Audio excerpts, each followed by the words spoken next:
I'm awake, I swear. Holy shit, I haven't slept well in five or 6 days now. I mean, I had just enough energy, so I got up today, and, it was a good day. French Adam is in town, with his partner, and, haven't seen that beautiful son of a bitch in a long time. And so Em and I went out and had lunch with them. They graciously listened to me run my mouth for the whole time because, you know, it's really hard to turn off streamer mode. I don't have a social fucking mode anymore, so I just fill every dead fucking silence. I can't sit there. So they graciously sat there and listened to me motor my mouth. And, it was amazing seeing them. They're gonna come over, see the house tomorrow. And so I had lunch, left there, went to, Em and I went to then go and get our, marriage license handled so that we have the document for the wedding. So we have that, and then went to get groceries, and right around the time that we went to go get a couple of groceries, I was fucked. Like, just you probably can't see on camera. My eyes are sunk into the back of my head. I am gassed. I had no memory. Okay, I knew it was gonna be a bad go today with my brain when we had just left the house to go and meet French Adam and his partner for lunch, and I got partway there, and I stopped and I had to turn around because I forgot my phone at the house. I cannot tell you the last time I have left my phone anywhere, let alone at my own house. That's when I knew. Then I followed that bad boy up with, of course, announcing no podcast today because Em and I had to go and get the marriage license stuff handled.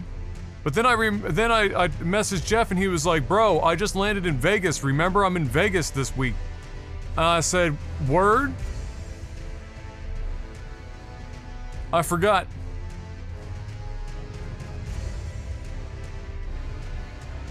So I'm a little. This is a little caffeine here. Try to get me juiced up long enough to do the deed here and take Mikola out the game.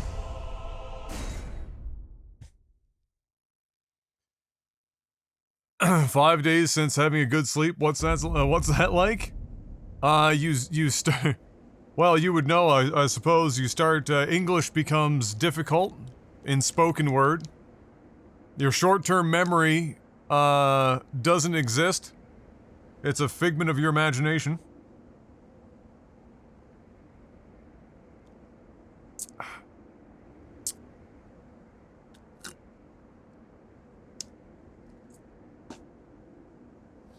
Hold up, you're at the end? I mean, I'm assuming. I gave this about what?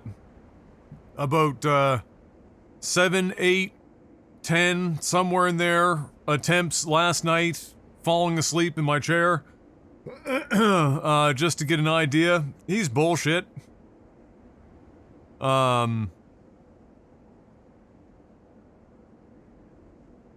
You know, a big problem is that the game, like, literally falls apart during a couple of his attacks. Back already, babe?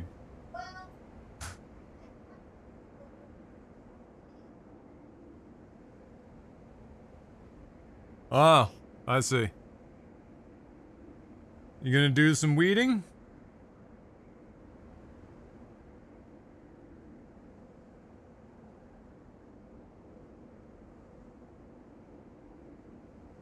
Huh? Oh, thank you, Fox.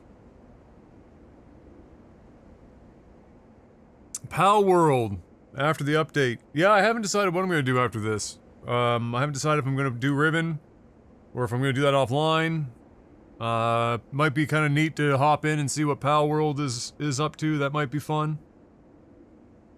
I've been itching to do like one or two streams at most, but a basketball fantasy draft, that comes back around. My brain wants to do some basketball. Ugh.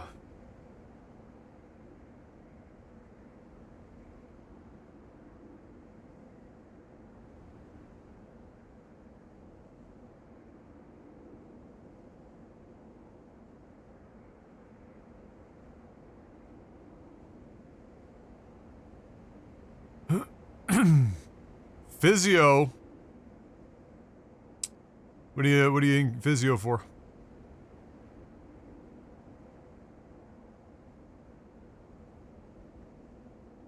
A good cooldown from Elden Ring? I mean, truth be told, I haven't really hit much frustrations throughout the DLC. It's been fine, really. It's unfortunate the last boss is gonna be the one that really fucking puts the screws to all of that with how poor the performance is. Herniated a disc? Oh, God. Oh, oh, Jesus. So you pinch some of the main nerves down into your calves, cut them off?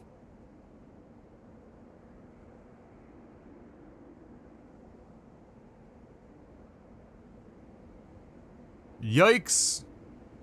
No bueno. No bueno.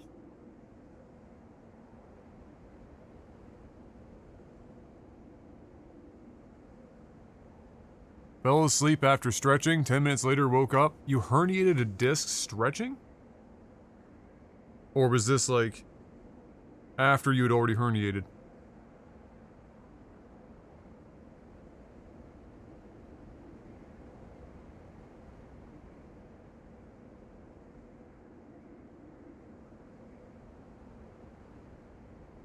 Oh, okay, gotcha. Gotcha.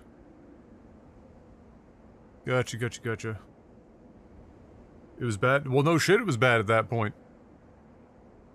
Fucking hell. Okay, I can do this.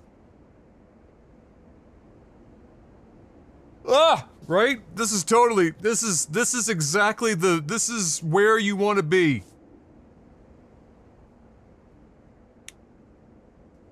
This is the exact amount of operational faculties that one needs to take on the last boss of Shadow of the Erdtree.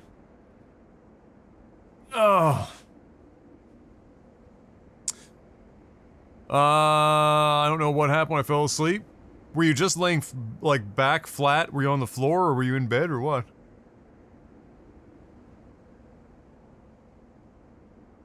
A cup full of sugar and caffeine in a dream. It's the way to do it. Oh my. On the edge of my bed?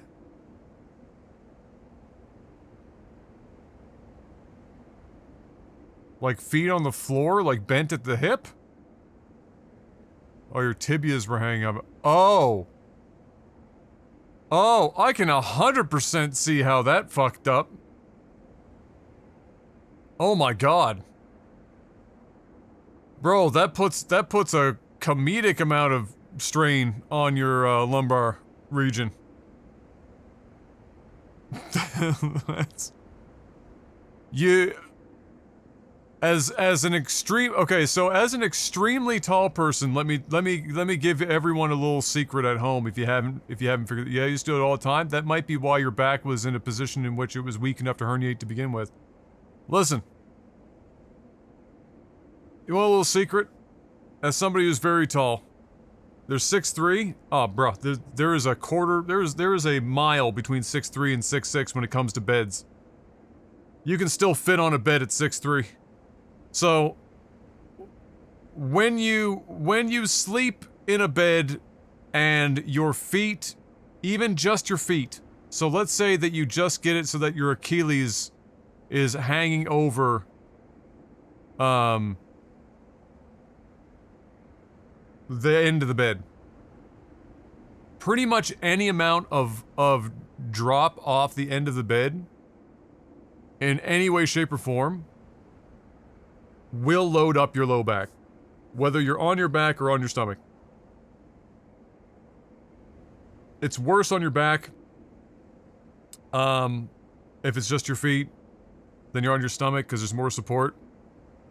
If you're on your stomach, first of all, if you're on your stomach, unless you have a very firm mattress, it's always bad anyway.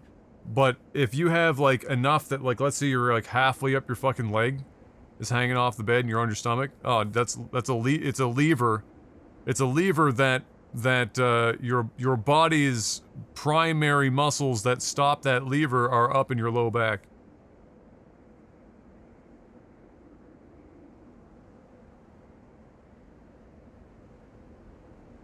So yeah, don't do it.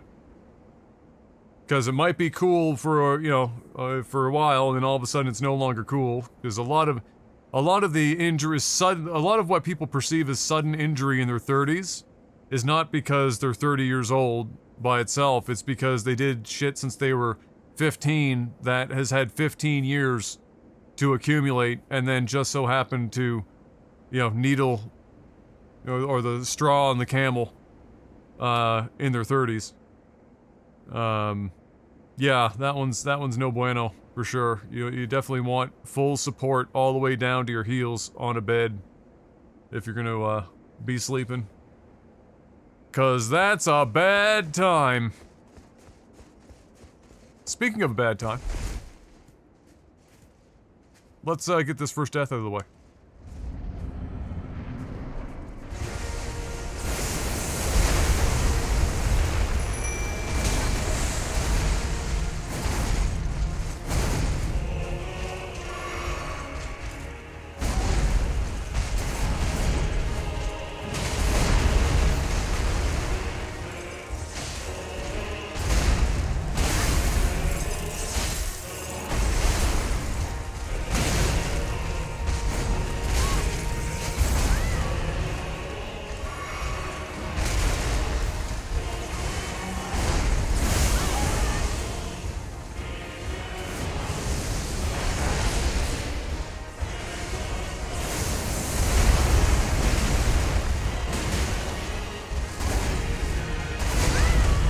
I should have probably had that one.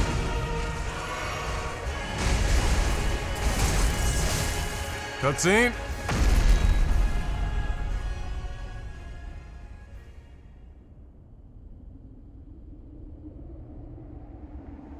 What's up, Grunbled? How you doing?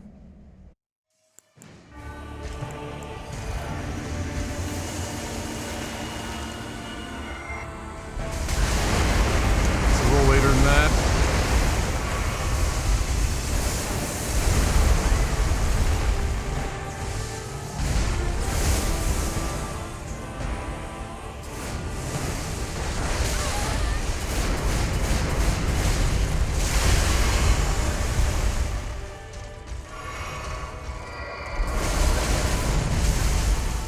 Fuck.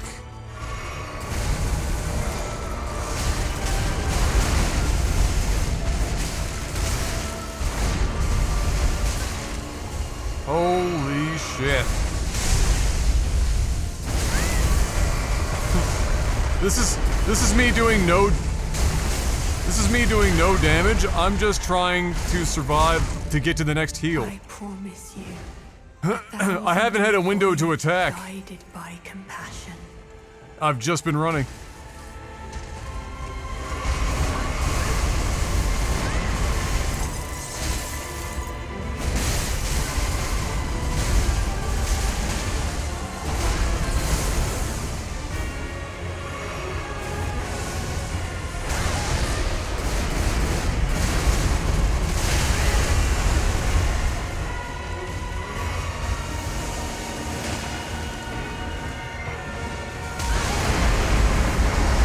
Music was too epic, I couldn't hear. Couldn't hear when it was ending.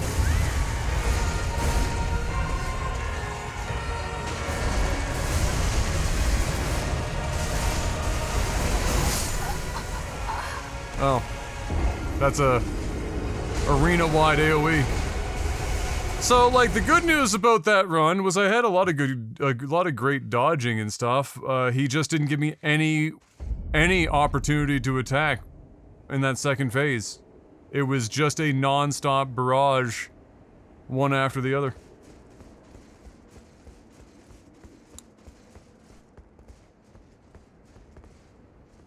Drekka.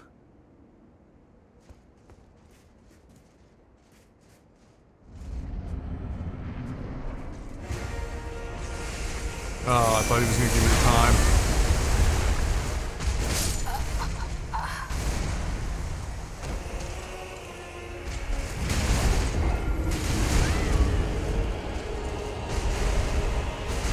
That's what I was saying last night, Dieter. I was saying I already know how the victory lap for this is gonna look.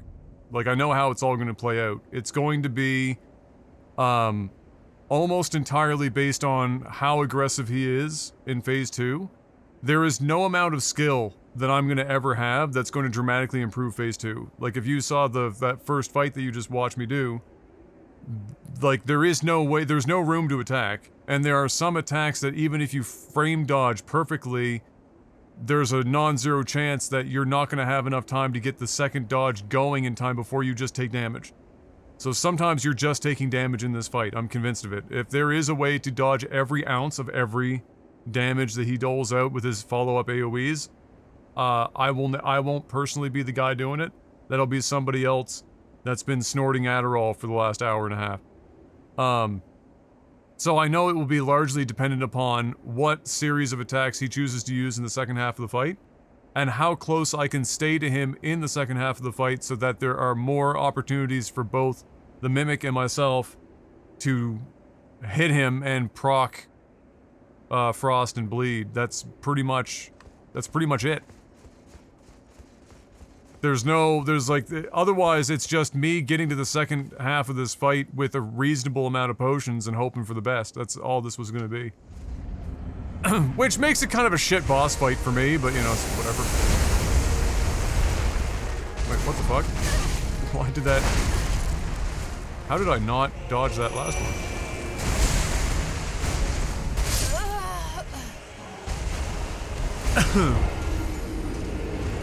I don't know what I pressed that my guy was like, I don't know what's in that slot.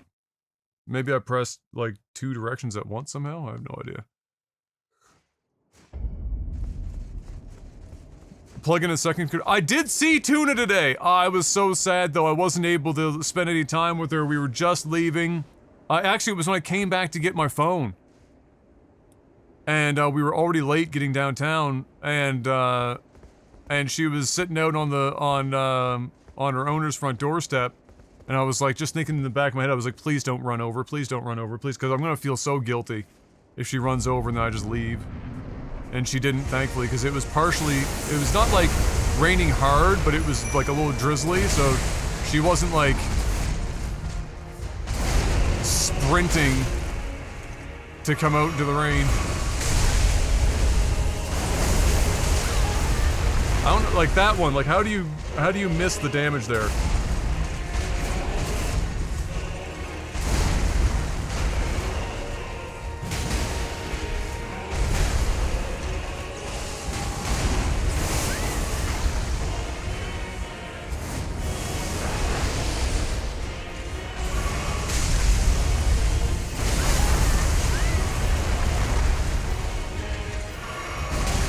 Nah. Bad.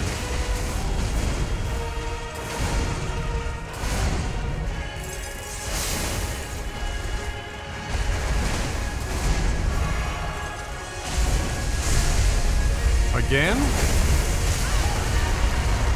Wow. Ouch. What the fuck? It wouldn't let me dodge. For any of those. If I get hit once by those, is the stun on that specific attack really that long? That felt weird. That felt super weird. I think you have to roll into Radon. Could be, I can try it.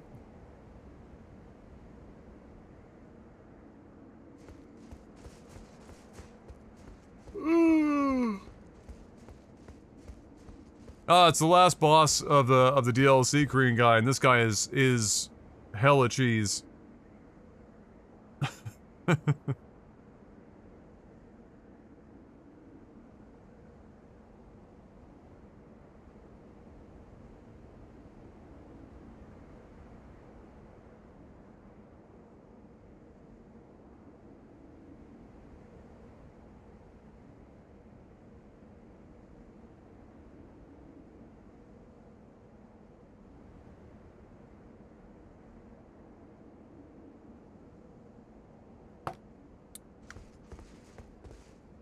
You can dodge the pull-in. It's hard if you get pulled in. I sprinted backwards and dodged back 3x. There's enough time on that when he down swings. Holy shit! I'll try to get that into my head.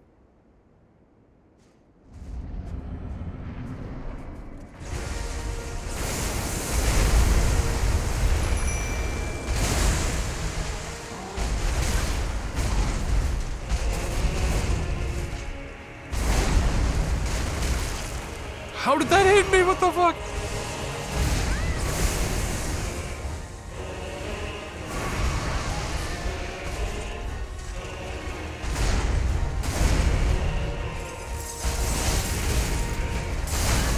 Oh my god.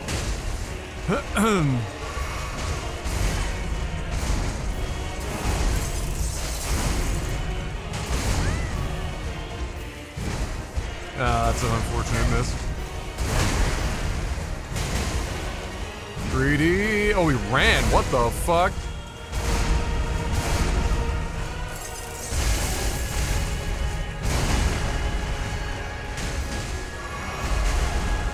Okay, he should just be into his second phase now. Thank you.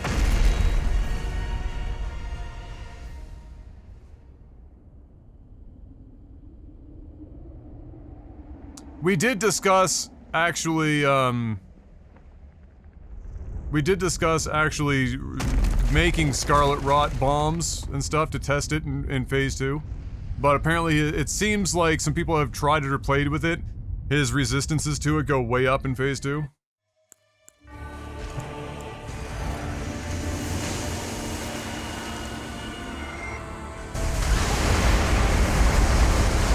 Still don't know what that timing is.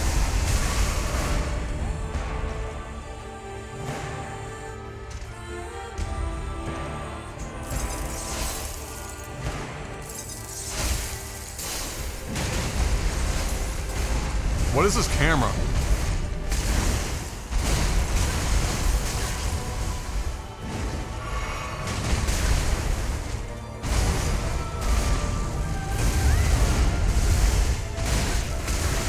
Oh, fuck, dude.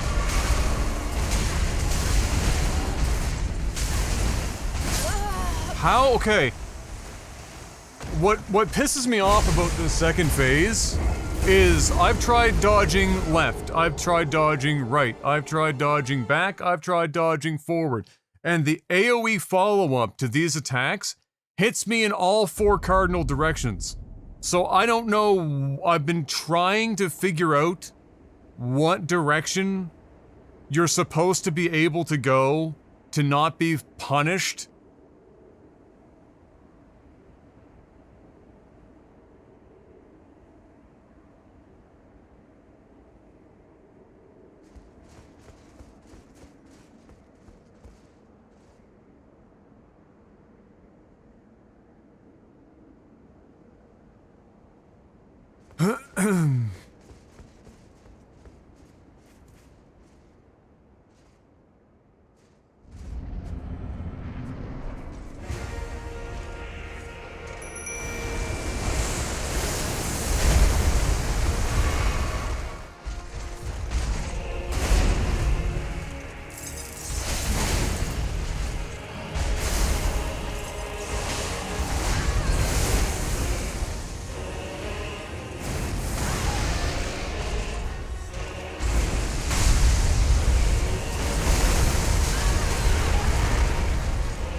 I thought I was out of the range of that. Alright, second phase. If I can hit him.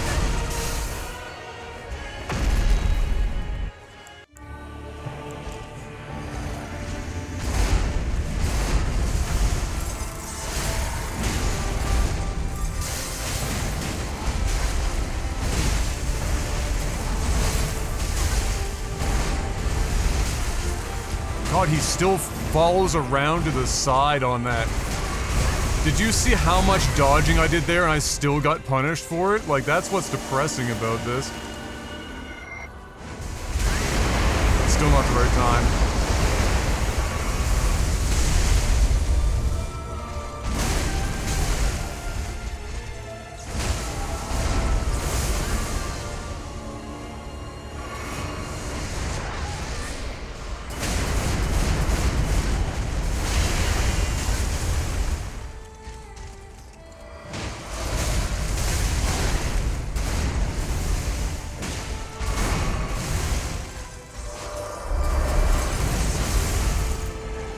Fucking hell.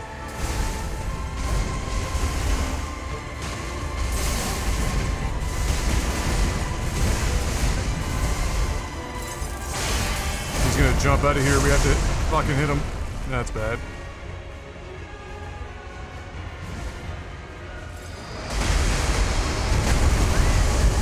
That still hit me?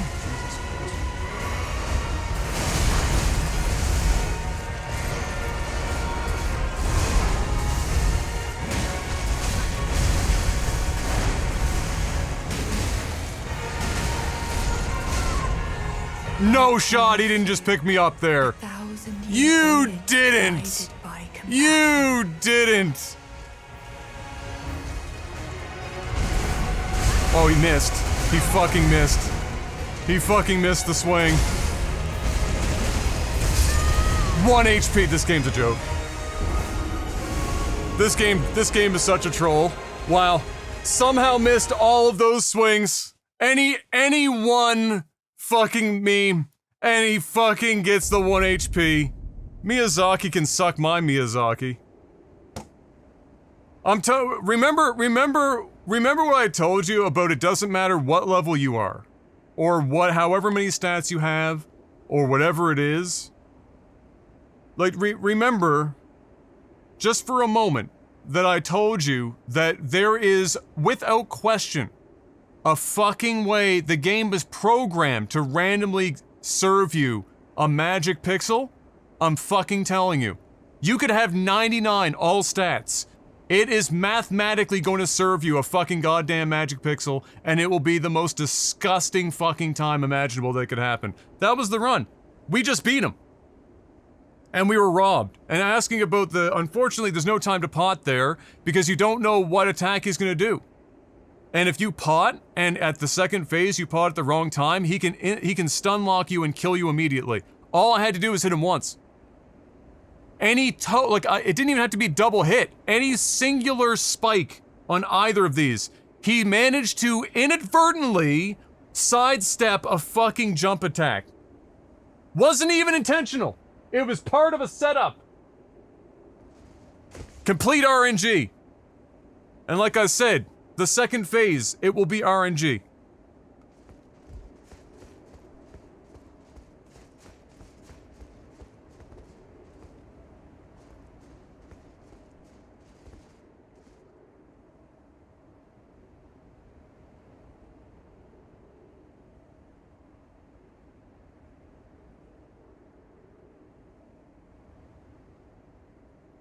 I hate it. I hate that that's the case.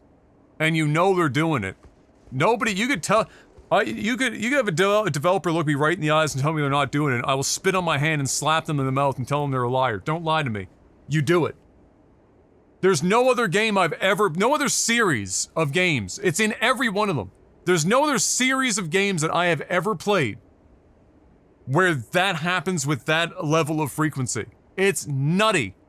It's fucking uncanny. Mathematically fucking impossible. It's not even like I'm at most of these bosses and I'm stuck there for like 9 hours or some shit. Like most of the bosses in the game or whatnot, I'm just there, or like a regular enemy. I'm walking through an area a couple of times. The sample size is just not fucking big enough.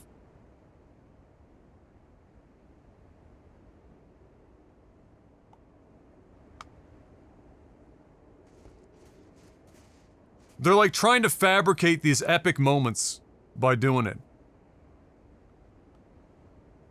Well, I'm glad to know we already beat him, but now I get to go back in here tilted off of my fucking chair.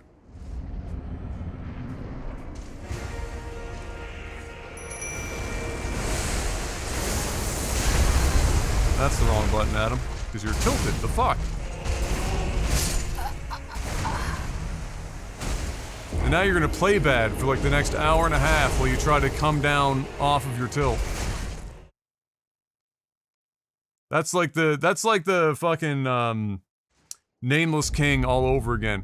From Dark Souls 3. Actual 1 HP. I'm basically full life, and I go in for the final attack, and he counter crits me for full life. And then I uninstalled the game for like 3 months.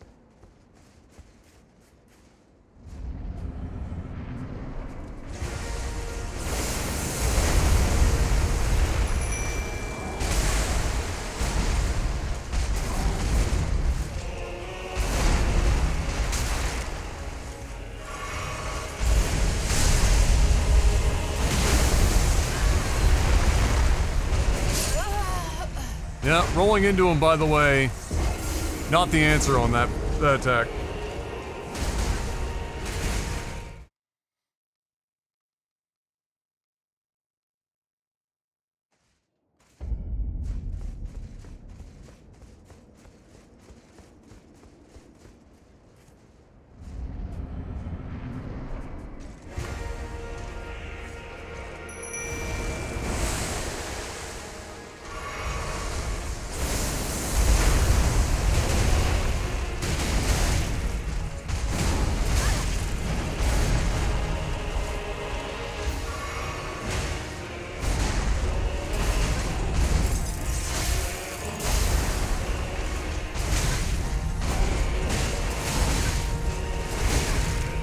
He chose the other attack pattern. Thank you, Radon. Now he chose the other one again! No, we're just getting we're getting his alternate mix-ups on this fight. Fun.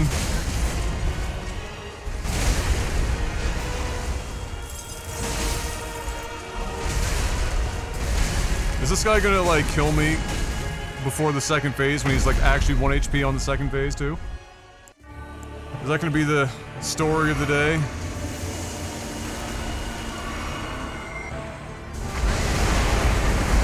If that's not the roll, I'm never dodging it. That was, like, the perfect fucking timing. If that wasn't it...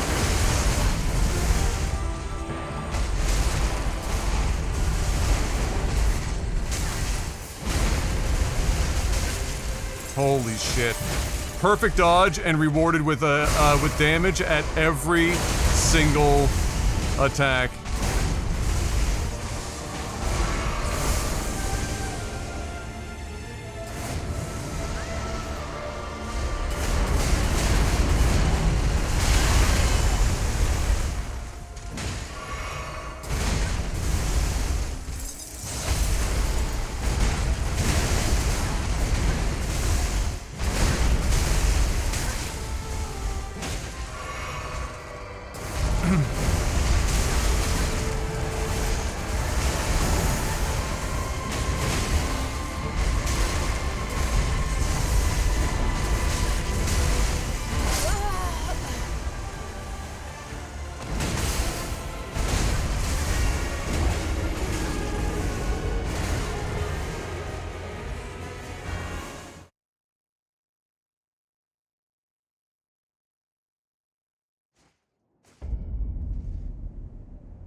Just kill me.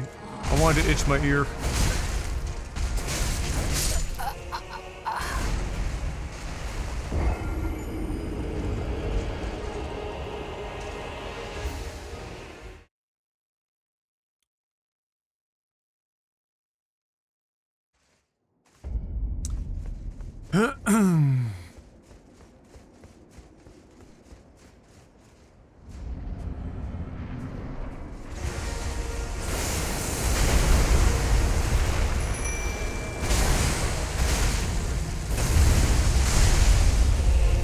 Kill me.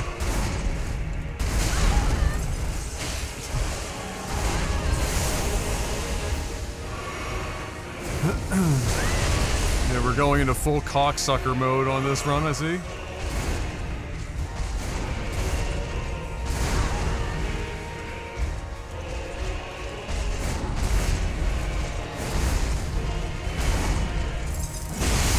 still have another attack? Oh my god, dude. Seriously.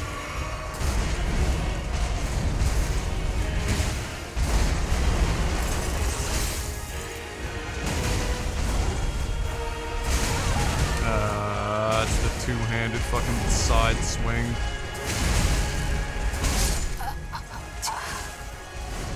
He was full cocksucker on this run. Are you serious, game? Come on, get it. Keep it together. How's it going? I died off an actual 1 HP pixel having like 4 swings to make it happen, and the game inadvertently had him manage to sidestep them by a fucking centimeter every single time.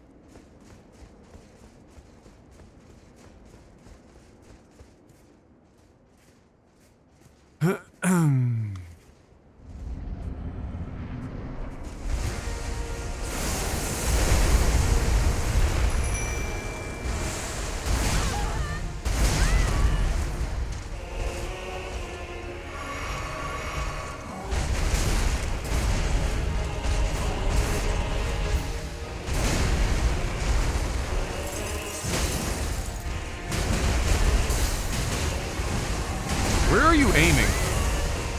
Again, FromSoft, I ask of you, what is the point of locking on if your guy literally shits himself every time you go to swing your fucking weapon?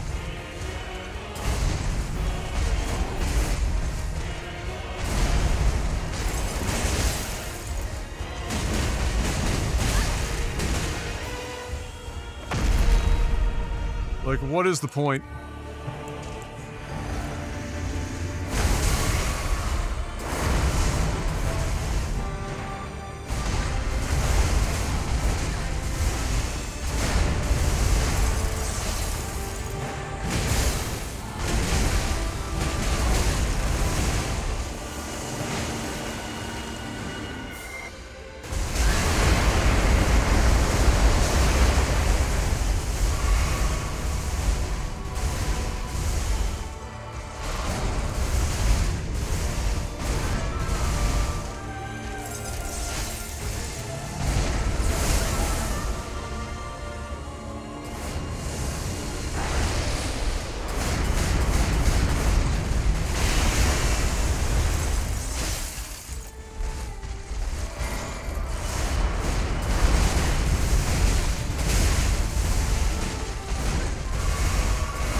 God, this guy is just full of horseshit.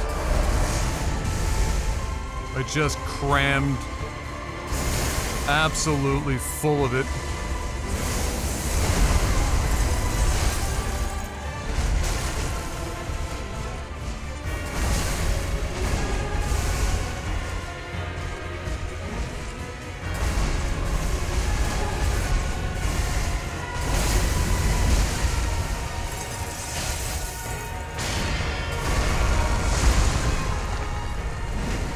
Not enough of his health is gone before this, because, fucking Frank dies here. Oh my god, dude. I feel like I could be in another area code. Oh, this is too close. There's not enough room in the arena for me to run that out. And now Frank is dead.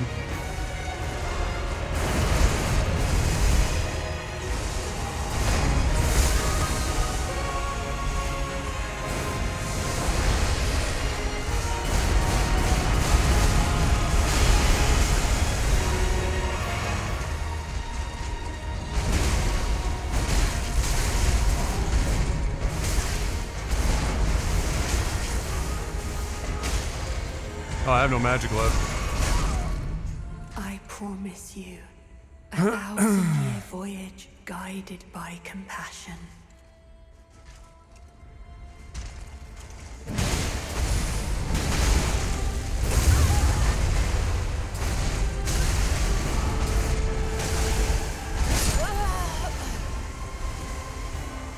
Being in close to him is also aids because the camera angle is just so disadvantageous to being able to see what he's doing. There doesn't seem to be a safe distance to really engage this guy.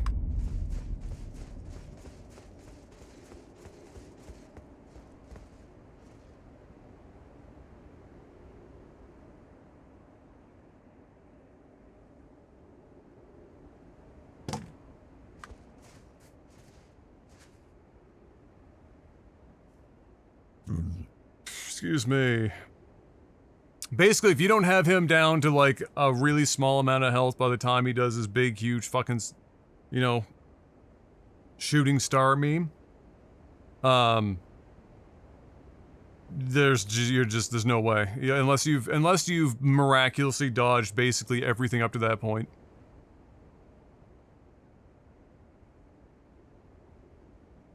Like, all the effects and stuff are obfuscated as moves and shit, and, you know, that's, you know, that is annoying as fuck. But honestly, my bigger problem is the fact that the game shits itself dry and gives me low frame rates.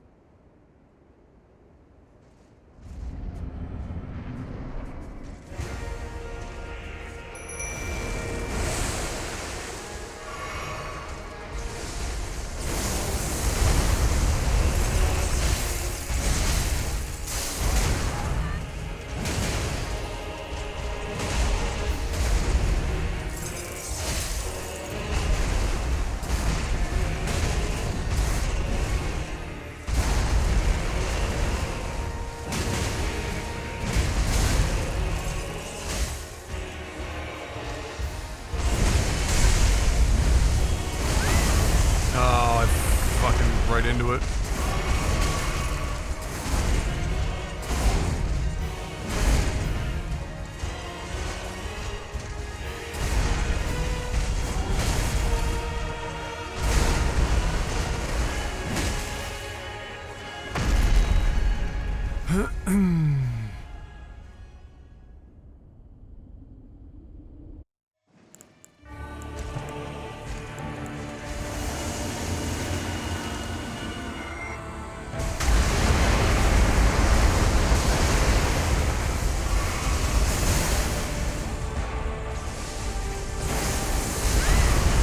God, I dodge rolled at like the earliest imaginable time there.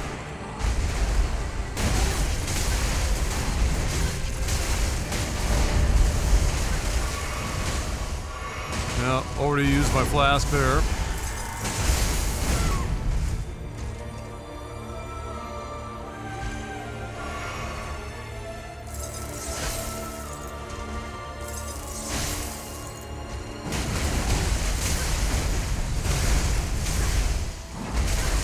Oh my god, dude, let me dodge. Why are you not letting me dodge? Jesus Christ, another attack? Let me fucking dodge. Why are you not letting me dodge? There's so much space between attacks and the dodge button is doing nothing.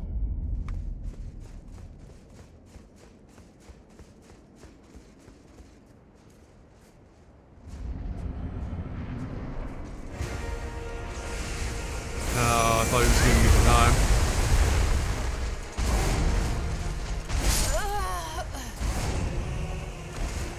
A lot of this fight is stupid, DJ. As somebody who's beaten every fucking Dark Souls game ever made, there are probably harder bosses than this, to some degree, but the cheese on this one is like 11, 100%. Like it's miles deep cheese. Everything has like an AoE follow-up. Everything has enormous like hit lag on regular hits or otherwise. Everything is a punish. It's and then you get the shit game performance on top of that. And almost no windows. Like if you roll the dice, if you're rolling the dice in battle and you know you get you know anything other than a perfect roll, the amount of times that you actually have a window to attack is almost zero. Like almost zero. There is almost 0 times that you can attack without being punished. And in phase 2, when you get punished, you don't get punished for like a quarter of your life. You're usually killed. or down to your last fucking legs, and then you're hoping that you don't get clipped enough times to kill you while you're perfect dodging the regular ass attacks.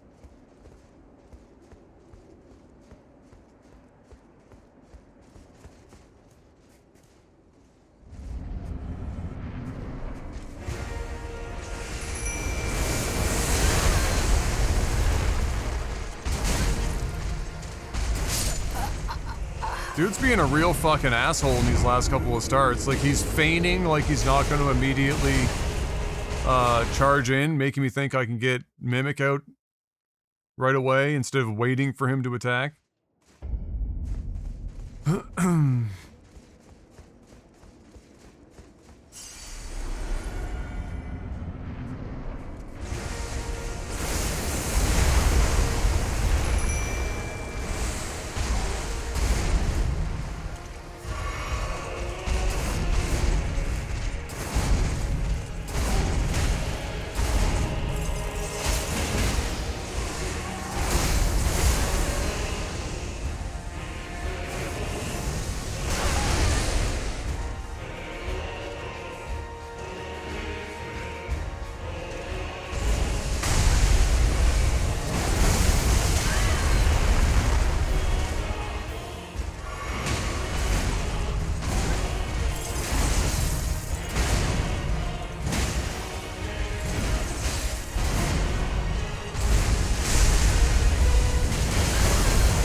Oh my god, I was outside the edge of that cunt of a game.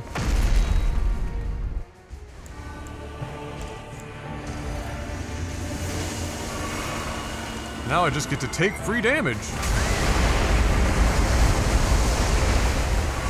Neat!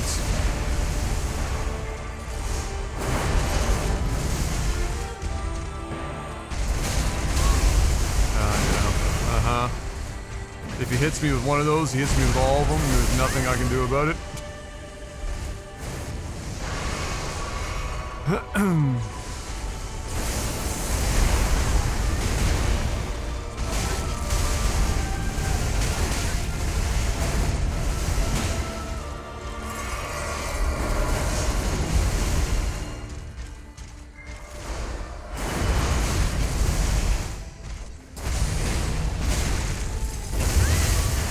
Dude, I'm inside of that. There's a fucking... You don't get hit there on the inside.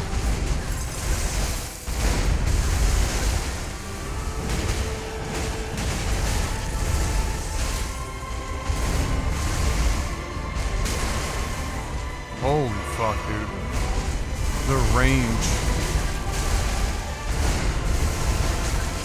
The fucking range and the AoE.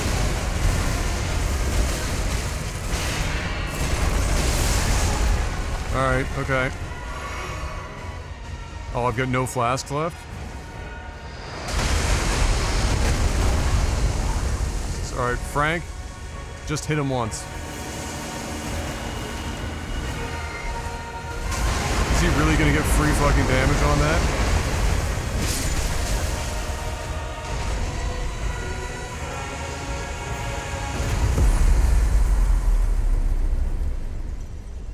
Get the fuck out of here. You and your fucking cheese. Alright. There you have it.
The thing to do if you're not running Mimic with my build is you get rid of the Frost and you either go all in on more Frost or you have to go all in on Blood Loss and not split the damages.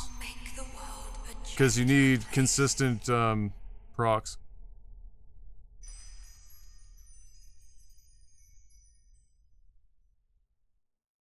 If I was soloing, I'd also probably make a whole bunch of the and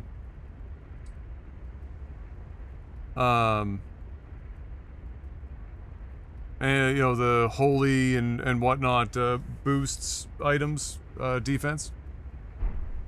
There's a whole bunch. There's a few items you can use for that, and just like eat a few before the fight begins because the first stage goes pretty quick.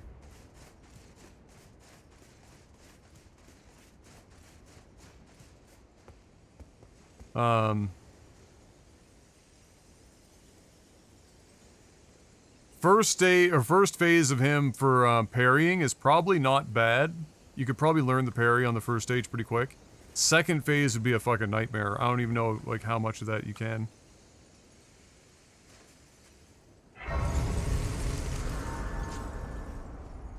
I'm gonna be honest, I don't even think I took in an ounce of that cutscene because I'm still tilted.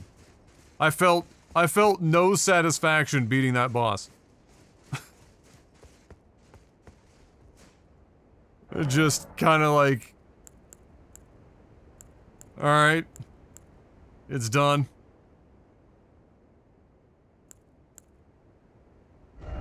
Yay.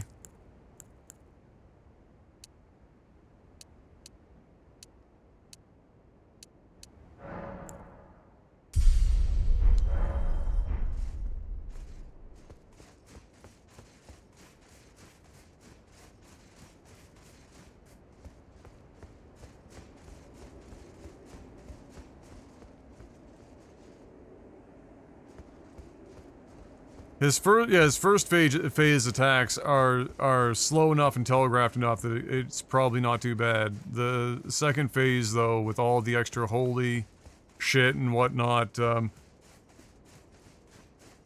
making the reads harder would be a challenge.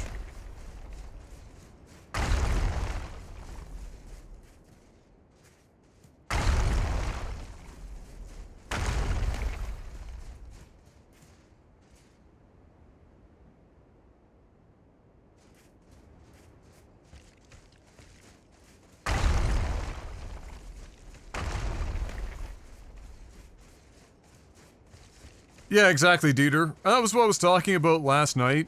You know, this boss might satisfy some of the absolute most hardcore of all Souls fans that that kind of just get off on being able to tell people that they beat the game. There's like a weird, that shit turned into like a borderline fucking fetish. That's like 80% of some people's personalities now. It's weird. But like beyond that, for the average player, especially the average player, and even like some of like the more top end that have beaten all of the games or have beaten them a couple of times or have done some tougher challenges like doing no summon runs or things like that, they're probably going to just feel apathetic. They're going to feel excited when they first go in and see Radon, right? Because if they recognize him in his normal form anyway, then, you know, that's a pretty big lore tie-in. Mikola and Radon, the you know, brother being resurrected, essentially. You know, you can see even here the, you know, even here Marika's symbol of the lion and the cup is represented here in the piled up bodies. And the golden sky backdrop, right? Like, you get all that, and then you get in, and then you realize that the boss is, like, severe cheese, and poor game performance, adding unnecessary difficulty.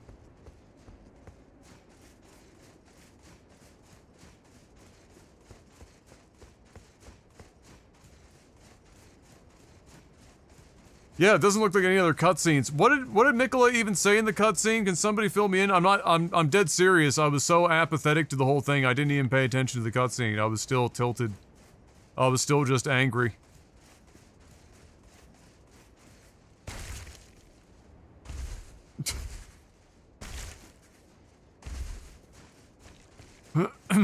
Brother, I will be a god. Great. I will say this, I thought Mikola's character design was really nice, and, seeing Radon in his, you know, more normal size was pretty neato.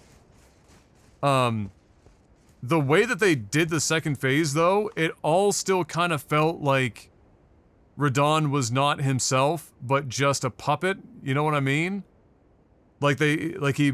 kind of like in other things where it's like, yeah, you can bring them back to life, but they're just literally a shell.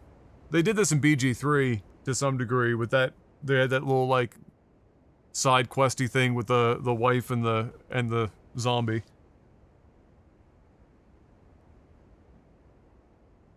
Did you clear all the other bosses before heading here? I mean, I spent a lot of time running around the fucking map going everywhere I could think of, and the places that I knew I could go but I hadn't been able to figure out how to get there, I just started asking, you know, asking people in chat, like, anyone know how to get here? Because, like, I know you can go up there, but after running around, there's only so much entertainment value from running around in circles for 45 minutes trying to find, like, this really specific path to get somewhere or whatever, so...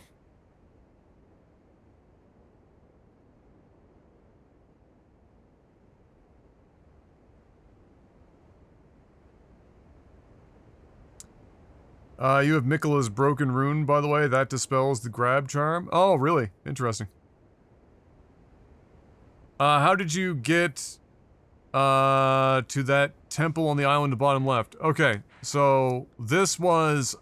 I knew this would be similar. I had to ask roughly where the area was.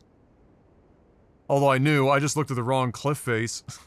This is similar to, remember over here, in the lands between. They've got like an almost identical...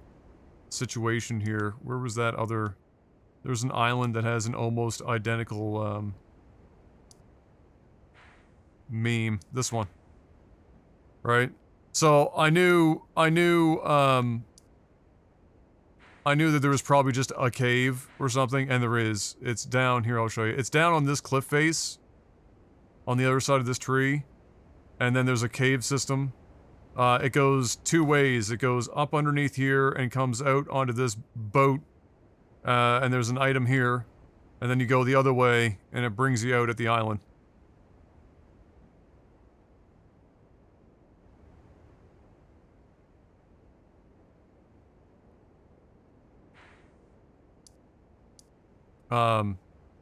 Cool armor set and stuff here too, actually. Pretty neato stuff there.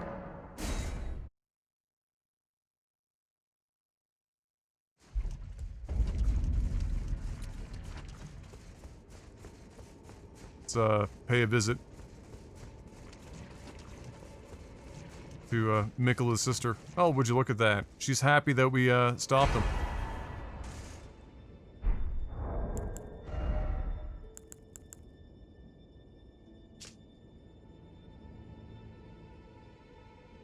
I really liked the visual, by the way. Like, Mikola has, like, the long golden hair or whatever, but Radon traditionally had, like, the long hair too, and it looked like, you know, Mikola's long hair became Radon's mane in the back. Like, it was quite a visual.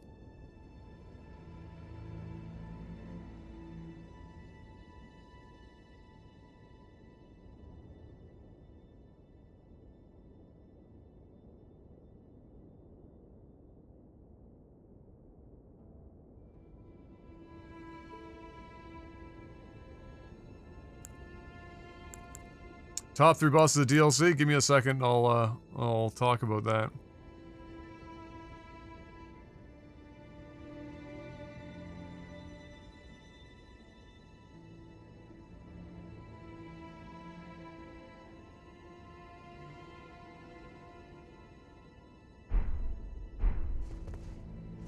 Rip.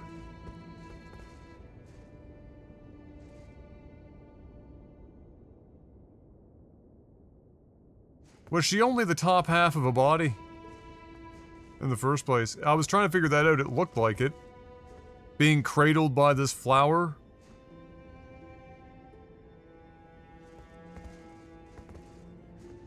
Rip. Pour one out for St. Trina.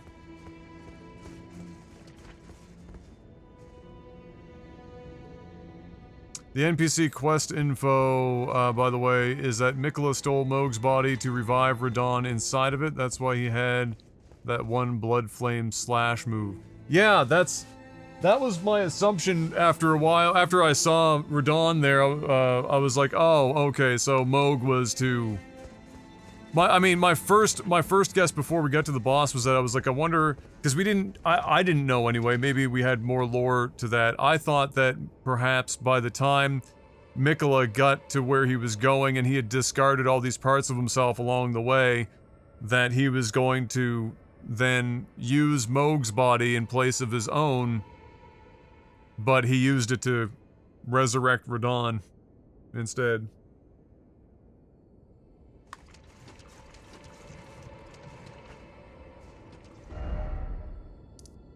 So, top 3 bosses of the DLC. In order, I'll try to do it in order. In order is, Bale. It's not even a question.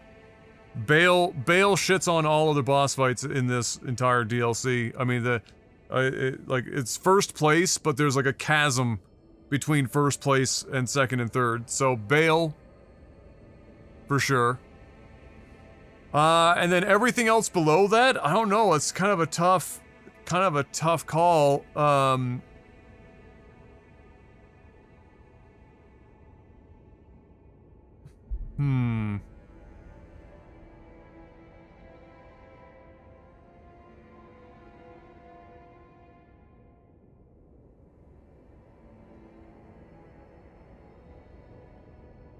Part of the problem is that I killed some of these bosses before they even fully did a second phase. Oh, okay, Mesmer I think is kind of neat. I just like the visual, the idea of Marika, his mother, placing this rune as his eye to hold back his curse. That was a cool, that whole, all that imagery and stuff was neat. The boss fight itself was neither here nor there, but like the whole package was good.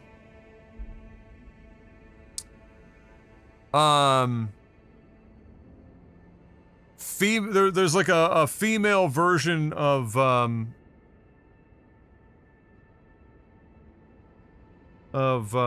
what's his name? I'm this tired that I can't even think of his fucking name.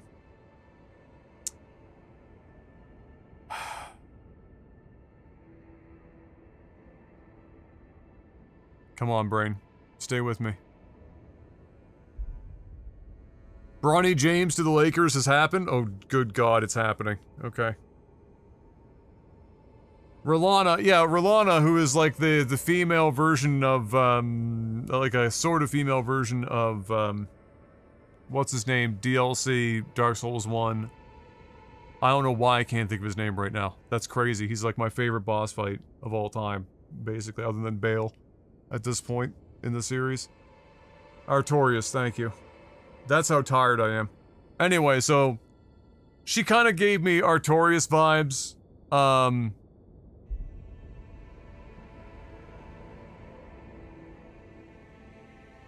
I like the visual of her, but again, like none of like some of the boss fights were just kind of eh.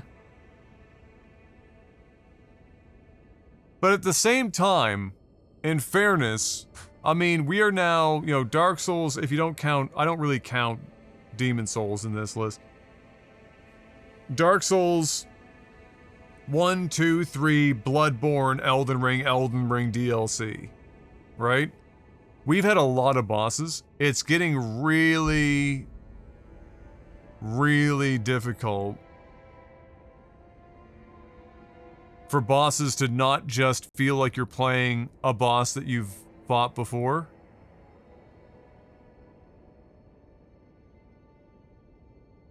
And, you know, many of the bosses in this DLC felt like I had fought them before.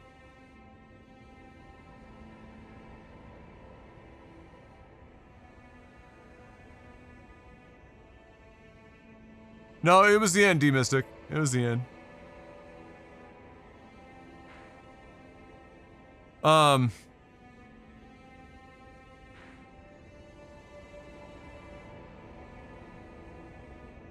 Interesting that Mikola seems to still be technically living. Evidently.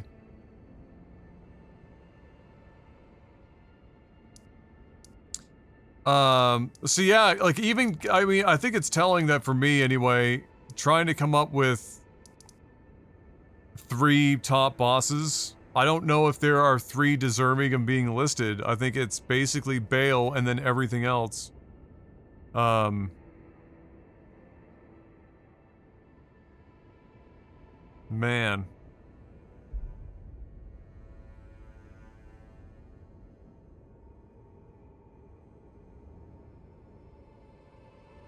Honestly, I'm gonna give it up to the Divine Beast. Is that what they named him in this? The one that, like, whooped my ass, like, for what's supposed to be, like, the first boss? I really like the concept of the Divine Beast. He's an annoying fight, but I liked the concept of the beast. The Lion Dancer, yeah. I loved the design. Visual was great. Very annoying fight, but like, and just different enough to feel unique from many bosses in the series. So I'll say he's in the top 3. So Bale, Lion Dancer, and maybe Rolana. But Rolana's not even like all that like exciting. Rolana just looks really cool as a character design. The data mine said it was 2 different. You could tell. That was my assumption. I thought when I looked at it, you could tell that the head was not an actual necessarily a head. It's basically it's lion dance. It's like the dragon dancer costume from like Chinese New Year. It's basically that, but with a lion's head. Giant lion's head. So there's multiple people in this.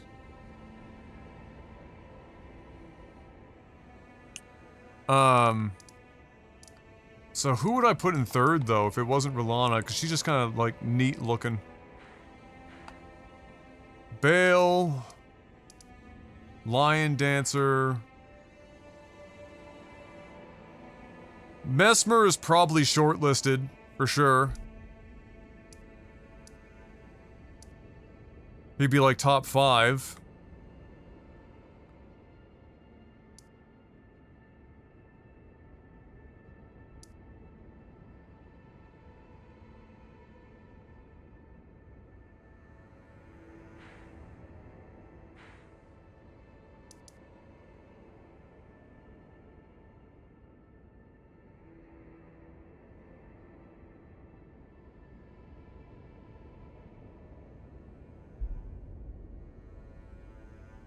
The Finger Mother could have been more intriguing, but I killed her before she got any second phase attacks in, so maybe that fight's better if you don't just roll over.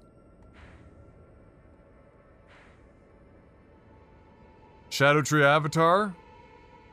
That's an interesting fight. That one's a unique fight. I think that's probably a top 5. I don't know if the fight itself was particularly amazing, but it was at least unique. Frenzy Flame boss was pretty cool. Which one was that again?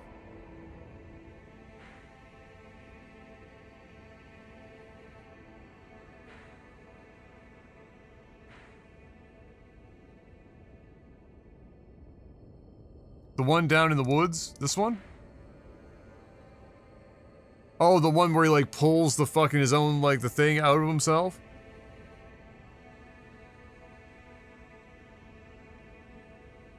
Right.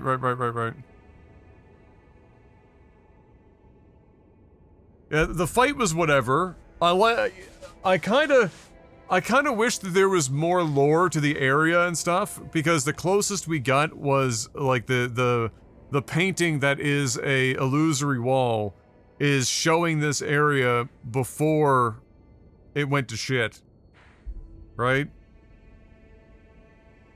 And I don't know if we know exactly what started the process of everything going to shit. We just know when it did and it eventually got bad, the concept of the madness spreading throughout here was his wife telling him to, you know, what was the word she used? Endure. And so he did, but in doing so basically went mad. And that was so, like, there was some cool, you know, environmental storytelling and stuff down here. I like that.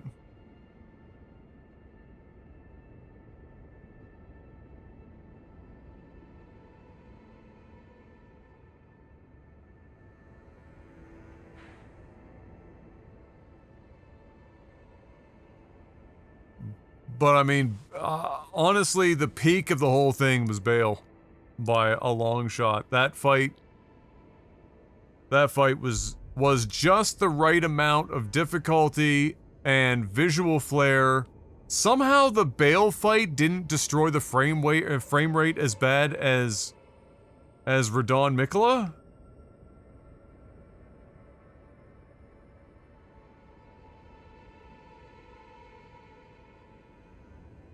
Somehow. So that was weird.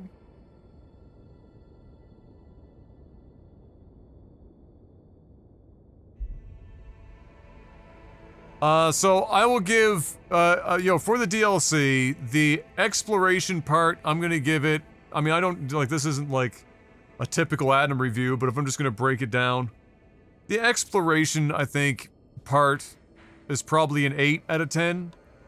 From the perspective that this map is really hard to fucking read and glean anything particularly useful out of it. The verticality was very difficult to try to navigate, getting in and out of areas and whatnot. And I don't think in the way that they were hoping to. You know, there's a certain amount of stuff is supposed to be secretive and hidden and stuff, but I don't think it always played out the way they were hoping to.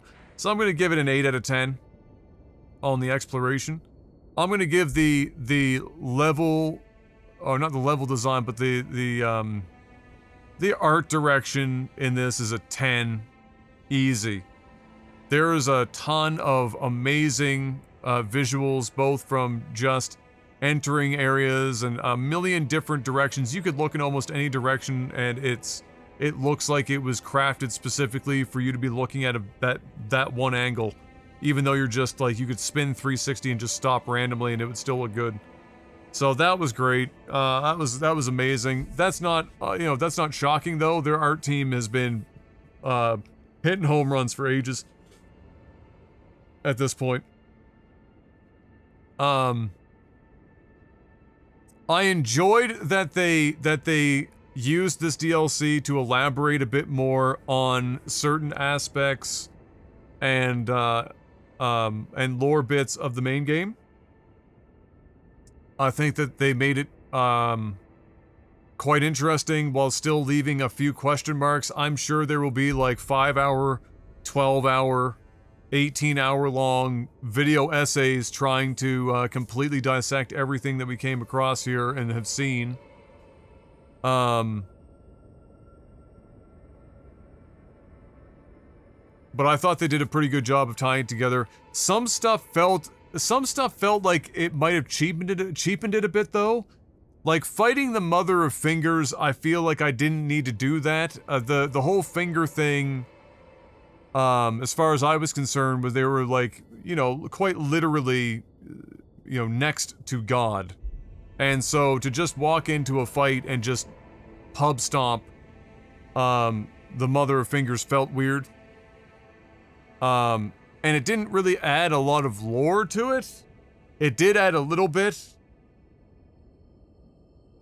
So I don't know how I feel about some of the bosses that they did that with, where it was like, you know, here's the origin of Scarlet Rot, here's the origin of the Fingers, here's the origin of, you know, so on and so forth. That video is going to be recording, oh, 100%.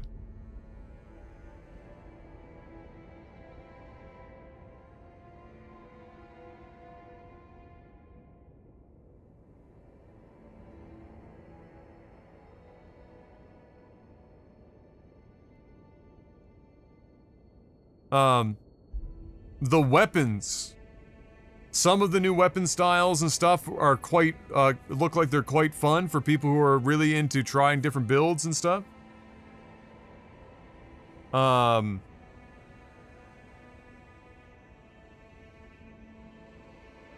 So that was nice to see them kind of mix that up. And I think they did their best with being quite liberal with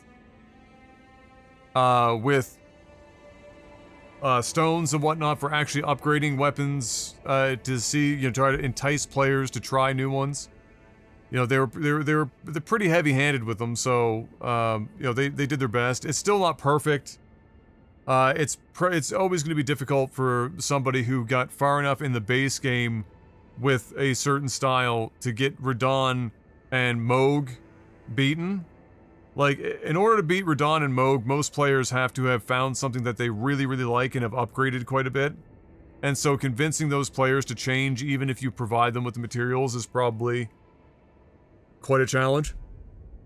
The Giant Chalice, I always felt like, when I first saw it, I was like, oh, maybe I come back here later. Because it seemed weird to be something that's marked on the map. You get a bunch of shards around it, but it always felt like you were supposed to use an item there, or something. I don't know, maybe somebody will spam items there or something and something will happen, I'm not entirely sure.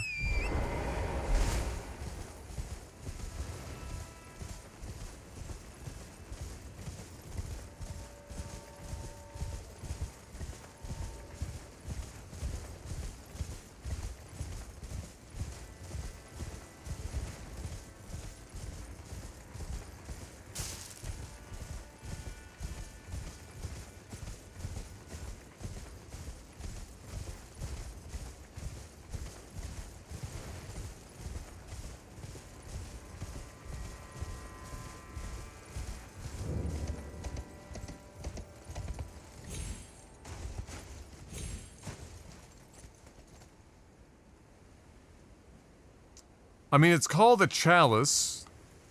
Does one assume that Shadow Tree sap was collected in this thing?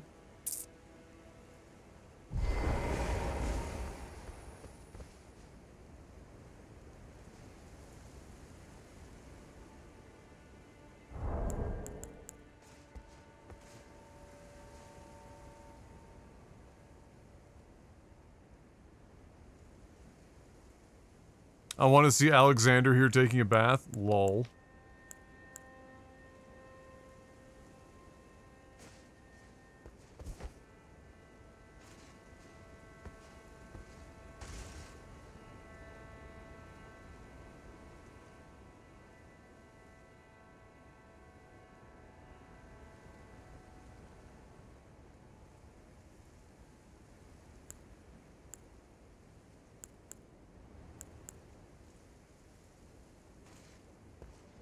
Have you looked at the Remembrance, gear? No, I have not yet, no. That's one of the few things I didn't do.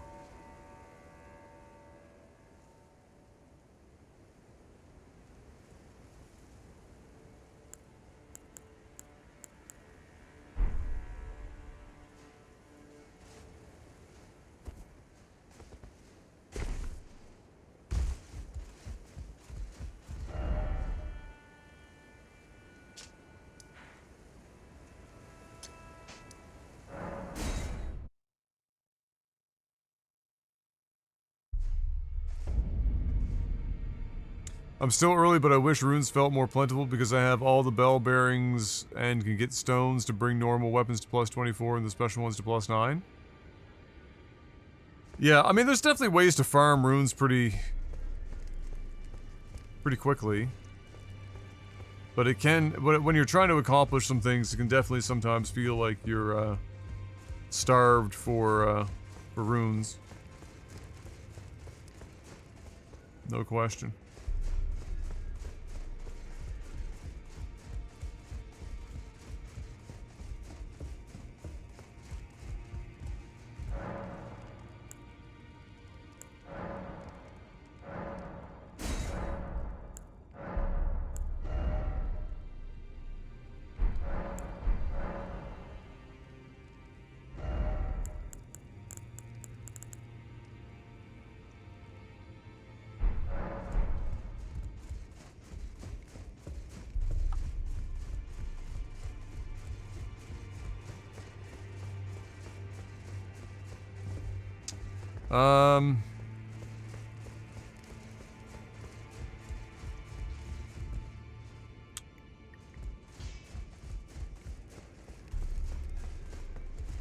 Other side.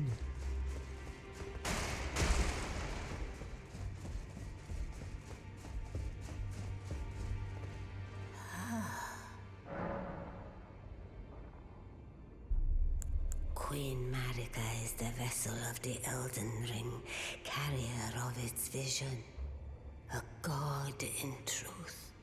But after the Elden Ring's shattering, she was imprisoned in the Erdtree.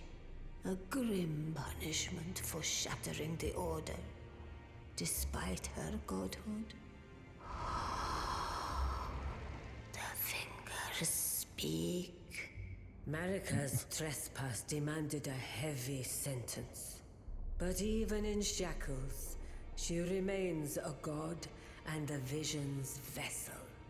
Confer great runes to become Elden Lord and join Queen Marika as her consort.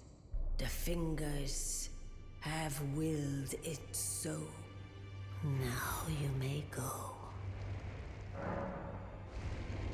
So,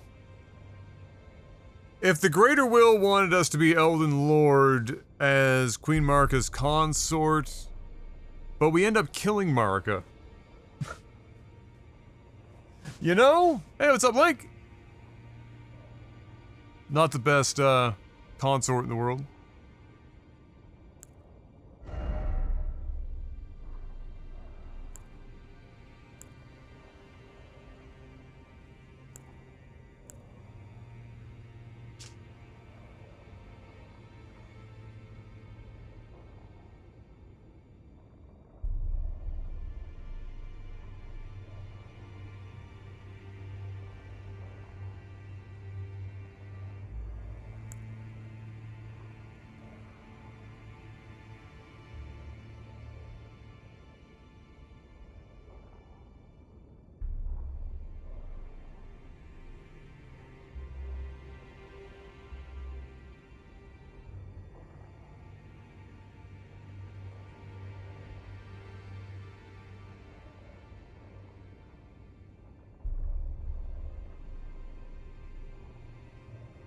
Wait, who was her sister? I have no memory today, so.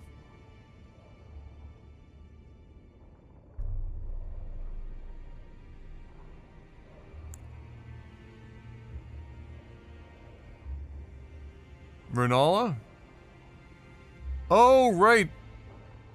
But wait, hold on. Chase after.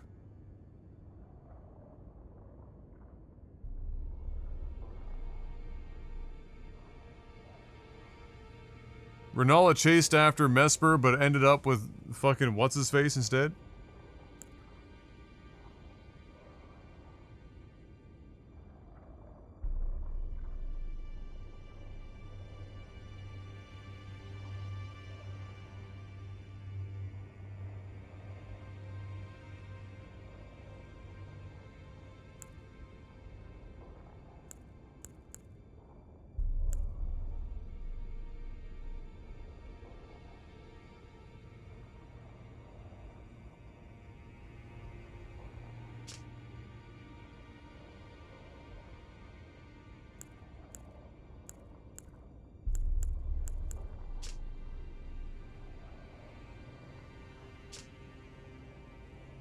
Mm-hmm.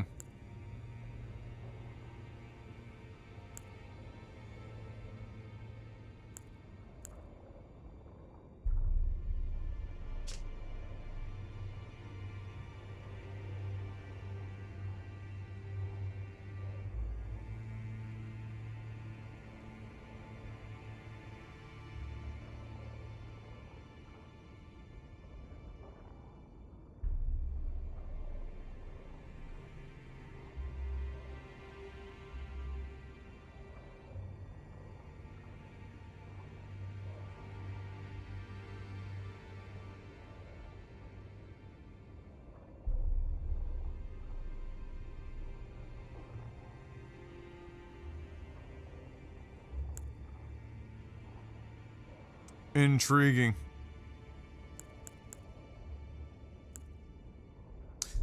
Do I have a favorite Radon fight? I mean, both of them are cheese for different reasons, but the base game cheese, at least the game doesn't shit itself when you're in the middle of fighting them.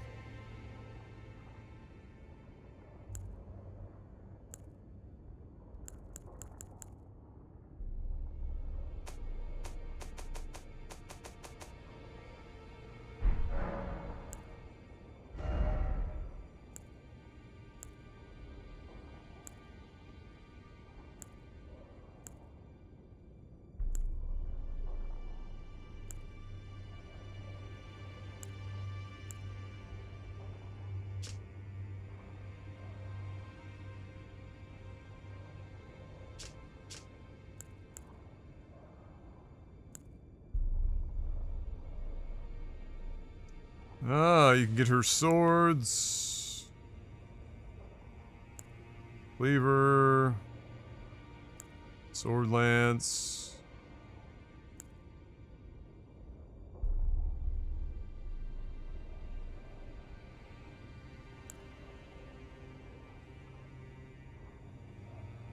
The Great Sword of Damnation.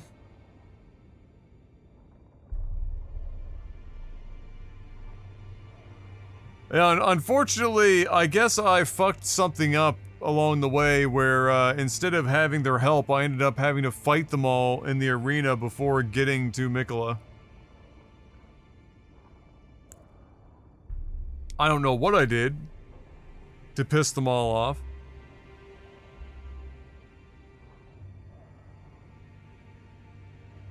Maybe it's because I told the fucking poison guy about what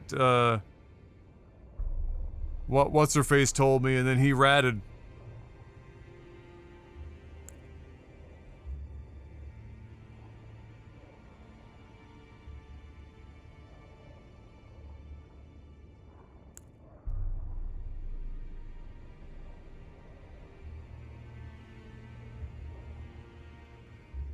Radon's great swords.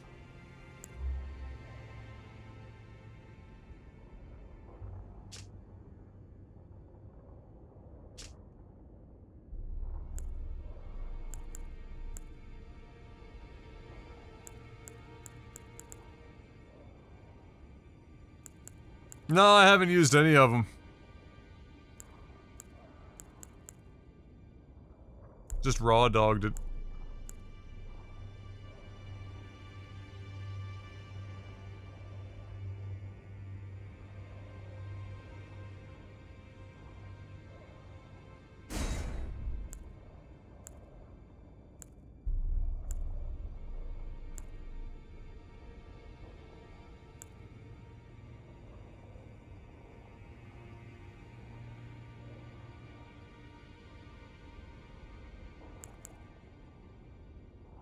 So you get all three of these things, eh?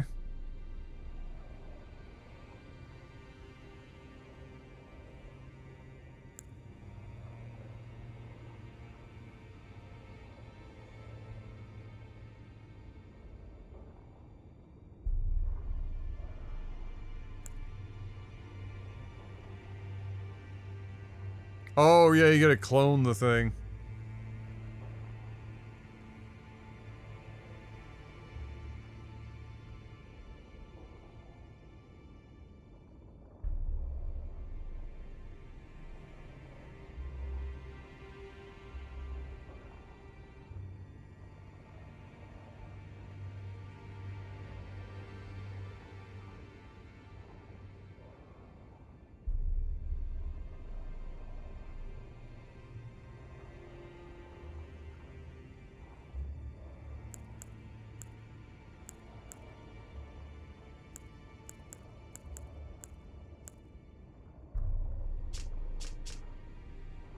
72 faith, 48 FP. Holy shit. Oh, it's strength, dex, and int scaling on these two. With no passive effects.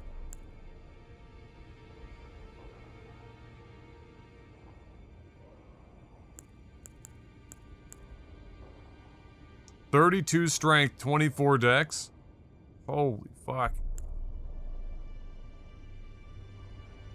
How do these swords turn out maxed out? They okay? As for what's next, Drekka, I haven't decided yet. We still have an hour before, two old men snort lines of fucking cocaine to keep themselves coherent enough. Maybe I'll stream during that. I'll just turn it on the TV here and laugh. Look at best DMs. Okay. Looking.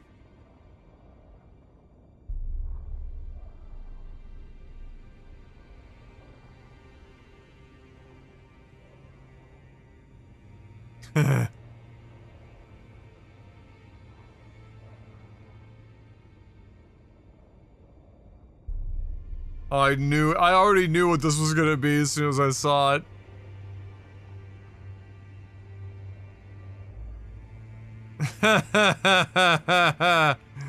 Ah, shit.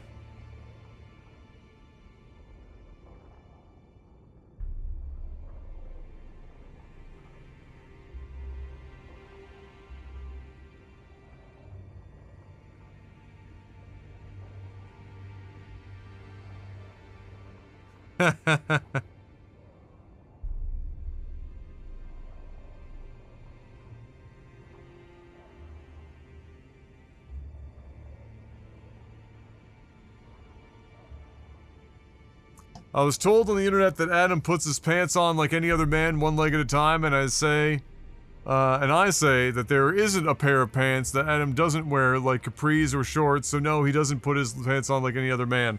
It's true! I put them on inside out, and then I crawl inside of them, and then and then invert them, coming out the other side. That's how I have to do it.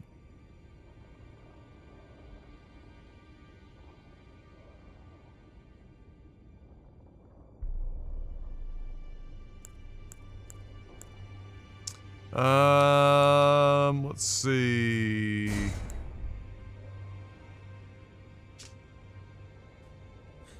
Cold Affinity. And a Frost Stomp.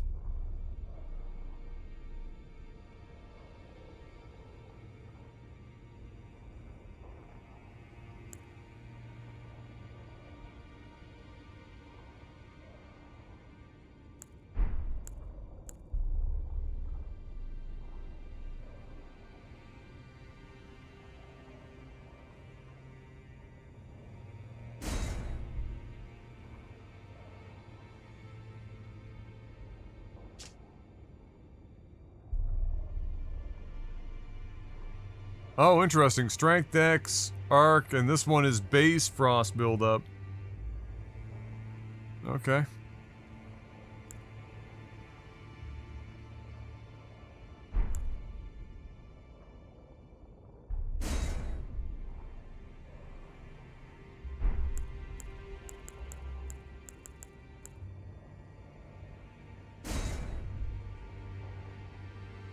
Scarlet Rot buildup.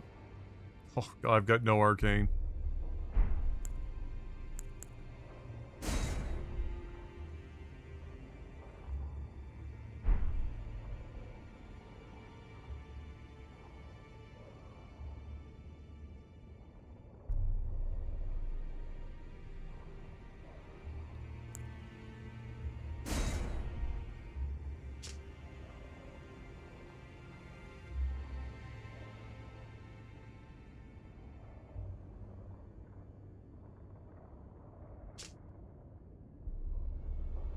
So it does physical, magic, and fire? And scales off of strength, dex, int, and faith. What? What? Holy shit.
Hold button down to increase resentment. Amazing.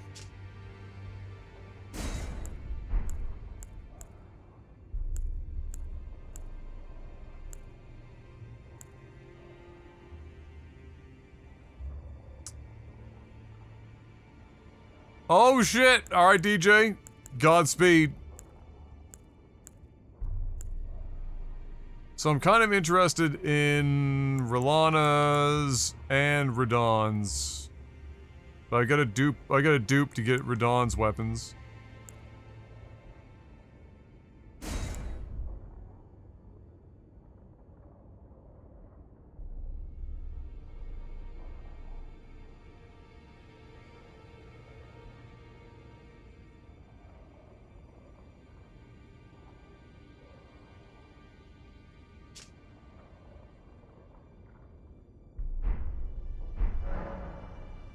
Now go forth.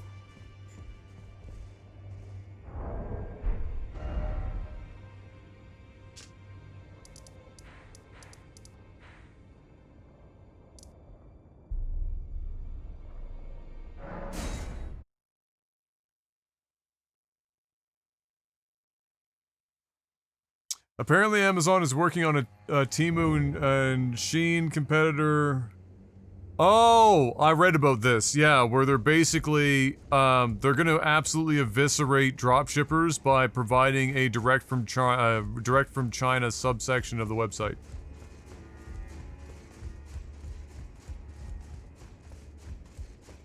The millennial dropshipping meme will be, completely gutted.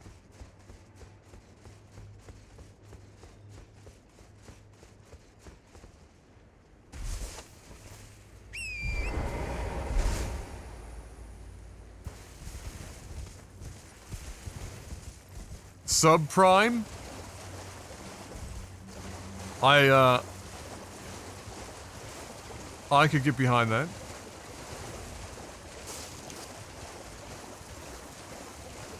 Are you saying the Warm Council merch wasn't a millennial dropshipping scam?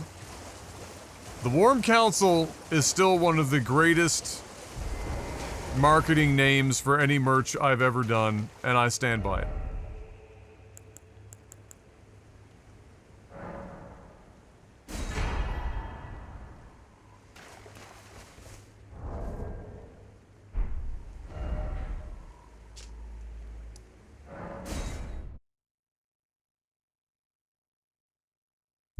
Online hustle scammers gonna find a new slant? Oh, I'm sure they'll figure it out.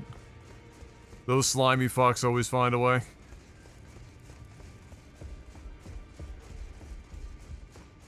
Man, I can't wait to watch this debate. I'm actually kind of excited.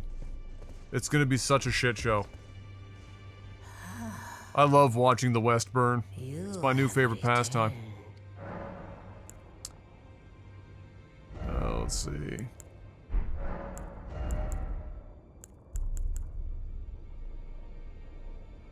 But you're in the West? Yeah. I'm a nihilistic millennial. Bald with a beard. There's none of them. We don't exist. What are you talking about? It's not like there's like... It's like 30% of the population.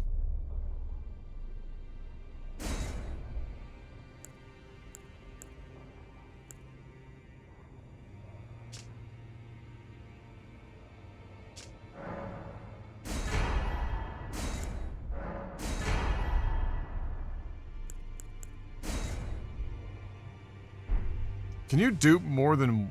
Can you dupe more than these? Or is it like one per location? Per run? So, because there's that one. I haven't used any of the other ones yet. There's another one...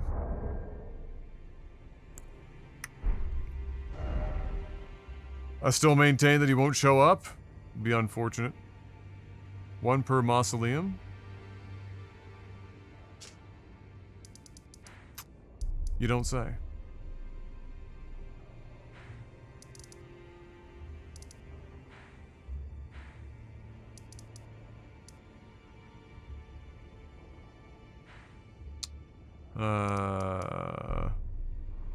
A bingo card for the debate? Oh my god. That might be something. I'm not even sure I could, like, call it out. The easiest one is the Finger Church. South of it. Yeah, I did that one already. Because I remember that one. There's also... Isn't there one in the midst of these ruins somewhere? In the southern Finger Ruins? It's like down in fucking...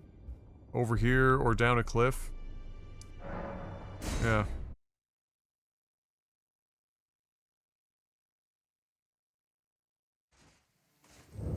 Free space, Trump lies.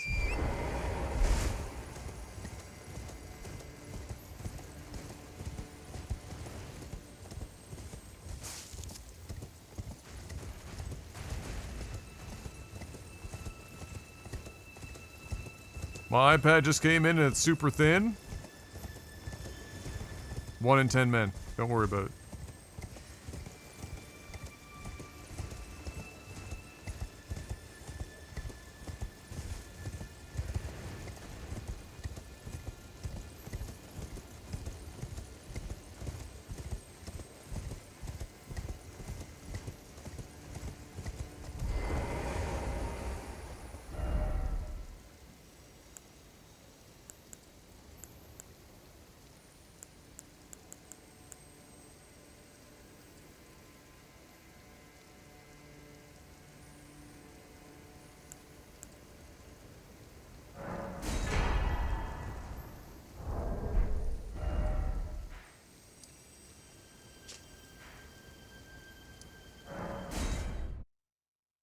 Hey, what's up, Adam Combat? How you doing, brother?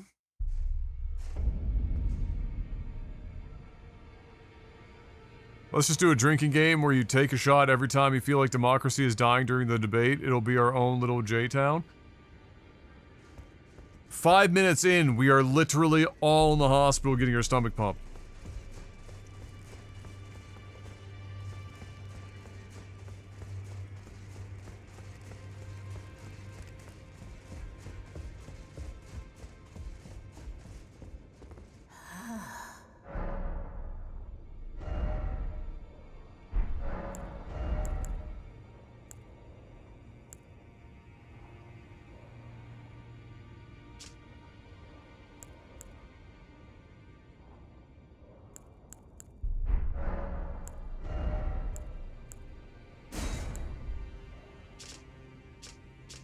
$72 intelligence for this.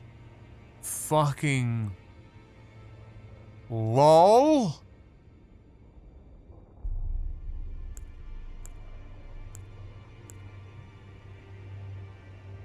What?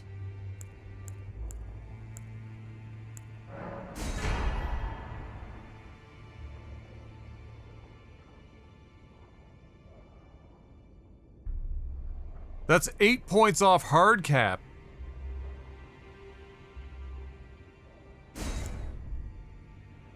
I gotta have it just for the absurdity of it all. Like, if I'm being honest.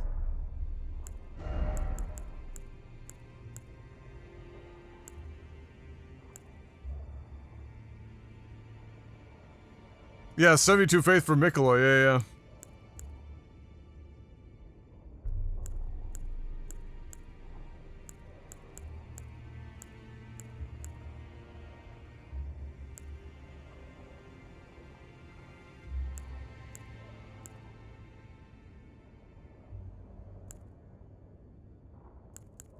There's nothing stopping you from just buying all this shit except for the cost of them, right?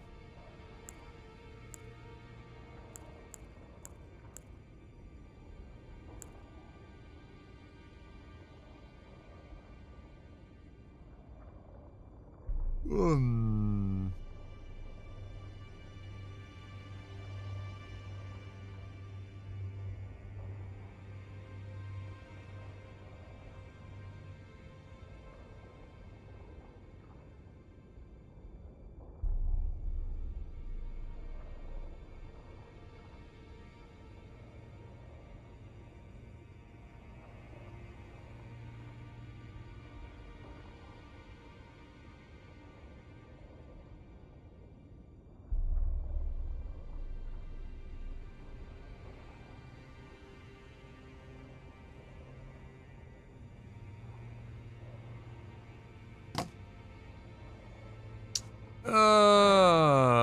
This armor weighs an absolute metric ton.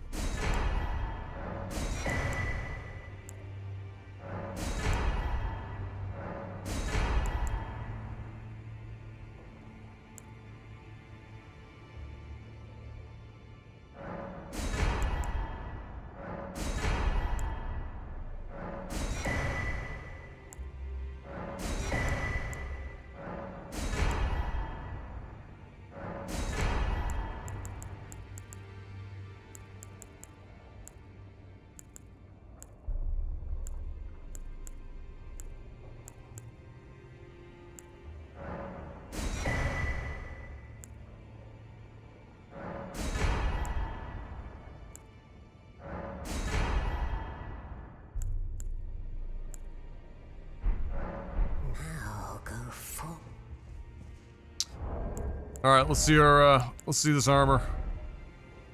So none are down here in the super heavy category. Okay, interesting. So that's just outright worse on every single stat. Good to know. His lion armor is a little better at fire and holy. The robustness and focus is good. But, I mean, by barely anything.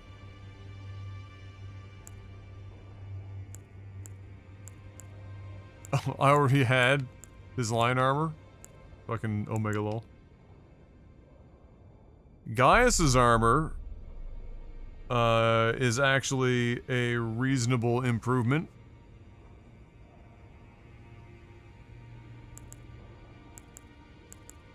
You lose a lot of immunity, but, you know, it is what it is. How is it compared to our usual?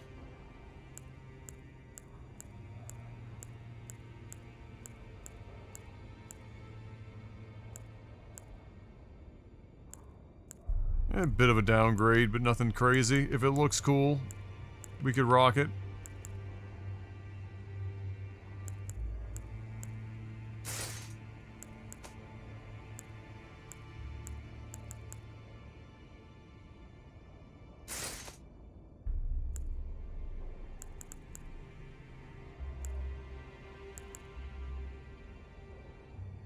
Oh, we gotta get different leggings though. Those, or legs. Those are greaves. Those greaves are absolute cheeks.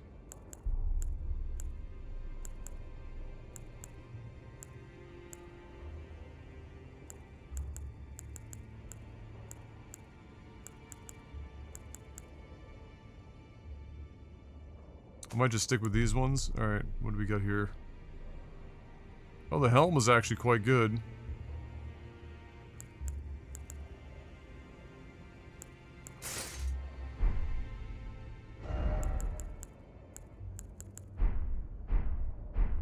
Oh my lord, that is chonky.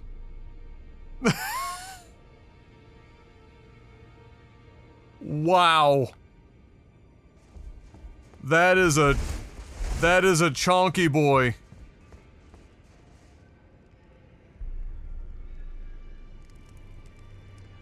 Holy shit.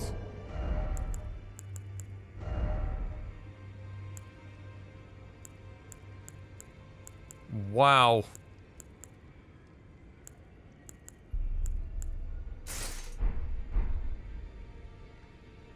Everything looks ridiculous.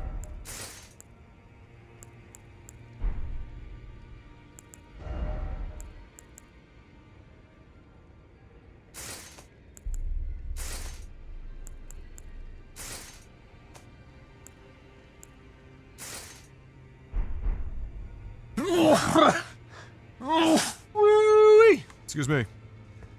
There you go. We could run around as Radon. Just so that we could take more damage.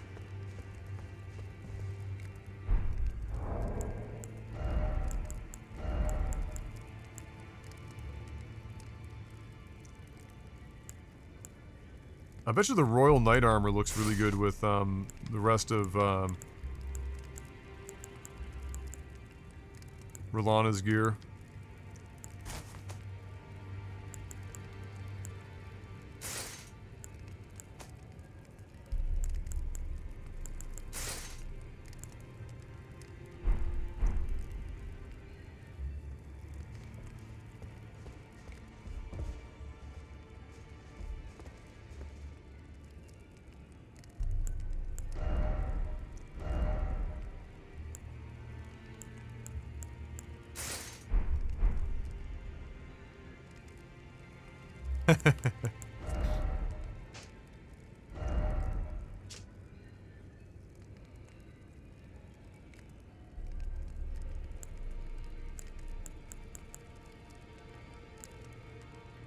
This tier has a lot of like really great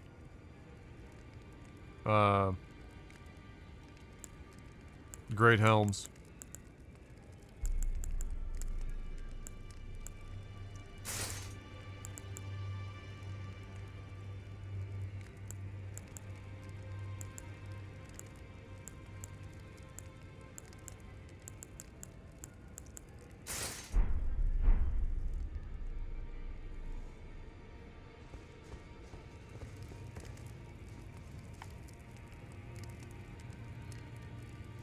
Hot Girl Summer. Yeah, we can go Fashion Souls. I mean, Malekith's armor is pretty dope. For just like a straight 1-to-1 Fashion Souls.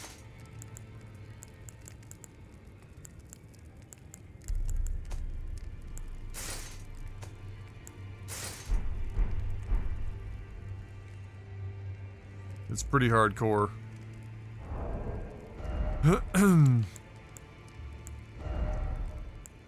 The lion head looks like a meme on everything.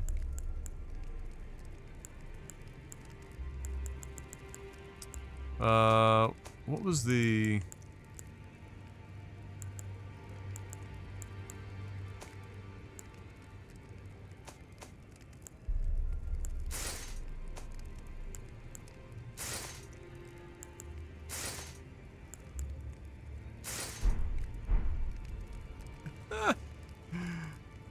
This is such a weird combo. Like the Cuirass. Let's see. What can you get away with here? What would you put her helmet on?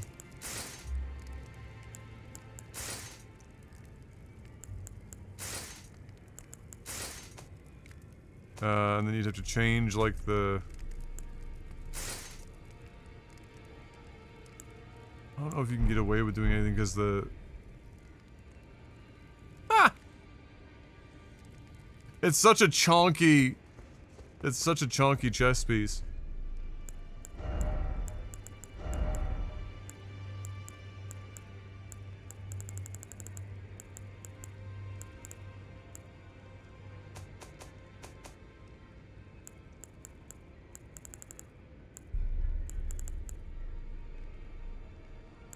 Then you have like Fire Knight armor is really neat.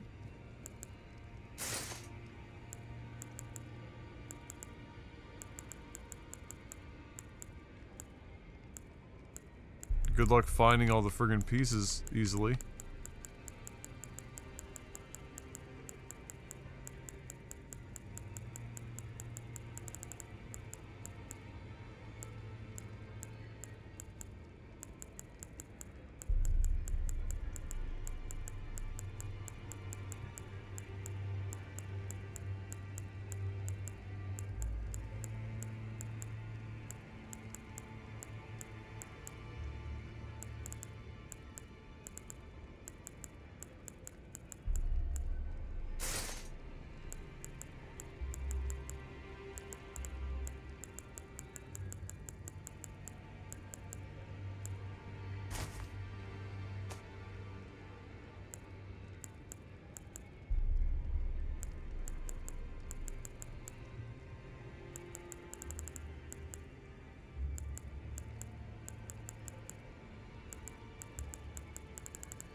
Oh, they haven't. Oh, just have the a hood. Okay. Little Red Riding Hood type shit.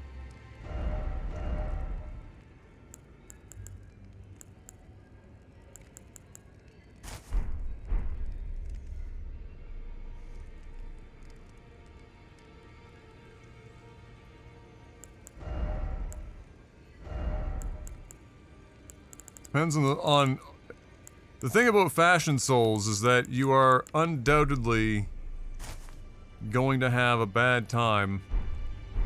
Perfect. Fighting like anything, you're just gonna get completely clapped. Oh, there's the dancers bit. The hot girl summer.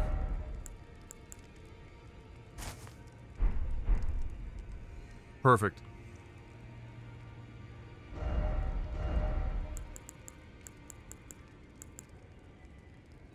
Even better.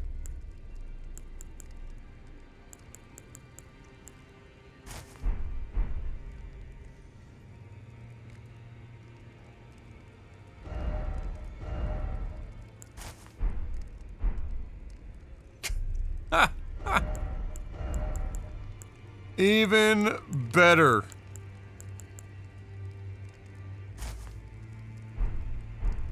Woo, that one might get spicy on Twitter. You gotta be careful with that one. You don't wanna... too far down that road. Oh yeah, I forgot you have her, comedically large hat.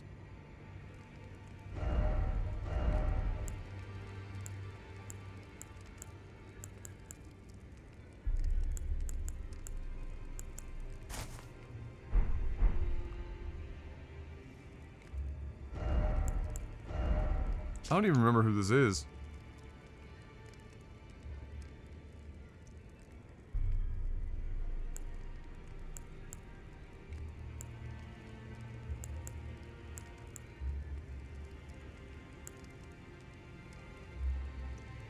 Yeah, this character is blindfolded, yeah.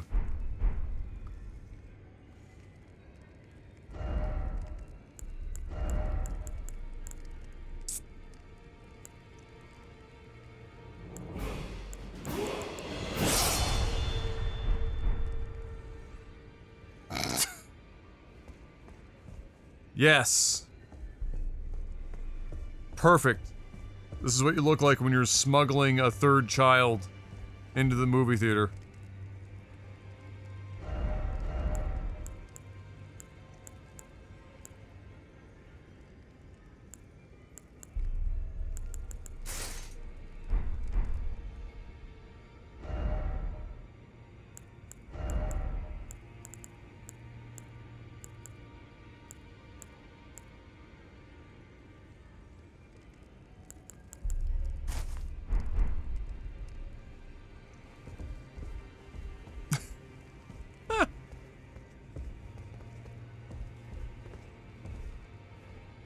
Sarcasm, welcome up. Holy Lasagna. Welcome back, Holy. Thank you, Sarcasm.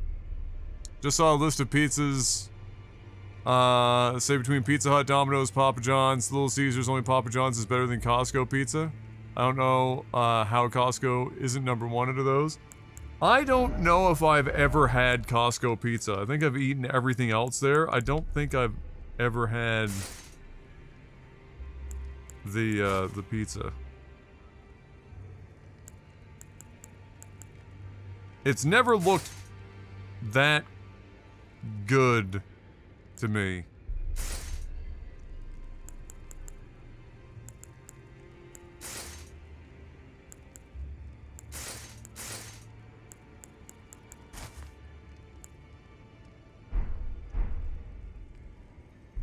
Now that's hot.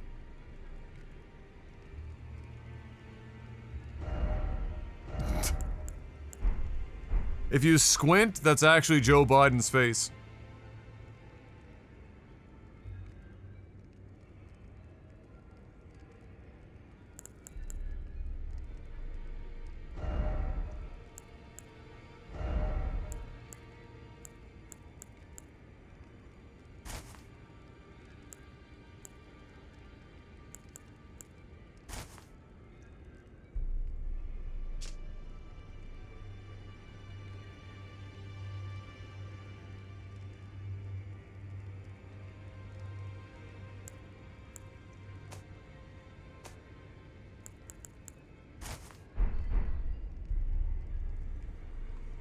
Do you have a confused boner yet?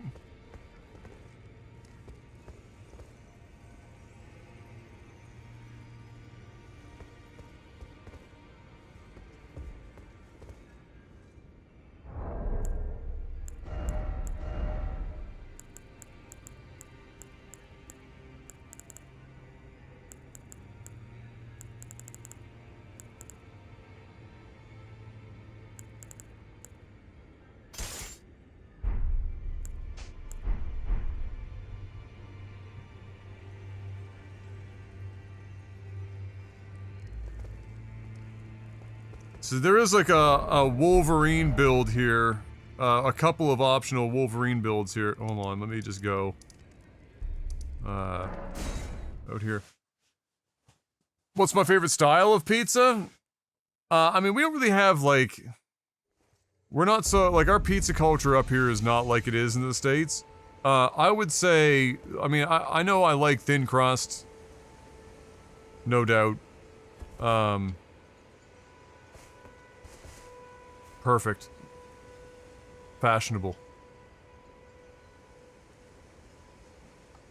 Yeah, I'm a thin crust kind of guy. And then my usual go-to is pepperoni, green pepper, mushroom. Pepperoni, green pepper, mushroom, bacon, hot peppers.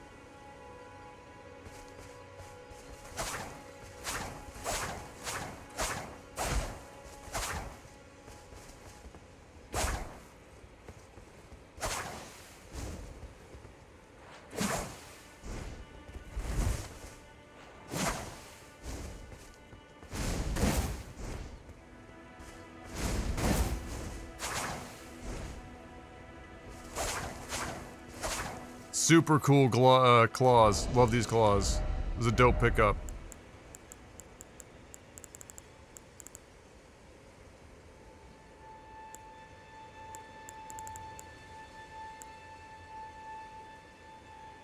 Yeah, I would say what Mark is saying is right. Most of what we have is probably considered like a New York style.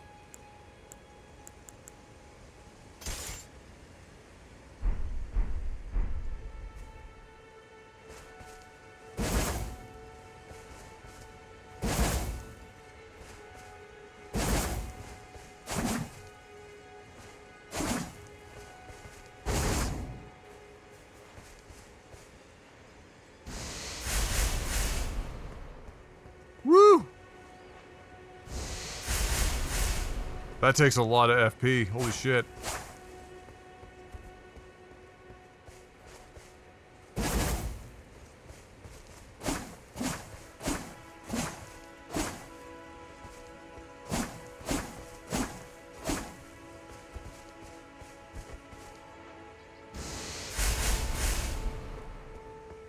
What weapon is this? It is the Sword of the Night. The claws I was just using are the weapons of the sister of the person who wields this sword.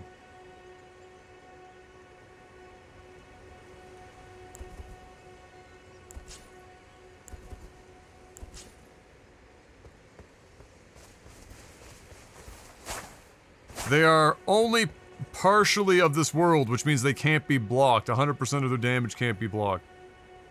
Like they always do damage. Do you want me to tell you how to get it?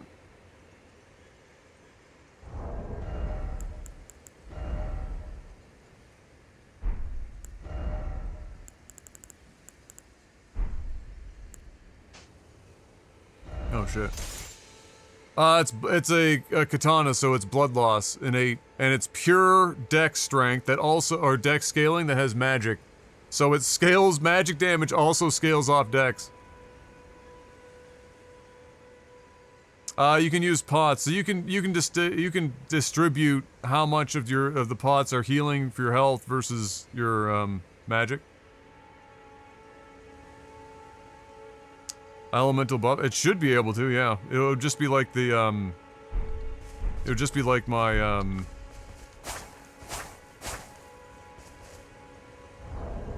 my maces. A grease on it? Do I have any? Probably some.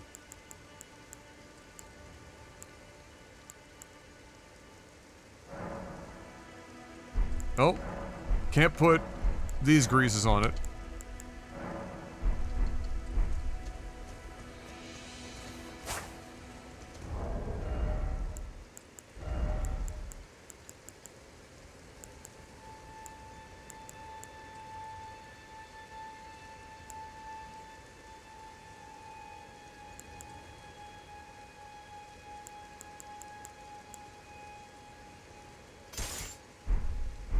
And then you got her... Oh, it just goes to one sword unless you're two-handing it? Amazing.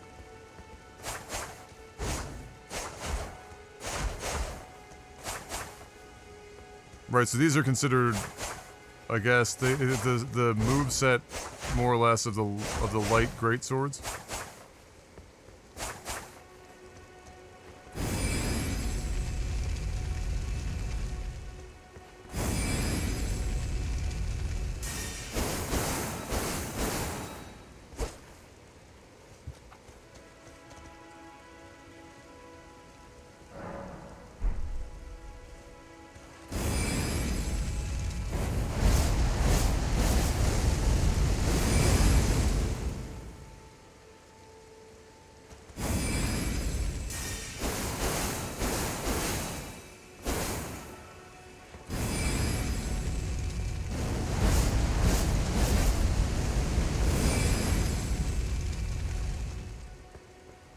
Alright.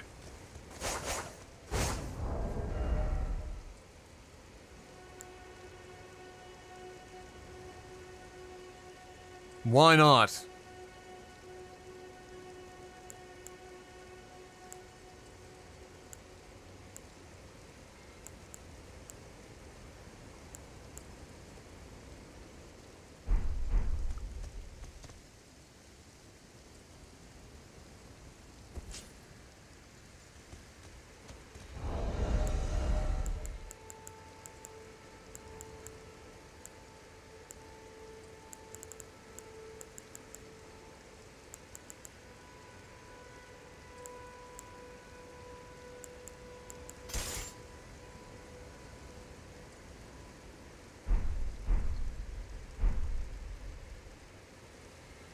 I think these would be a good pair together.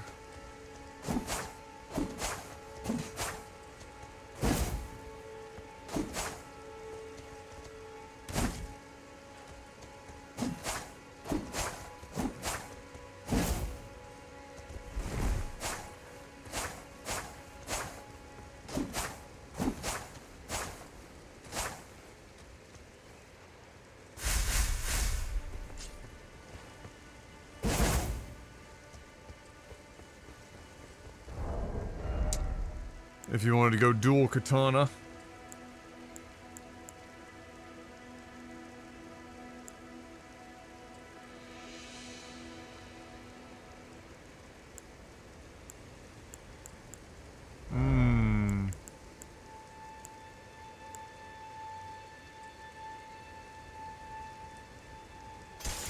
This was also kind of a cool idea. So you have the moon in one and the night in the other.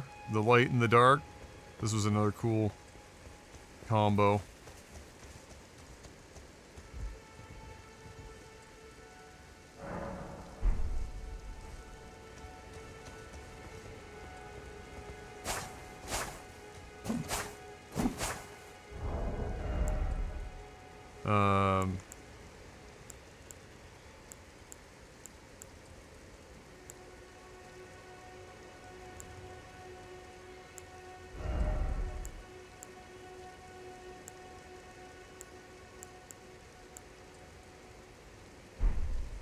Although it almost looks like...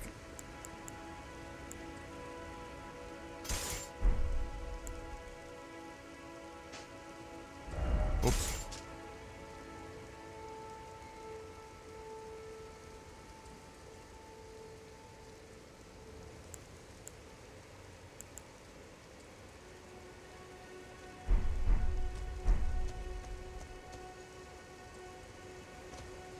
My mace is scaled off of strength, dex, and int, and so That's why I have 50, because I eventually hit, like, soft caps on my other stats that I didn't want to keep dumping, so I just went with int to keep getting more, damage scaling on my maces.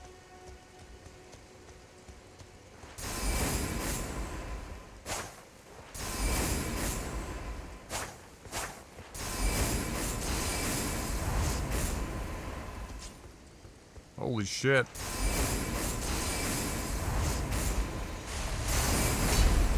Oh shit! What the fuck? That goes kinda hard.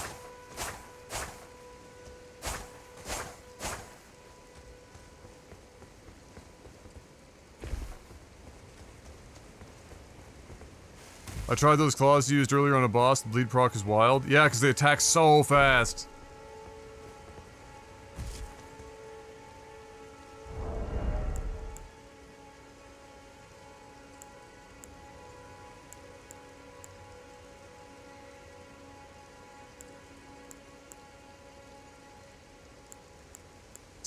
That's kind of a cool weapon.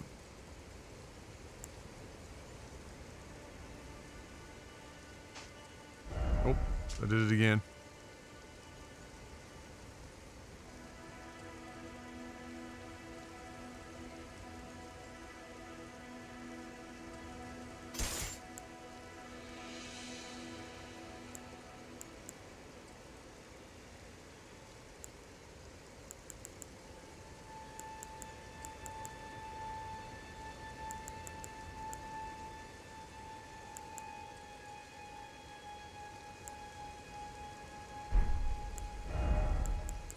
What would make a cool secondary? Oh yeah, we still have to check out Radahn's shit.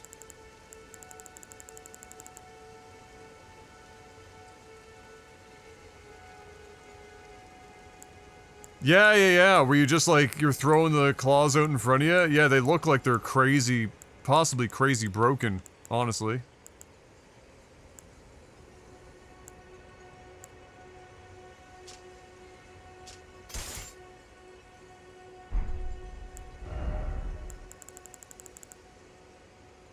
No, I haven't tried his spear yet. No, I don't have it.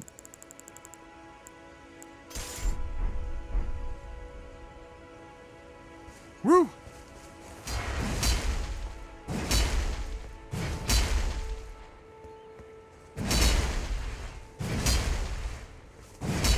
Oh, those are even slower than the maces. Holy shit.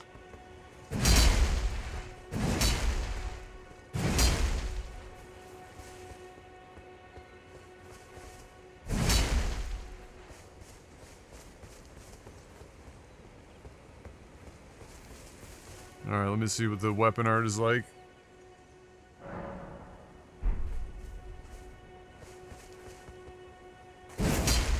It's not the right button, Adam. Try it again.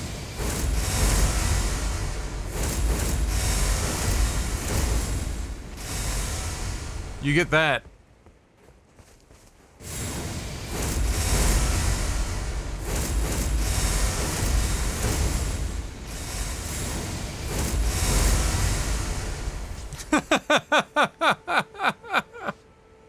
I'm sure in no way, shape, or form can that possibly be a broken combination of shit if you just, like, feed them that. I'm sure that's probably fine. Probably something light. Sent you this in a DM? Alright, let me see.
Let me see. That was texting my mother and not looking at what Fox sent me, which is probably a better use of my time, honestly. Let me see.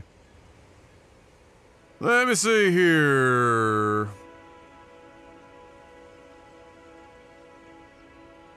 Yes, babe.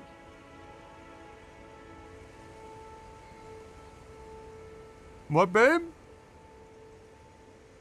I'm not even hungry. Did you cook anything? Are you hungry? Yeah, neither am I.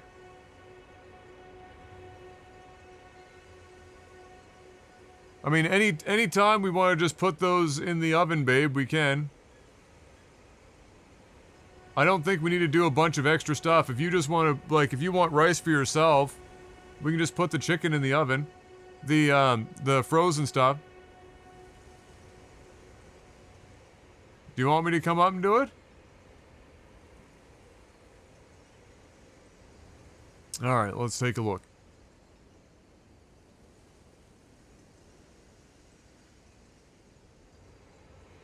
It's so hot in this room.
Who is this?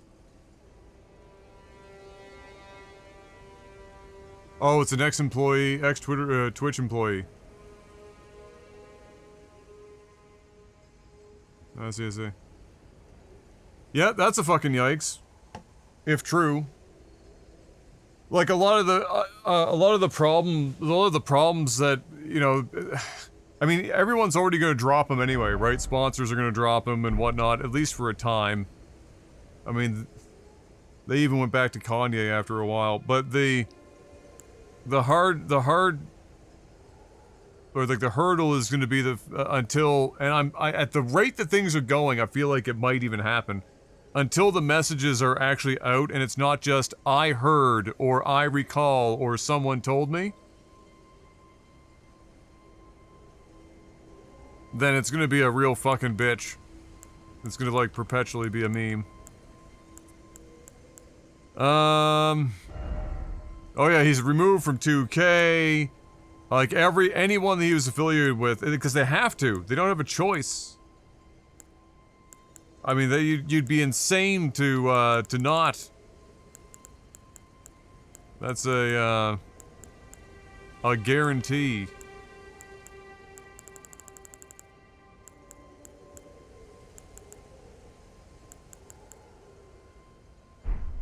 So I like the idea of like the Radon sword meme here. This looks super broken. But like this is hella dumb. You know damn well this hits like a fucking truck.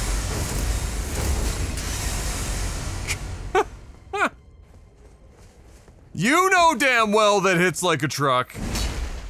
Which it has to, because it's this. I think feels even slower than my maces. That last attack specifically.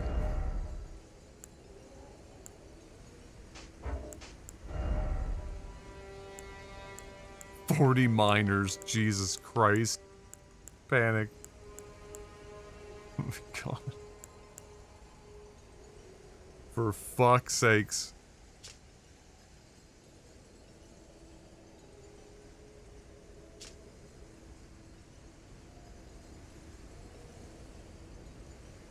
Like I have this sword too, which is really a really cool sword.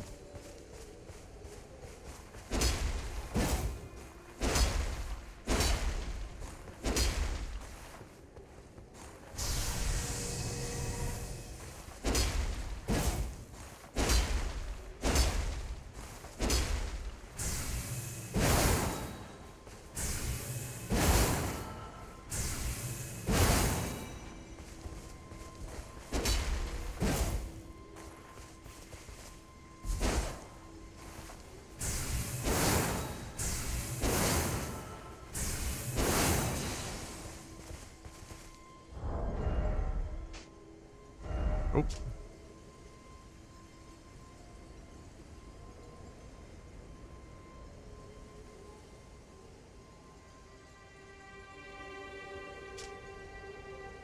It already causes frost buildup, like, naturally, so when you have the sword juiced up like that, does it increase the frost buildup effect?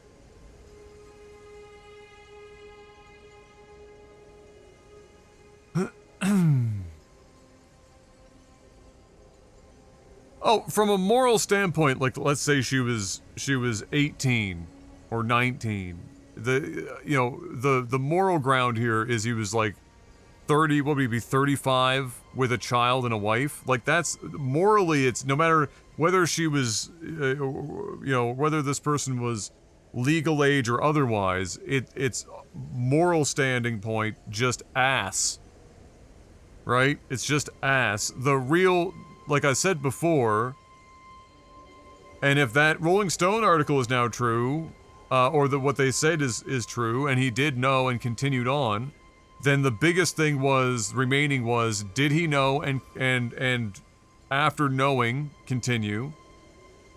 Because that's a major difference between doing it, because then you're just a cheater and a dickhead, and a weirdo, instead of a cheater, dickhead, weirdo that's also going after underage girls. And then going after underage girls. Like, that's, like, those are two... one of those is much more difficult to regain any amount of credibility, public image-wise, over time than the other. One is nearly impossible, the other is plausible. And as more information will start to come out here, that's, we're gonna find out how much of a hill he's gonna climb, but it looks like he's climbing a vertical hill right now, about the height of Everest. Did you see the stuff that came out earlier with the e-girl he wanted cam shows from? I did see that. I gotta keep it a buck. Right now, unless there's an enormous amount of, like, support for the shit where it's actually real, the problem is we are definitely in a spot where people will be faking shit for this case. And I'm not interested in jumping on every little piece of everything that comes out and being like, yeah, he's already fucked. No doubt. She put out a video? What of it? So instead of just making a tweet, they made a video?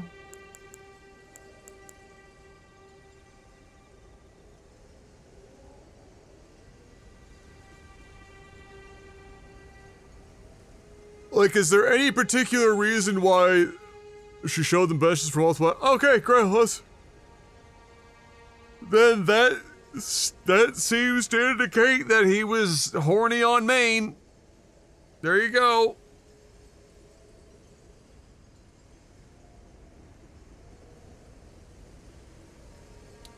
I mean, it wouldn't be surprising. The man cheated on his wife with, I think, what was it, a 24-year-old girl, and was now talking, apparently, to a minor inappropriately, and so, like, on the totem pole of horny on Maine, trying to get a cam girl to give a show is probably pretty low.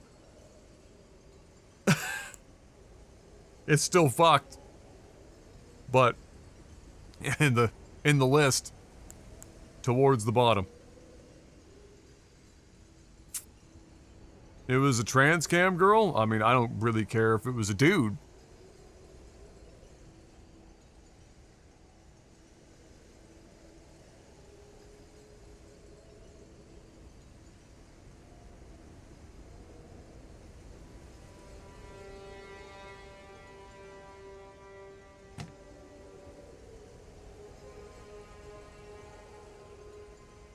The line between getting canceled and being morally trash. Well, that's what I was saying, Panic.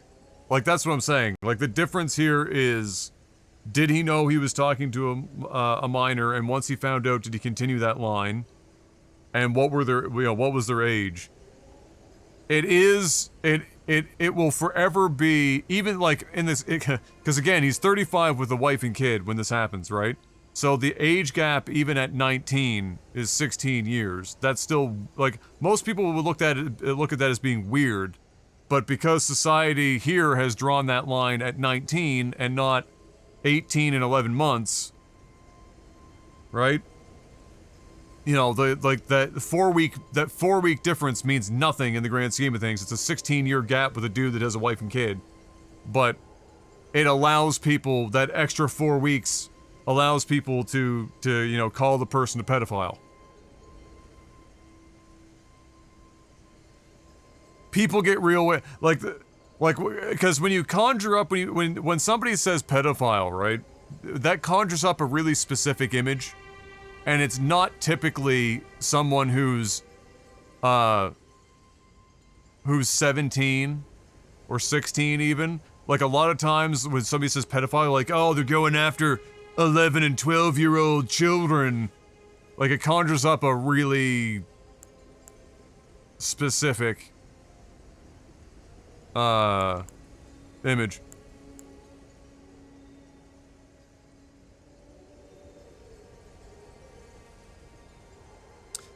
There are different file names, yeah, and let me know the last time you heard anyone in casual conversation discussing these kind of topics use anything other than pedo. I think 18 at 22 or 23 is weird, let alone 35. There's a lot of growing up that happens between 18 and like, let's say 22, no doubt, for a lot of people, especially for guys. Because, as anyone will know, the girls grow up and mature mentally way faster than us. We're fucking stupid as hell. We're fucking a bag of rocks. But there's a lot of growing up that happens between 18 and like 22.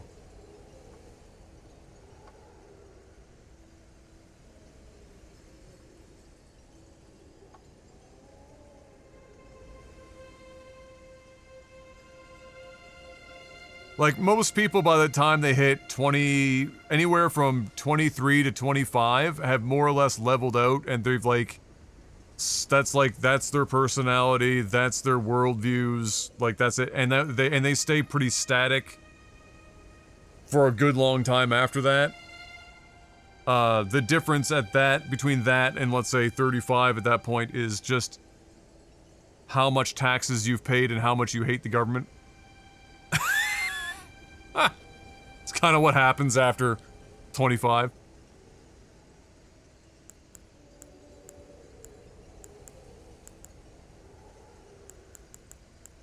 I'm trying to find, I thought there was like another weapon type that might be like a Nido.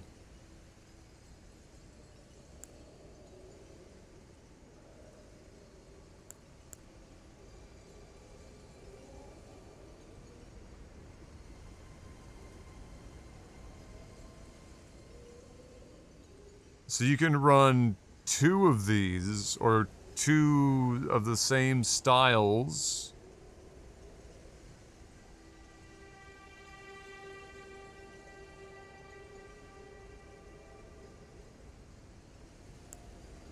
And it will allow you for a parry?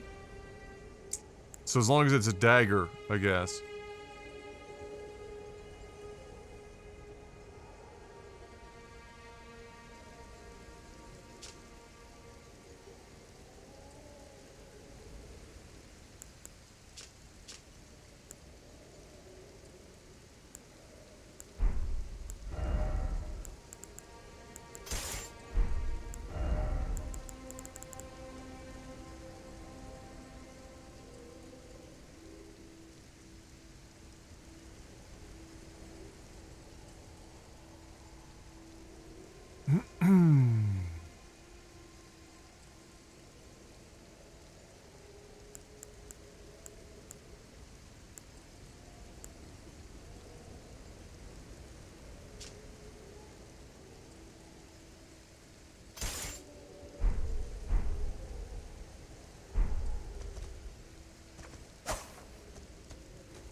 Oh, so this is not... Okay, so it's not just 2 daggers.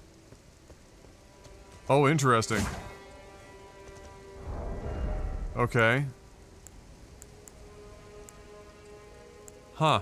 So you'd have to have, like, what would it be? What would the weapon type be? Like a rapier? Maybe? I have no idea.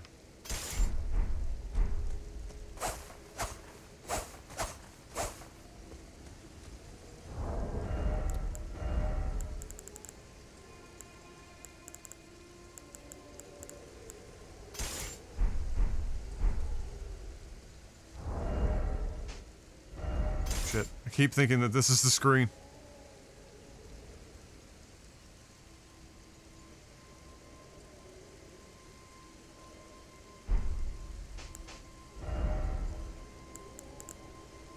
I kind of like,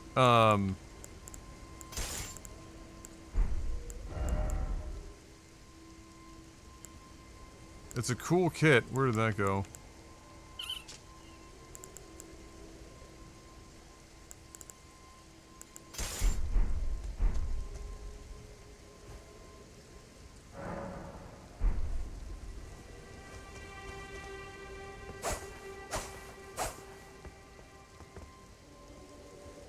Oh, that's also just a stabby, eh? It's considered a rapier, maybe?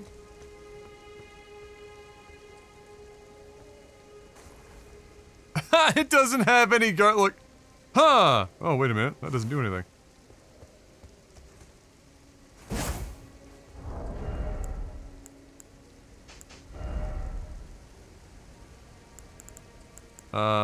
Then... Hold on. Does that mean...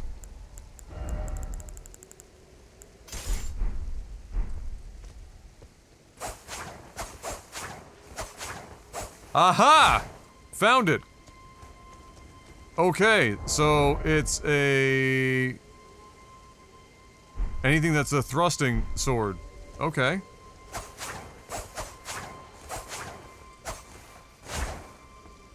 Shit, that's a lot of friggin'...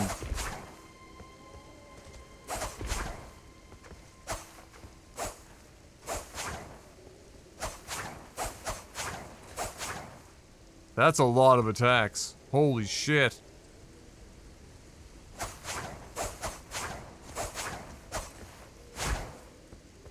Wow. Okay.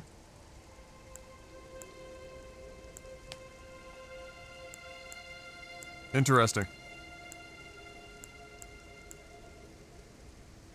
You could, like, slap bleed on both of those bad boys.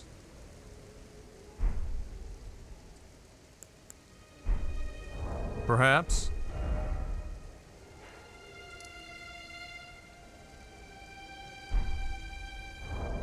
And then you have, like, the ability to parry as a meme.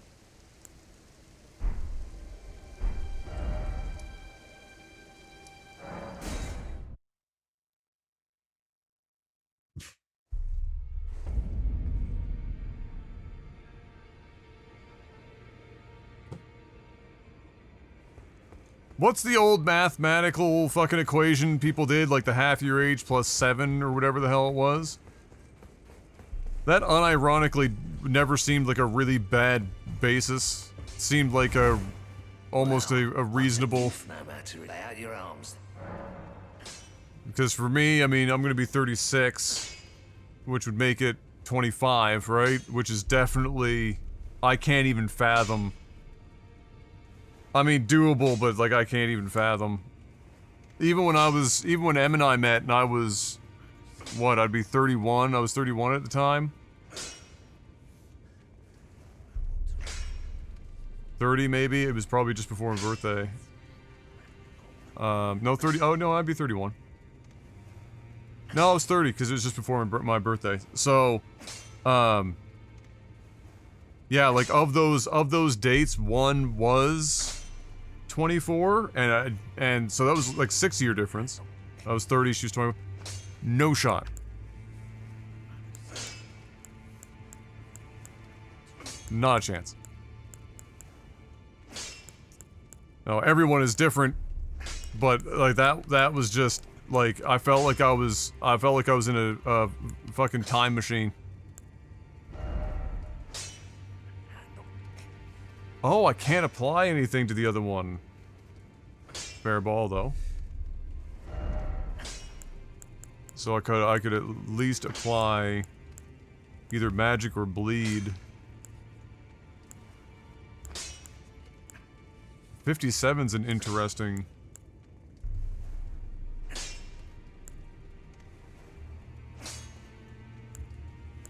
But it changes it to arcane instead.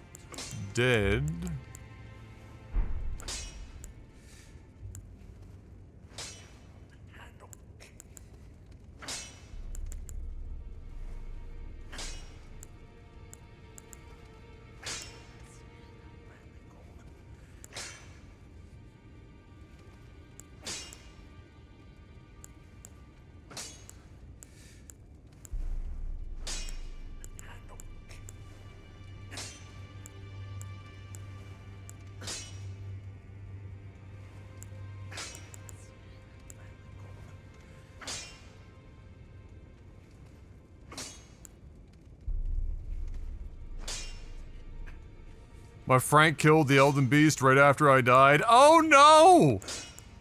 Frank will do that to you occasionally.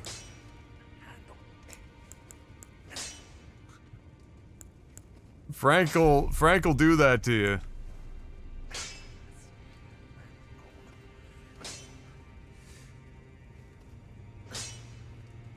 I suppose if you put something on this, though, it probably replaces...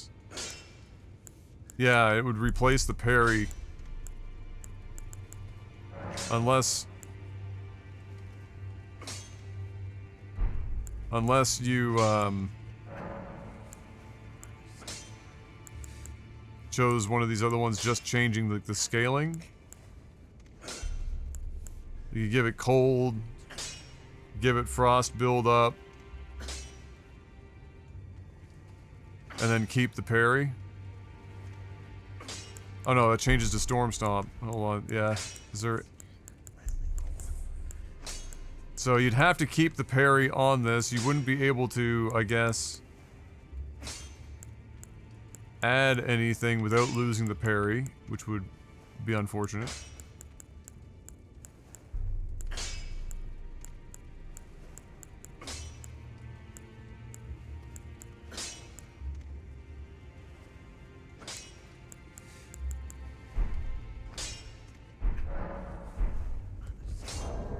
Frank had a job and you had yours.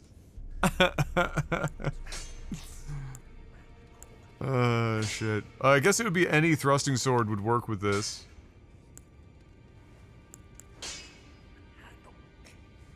So, like, you could go with that to get Scarlet Rot.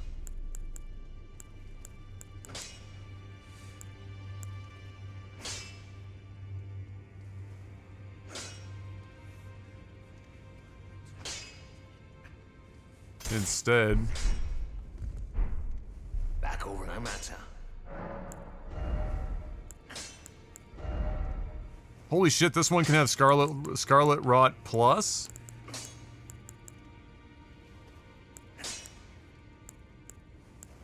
Holy shit.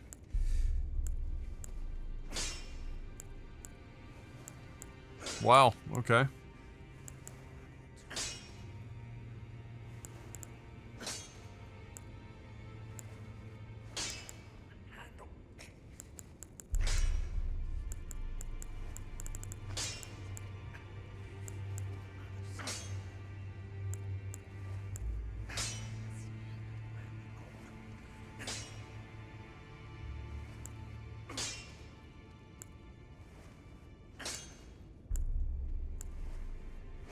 Imagine that. Scarlet Rot and Frost.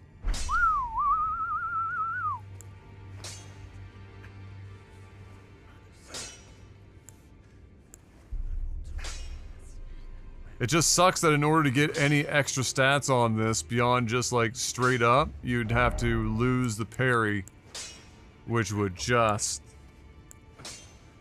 What a kick in the knackers.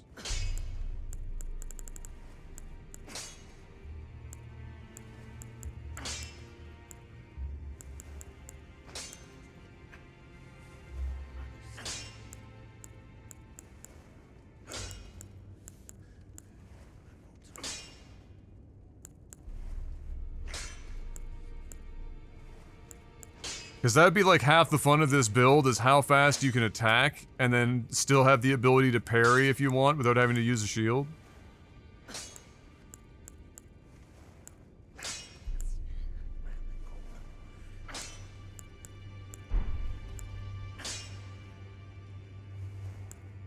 I have so many different things I'd like to do, but like limited fucking materials to work with.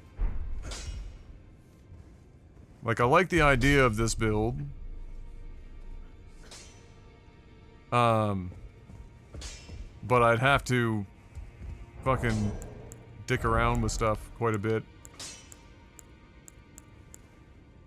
The nice thing about this is that, you know, the attribute scaling is nice, but it doesn't add so much damage in the grand scheme of things. Like it does add some.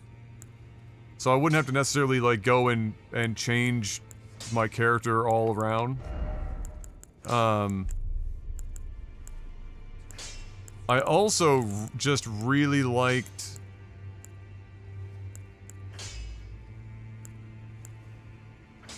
the Starline Katana. That was a really neat weapon. Like the weapon art on that was pretty dope.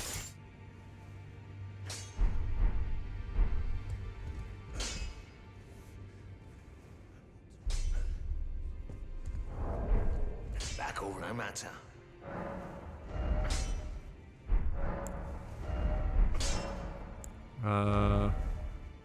This is somber, yeah?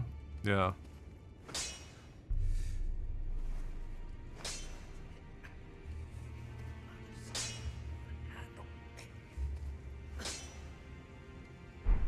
It's kind of intriguing. I mean, what do I have to lose, really? I mean, Jesus Christ. Just have some fun with it. You've spanked everything. Just have some fun with it. Let's see what we got here.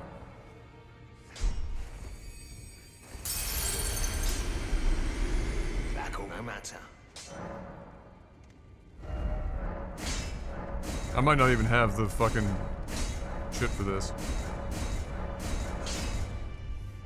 Or I do. It's also a distinct possibility. Holy shit! That's a lot of damage!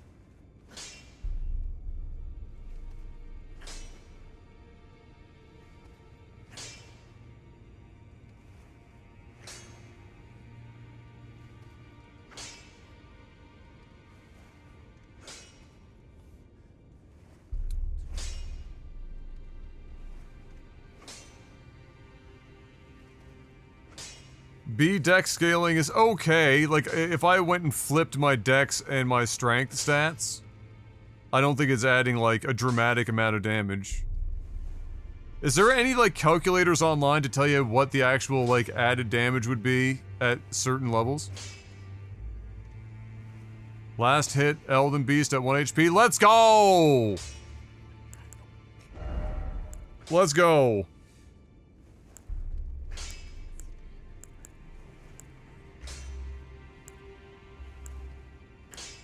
Congrats. That's dope.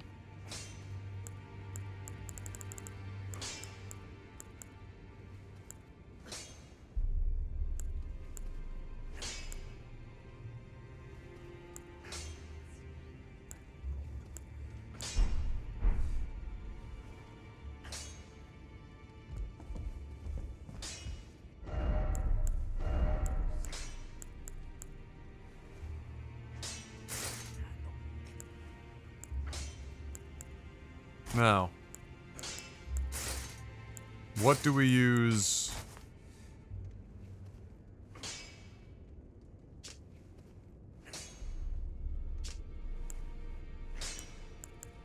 As our armor set for this.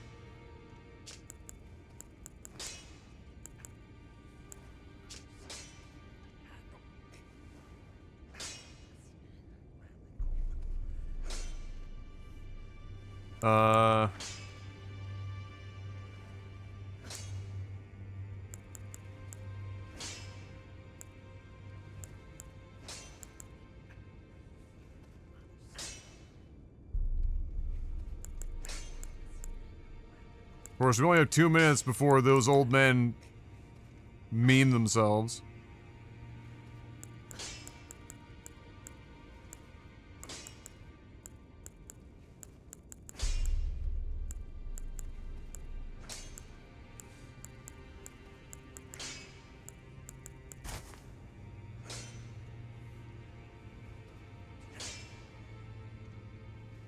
Increases mind.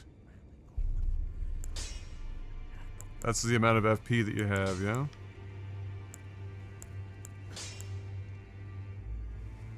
Was it increase it by 1? Spectacular.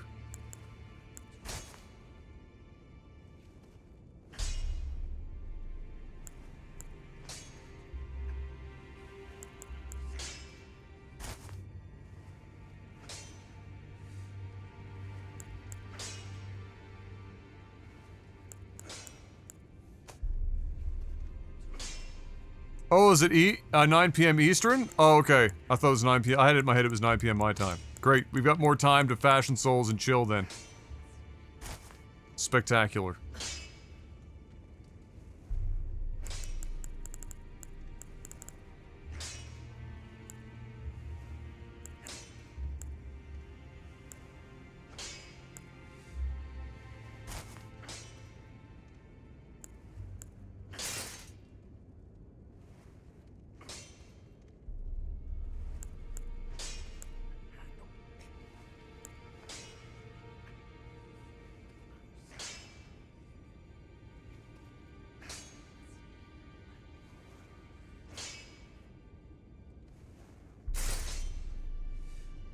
As well as dash attacks. Okay. Don't know if that covers what we're using.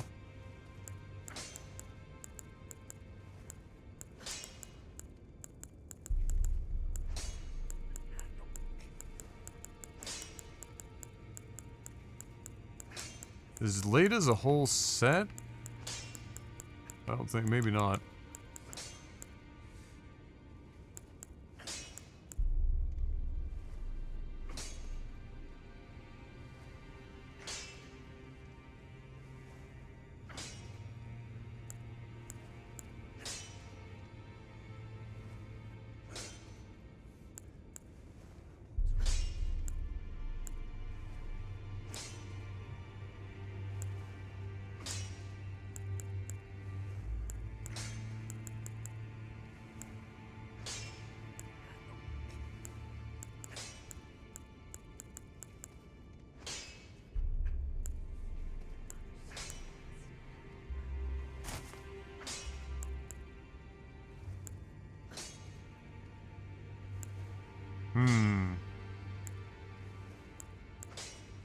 Fashion souls.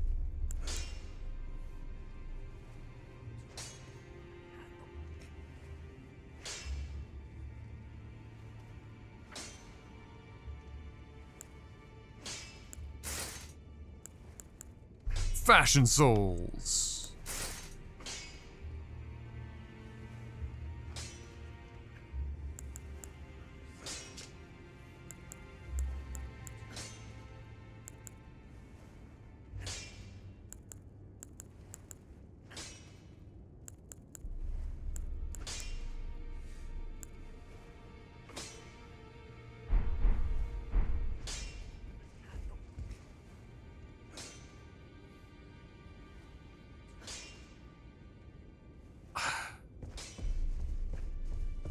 That's pretty good.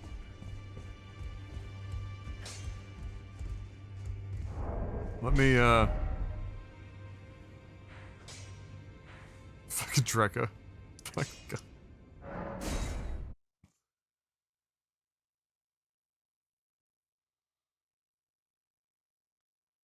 Was that your first clear on that, Adam?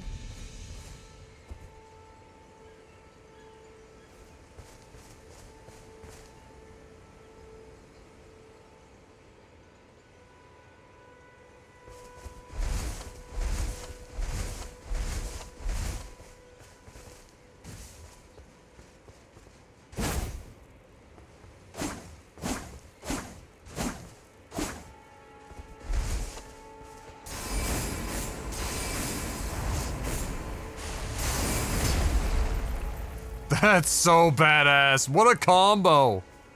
That's a dope combo.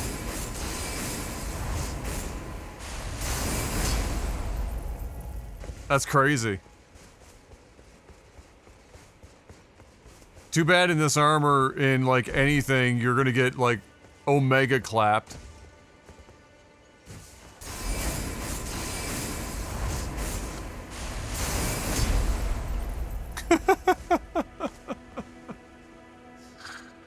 Too bad you're gonna get absolutely Omega clapped. Can I even apply grease to this? Probably not, because I can't apply anything else, I don't think. Hold on.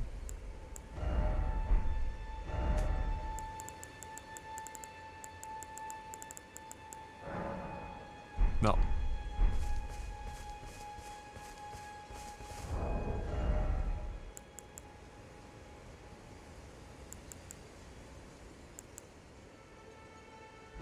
Alright, we don't need so much damage negation. What about this weapon could we maybe add?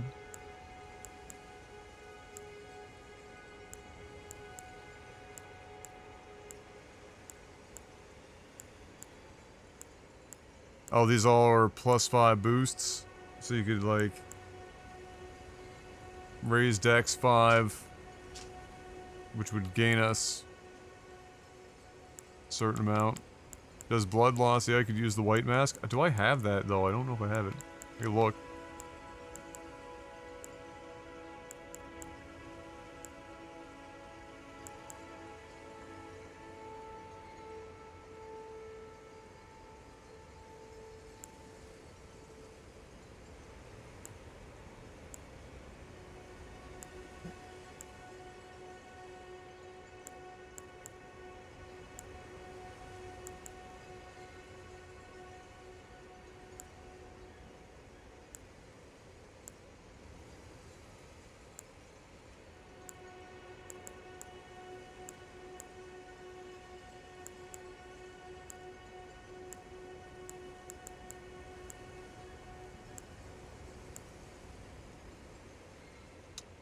I could use that to help lower how much it uses. Or there's the attack power of skills. Just as a baseline.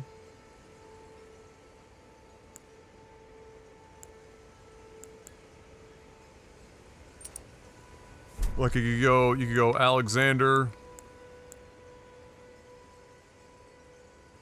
I don't need the equipment load anymore. Because I'll still be medium load.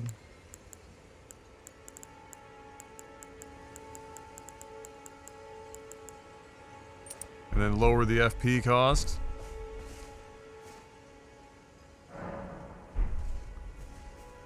Let's see how much of a difference that makes. That's a pretty substantial difference.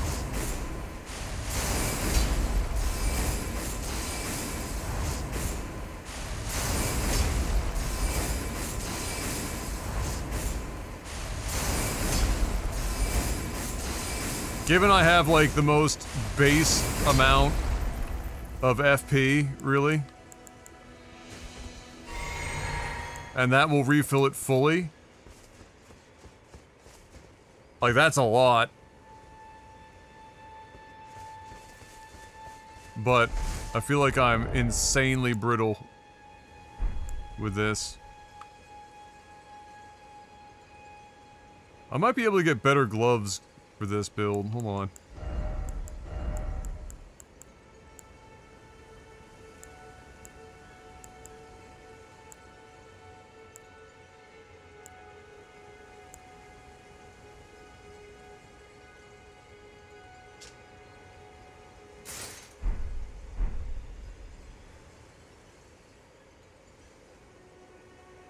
It's not bad. I just don't want them to look crazy chunky. Which a lot of these are gonna look chunky.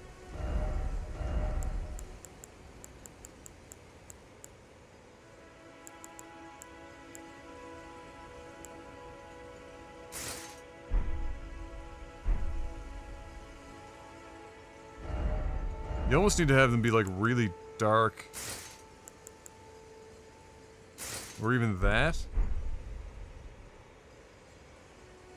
Yeah, those look like they go together pretty good.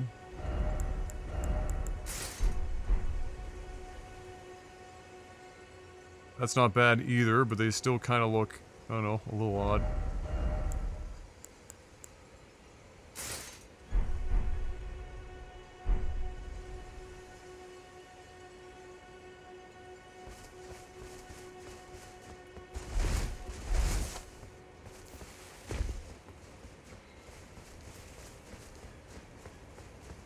I don't like wearing light armor and stuff. I like, yeah, well, the thing is that rolling is always king, right? And it's just a matter of like how good are you at rolling. The thing is, in previous Dark Souls games, bosses weren't quite. I mean, they were hard, but they didn't have as many like of these follow-up AOE kind of attacks. So once you've learned a boss, it was, you know, there was more movement for you to kind of make use of lighter armors. In the DLC and whatnot, you're gonna have a real bad fucking time. And even in the base game Elden Ring, a lot of bosses, or a lot of enemies are, a bit overkill.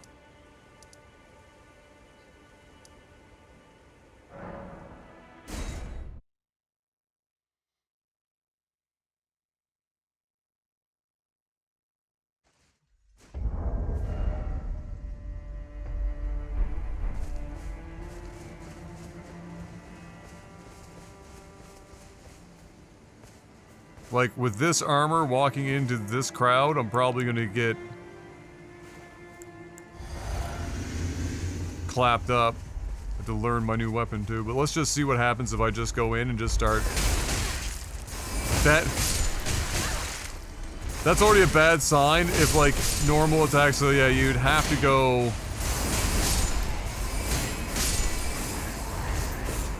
You'd have to get to 50 poise at least.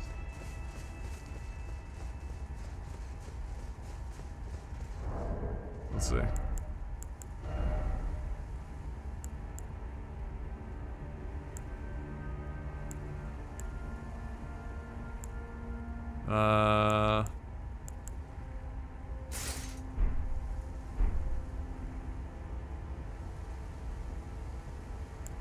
Which means you go Royal Knight Gauntlets. Veterans Gauntlets will get me there.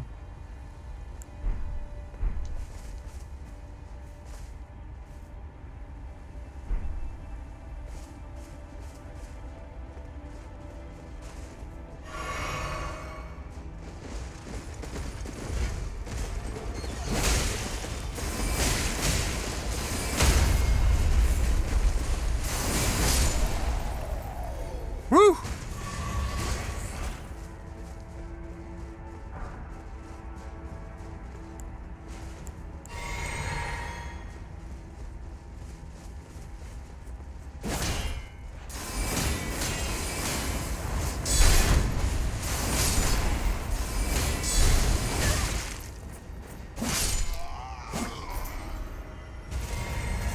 What's up, babe? Oh, you're just putting it down here? Okay.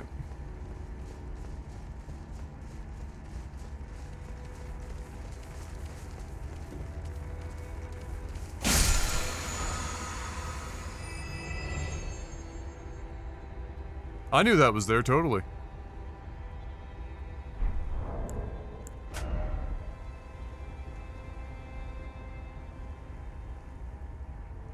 Great axes, great hammers, great spears, colossal weapons.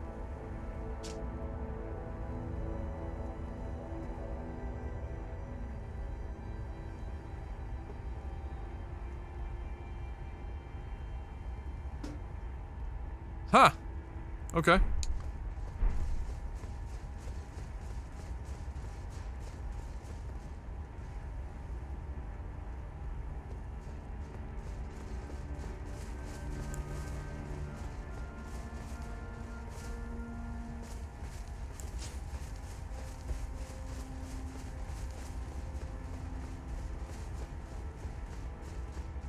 I mean, this seems like a pretty good meme. There are some, I think there's a talisman or something that lets you regen your FP over time, too.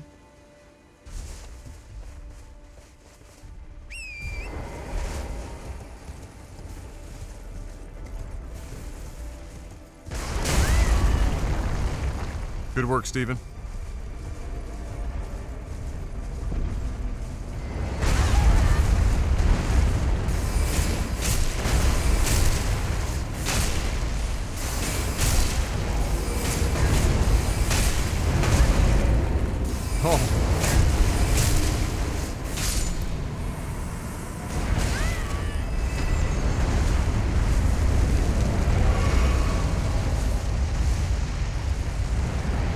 Listen here, dickhead.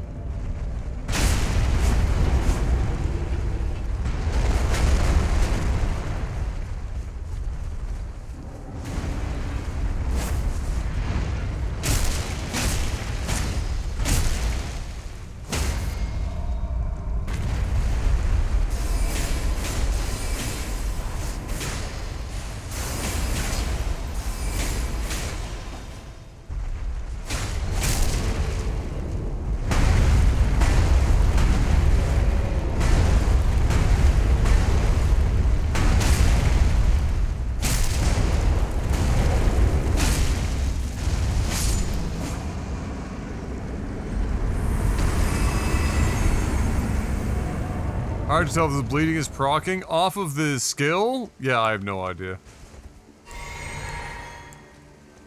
Not a clue.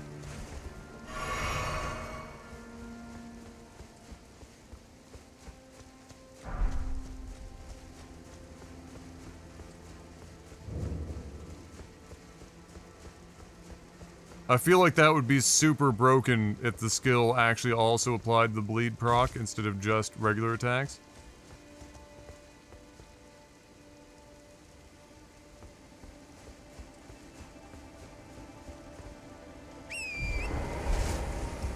I'd have to find somebody that lives long enough to actually have the bleed build up, right? Or like a boss or some shit.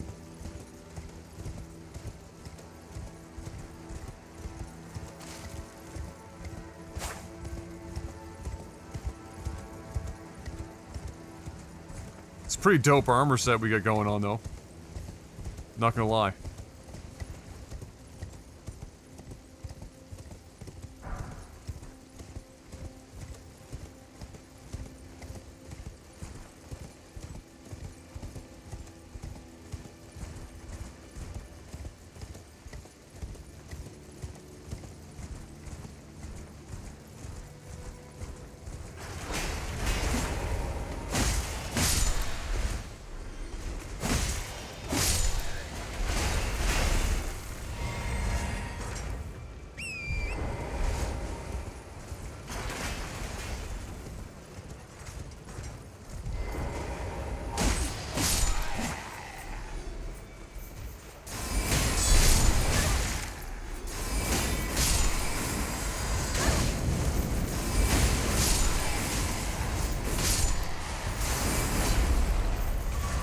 Woo!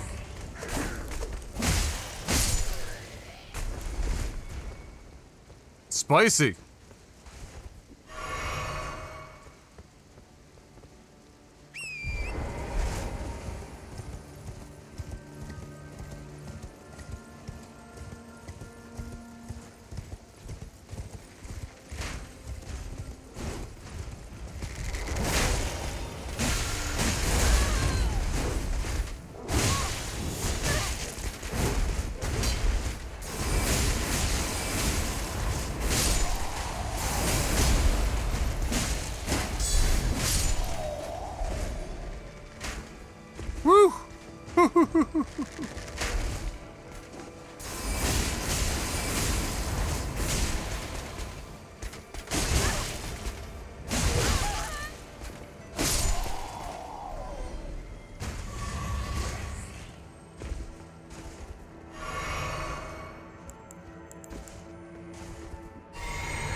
Awesome. I dig it.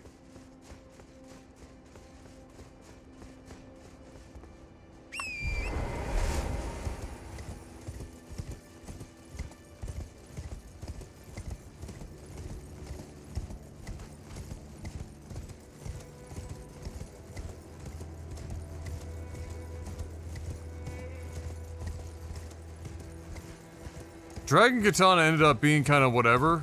Its thing is fine. The problem is that it's like hyper specific to dragons to get the absolute most out of it. Which, again, like, I think kind of a neat concept if you're, you know, if you choose to use it to kill Bale. I wonder how, I don't know how much faster you'd kill him, but...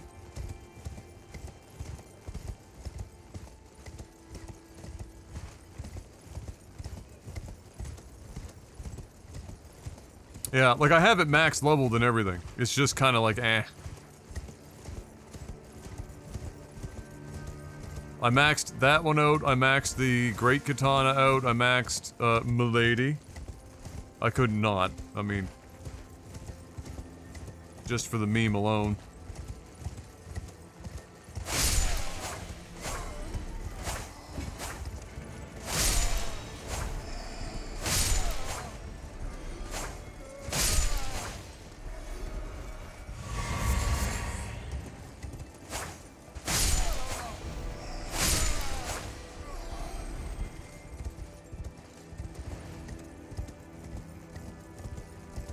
I did try the light greatsword kit. I didn't level anything up, but I did try it. I kind of like it. My gripe with it was that, especially like dual wielding,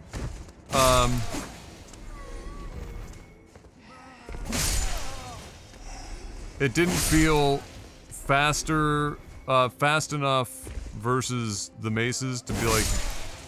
To make much sense. Like, it wasn't such a demonstrable speed difference that going from maces to dual, you know, light swords. There was a build idea that I had with dual light great swords that that seemed like it might be fun. The problem was I'd have to like completely redo the character. Like I'd have to go and re-roll it Renala, and that's dual light sword holy, and then apply the skill that you get from one of the knights that's like the spinning fucking, or like the big, like angel wing fucking spinning attack. I think that would be kind of dope.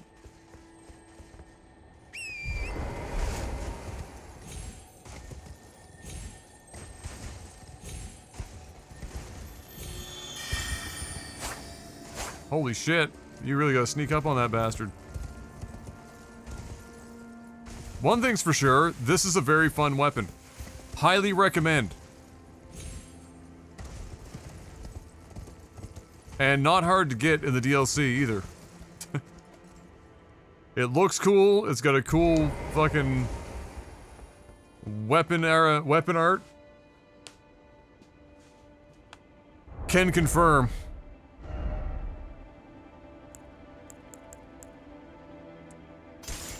Sword of the Knight is neat as well, but I feel like this is a better PvP weapon. Unless you like, I mean, because there's not that many bosses that block with a shield.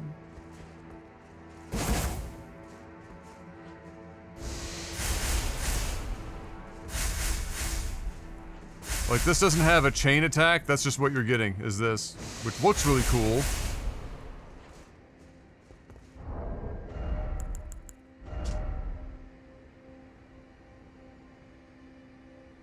And it bypasses block entirely.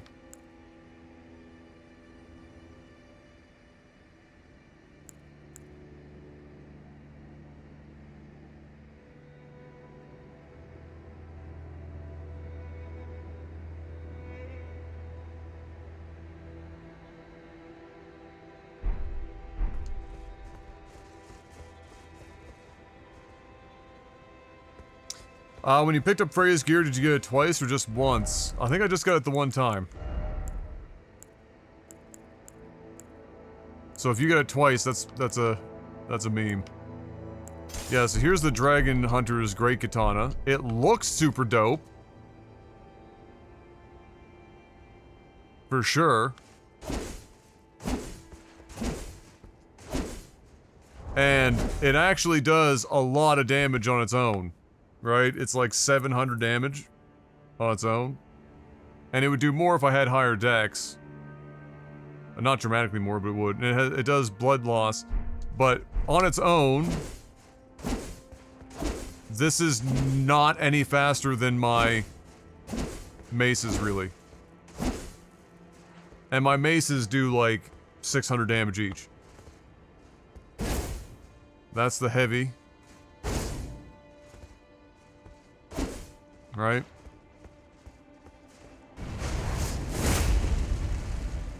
And that's the... And there's no follow-up, it's just the same thing.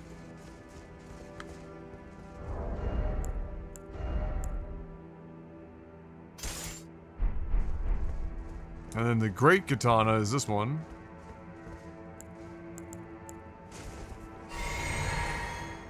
Oh yeah, we beat him. We're fashion soulsing and trying out different weapons right now. We found a really dope one, actually. And this is the same problem. Right? This is one that I added. And I can do this. And then, if I use a heavy attack on it. How was it? Thoughts on the lore implications? The lore, I mean, the lore doesn't move the lore needle dramatically because it happens before, like in the timeline it happens before you would have become Elden Lord anyway. So it doesn't really change a hell of a lot from that perspective. I do like how the DLC did elaborate in many ways on different things like the origins of Scarlet Rot, the origins of the fingers, we got to go to, apparently, the village that Marika was originally from.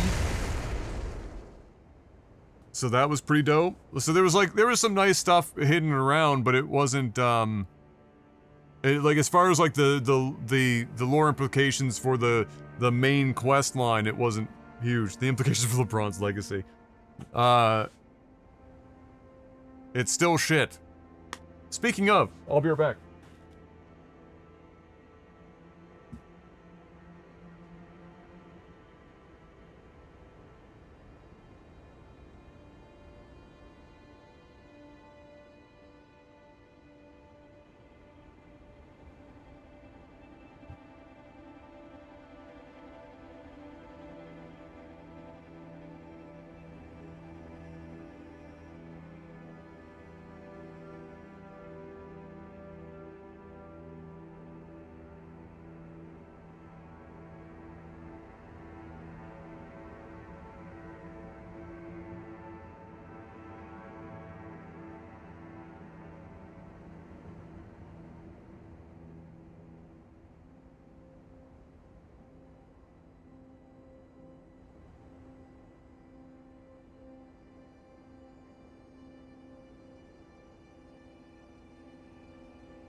Alright.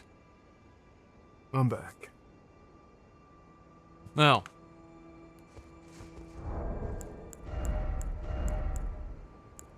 So that was a neato weapon. And then... what else was kind of interesting or intriguing? There was the rapier combo that was kind of an interesting idea. Just for like the speed of the attack. So you'd have that to parry with. And then I think it's like any... Twin blades also seem like kind of a neat idea. With certain skills are probably cool.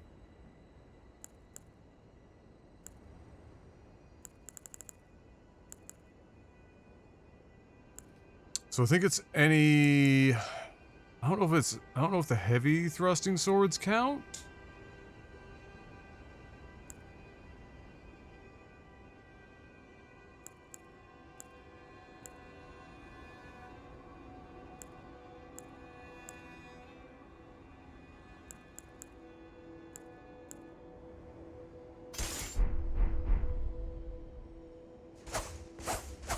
No.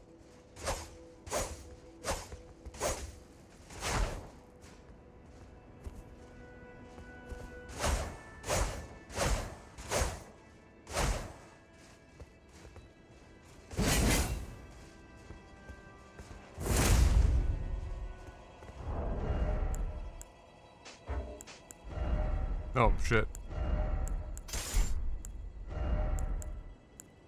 So... I think it's just the thrusting swords.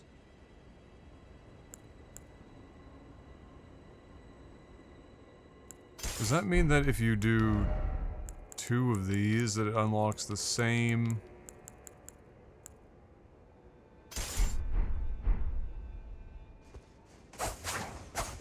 Oh, it does.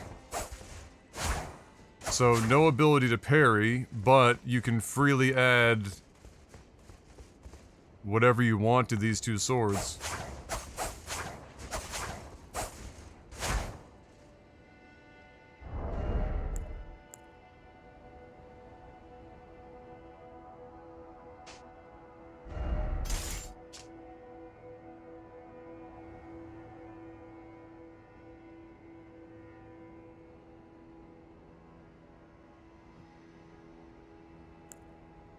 Interesting.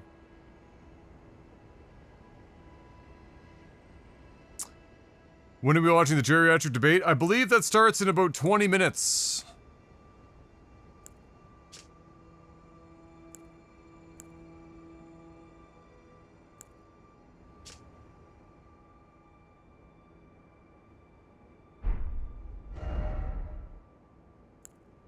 CNN pulling some fuckery, but I actually have no idea. I haven't been paying that close attention.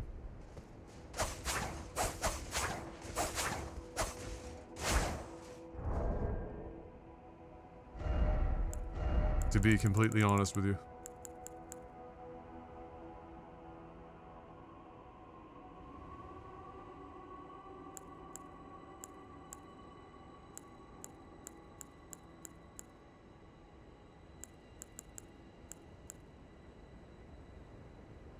Damn, 140? That's... But it doesn't count.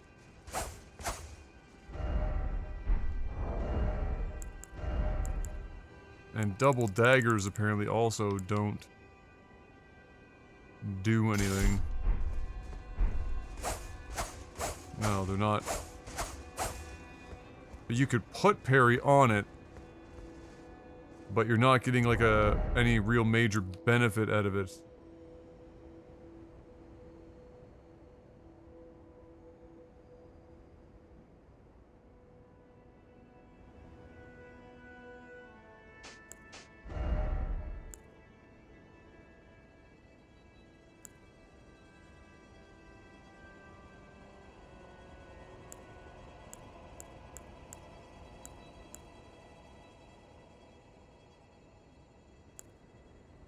Hmm.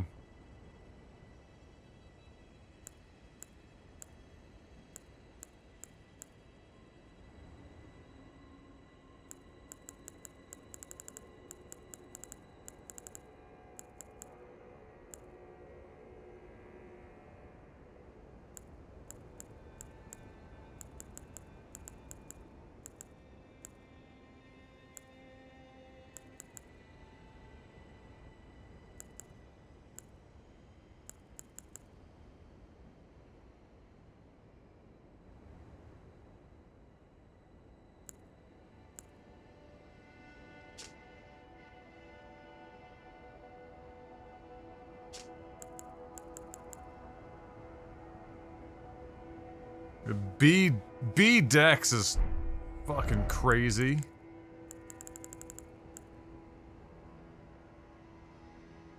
Any money on which one might have the medical emergency today? Both of them are going to be on uppers to keep them fucking going.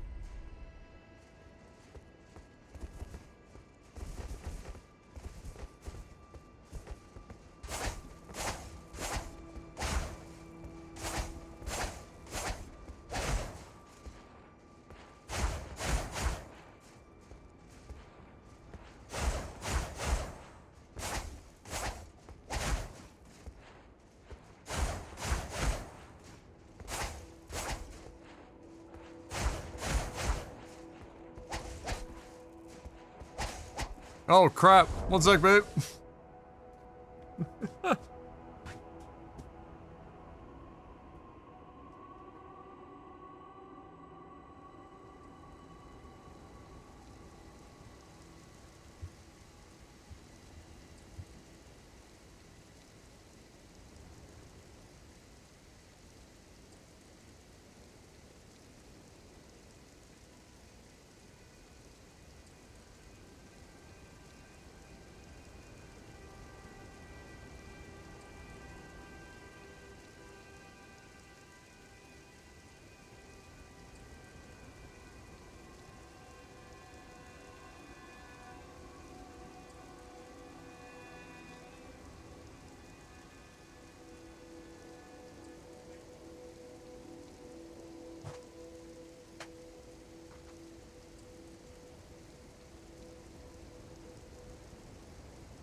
Okay.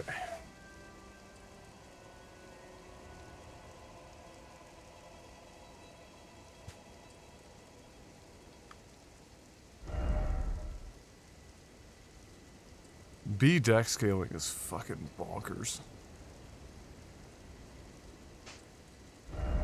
What's this?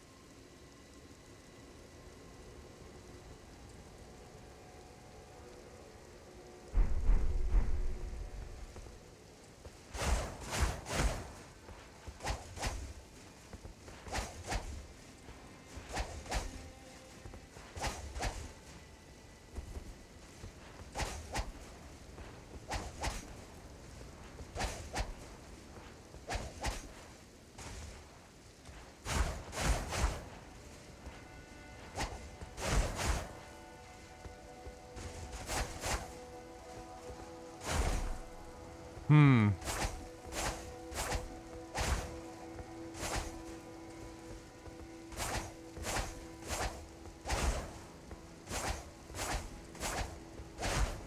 I mean, you could rock that, and you could go bleed. You could go anything, bleed or whatever the fuck on these index, and it's going to apply procs like crazy fast. And the only thing. Is it fast? Are these faster?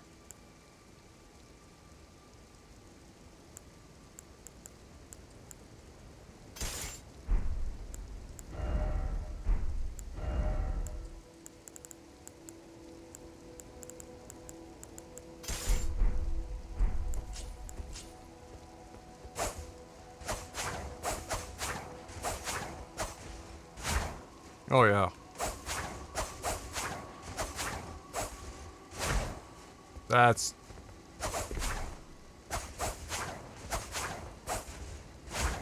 Very fast.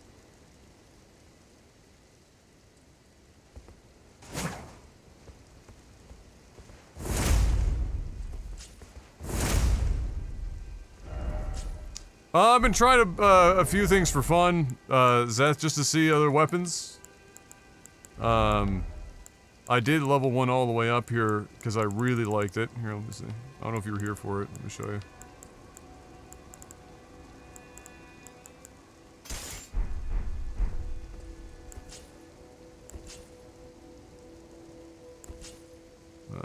Do that.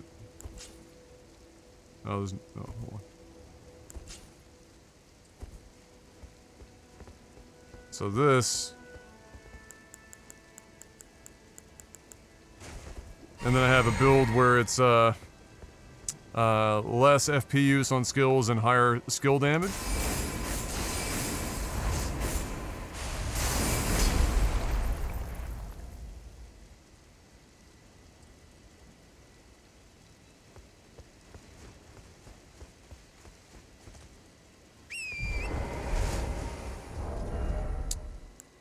It also, because it's a katana, it causes bleed buildup on regular attacks. We don't know if it does on the special attack yet.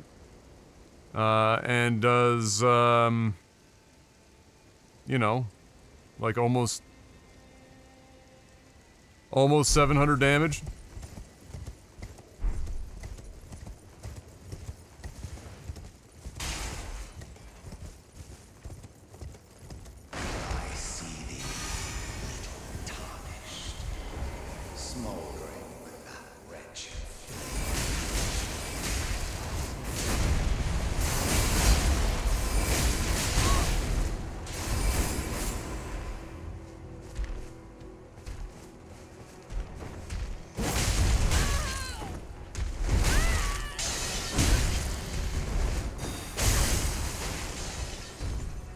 Oh, wrong one.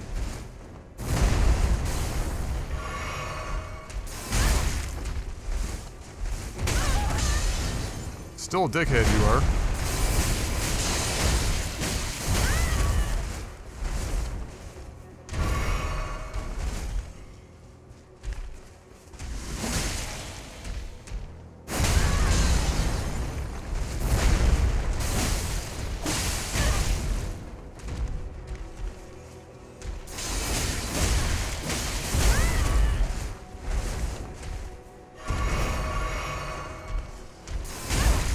I'm trying to see if bleed procs on your ass with the special attack.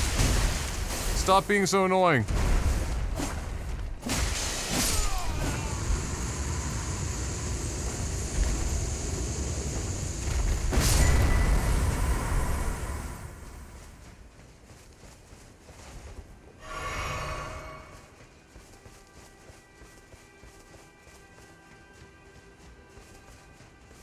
So it's kind of fun. It's really fun against groups of enemies and stuff.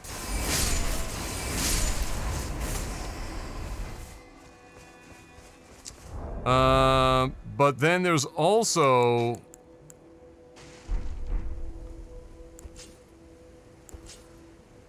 these types of weapons. So I have one that I can parry with if I wanted to have a parry backup.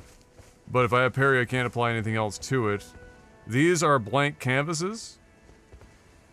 And running 2 of them gets you a really fast attacking kit.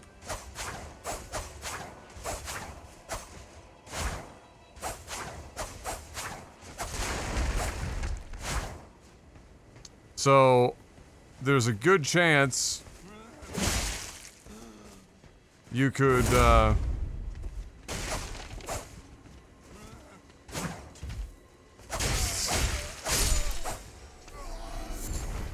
there's a good chance that you could put, like, bleed or something on these and then just have a silly amount of procs. The tetanus truncheons do more damage. The tetanus truncheons do more damage than basically everything. This is more of an idea of just, like, looking for stuff that was kind of fun to do that was still viable. Like, within reason.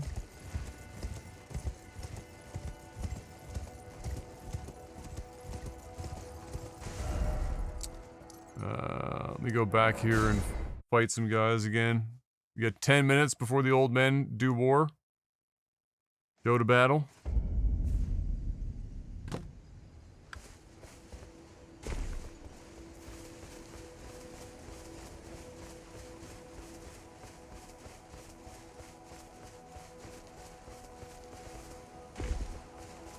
This is a horrible idea because these are not upgraded whatsoever.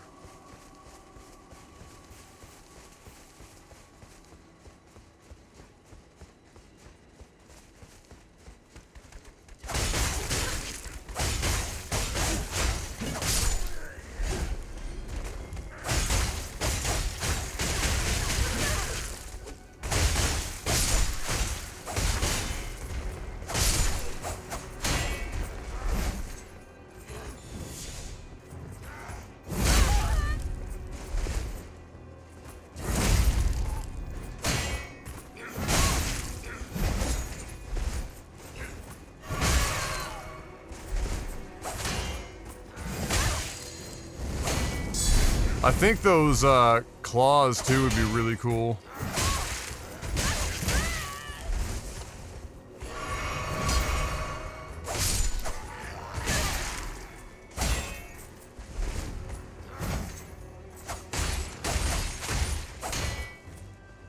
Like, these aren't even upgraded, but they still do pretty good damage.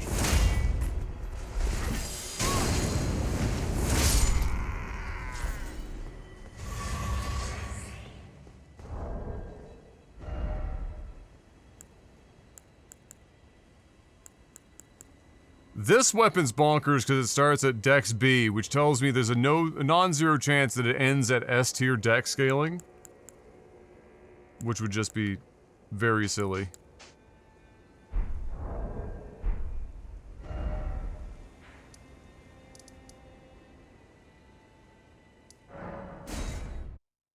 Yeah, getting clapped by regular dudes.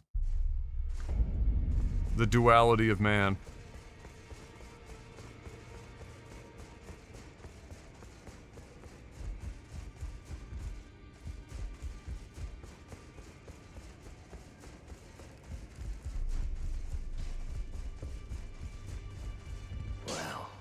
I took you for dead.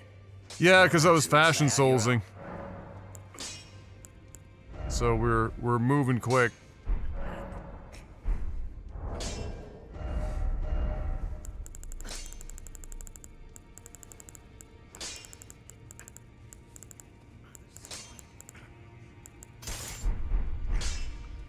Back all no matter.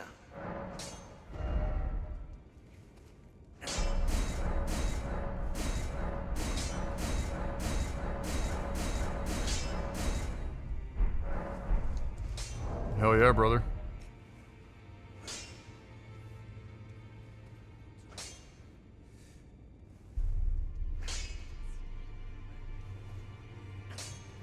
So that's a lot of damage. Good crit. Dex scaling, blood loss, and these can attack from a distance too. It gets kind of funky.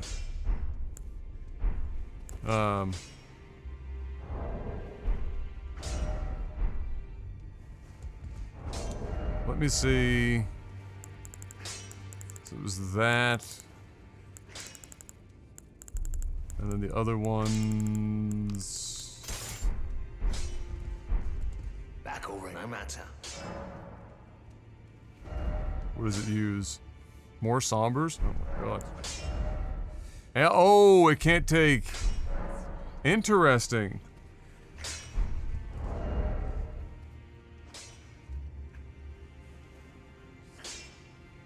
Weird. Also highly unfortunate.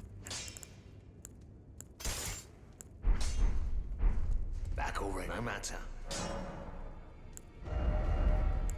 This one's a blank canvas, though.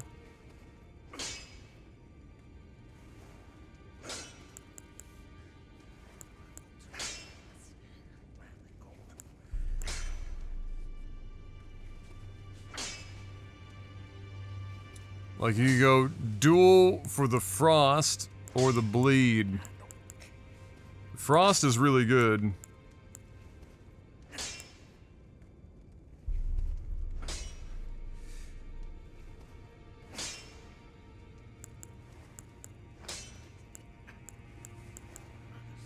Because just like the sheer amount of attack out of them is kind of wild.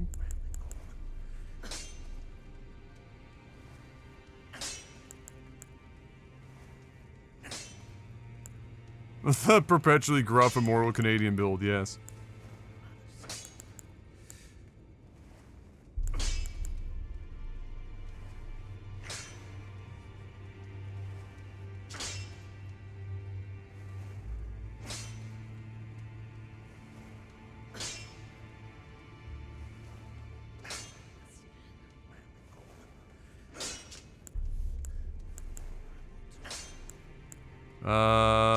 You can do...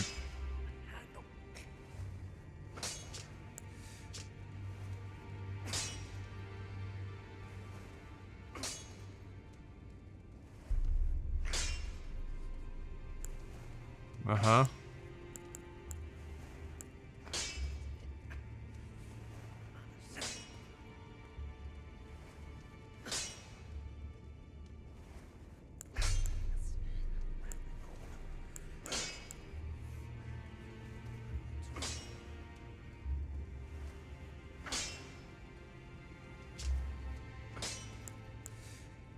So you could add... was the final boss Mikola or Mikola in Radahn's body? It was actually Radahn's soul in Mogwin's or Mog's body, powered up by Mikola.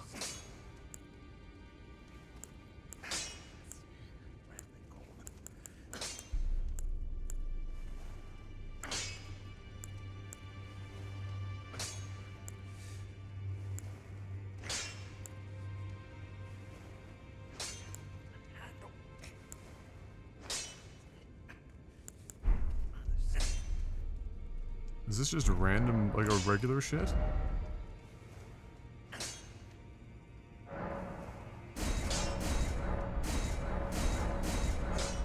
Probably don't have enough somber or regular, like, tier 6.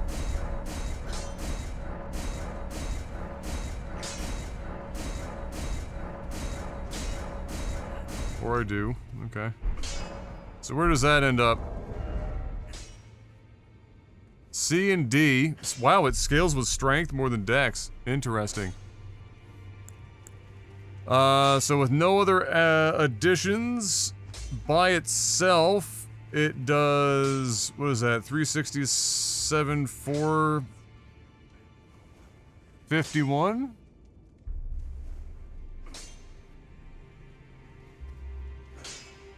Given how fast these attack?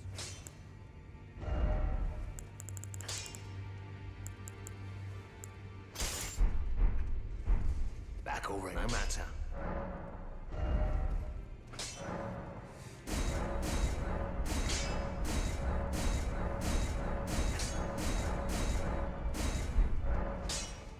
What do I need? Smithing Stone 3. I'll be right back. Do you remember Lorien from DS3? Not by name. I might need a description.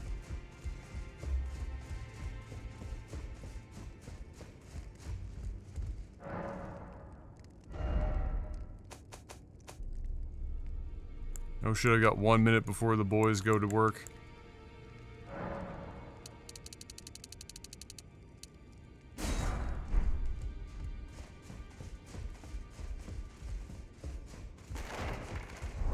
Okay, hold on. What's the best way for me to do this, I wonder? Maybe I will just... Is there a stream of it? They must be streaming this shit. So I don't have to watch it on broadcast TV. Then I can at least, like, play a game in the background while I'm watching this shit. C-SPAN's doing it? Okay.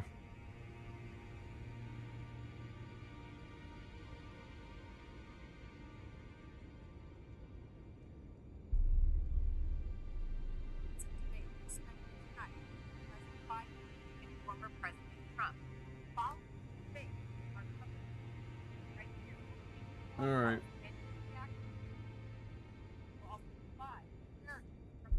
So I'll take my headphones off for this. Oh boy, here we go. Oh, look at that graphic! need something heavy to rest my phone on here or something.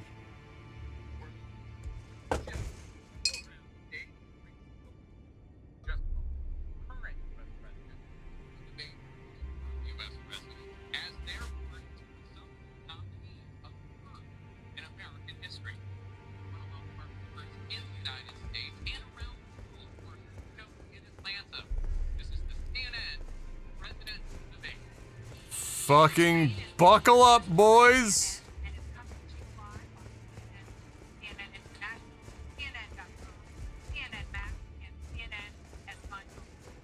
How many versions of CNN are they rocking?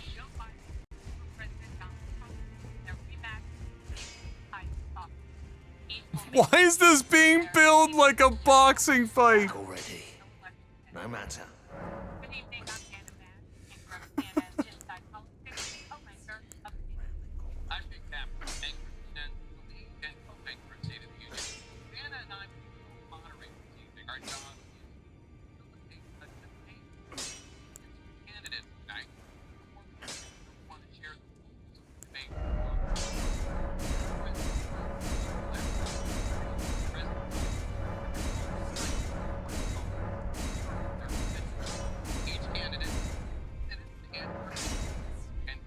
Uh-oh.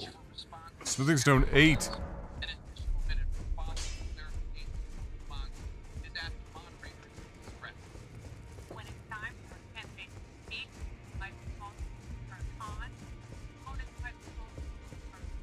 Oh my god, they're doing mic turn on, turn off?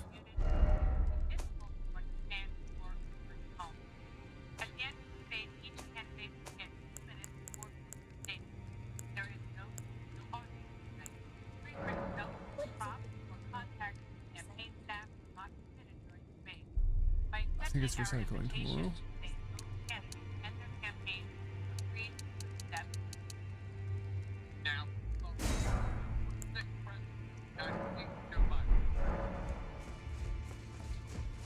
No studio audience.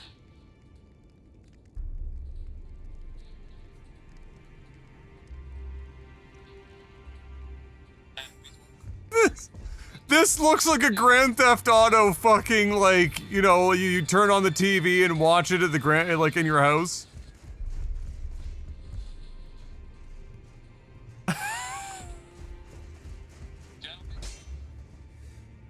Back already.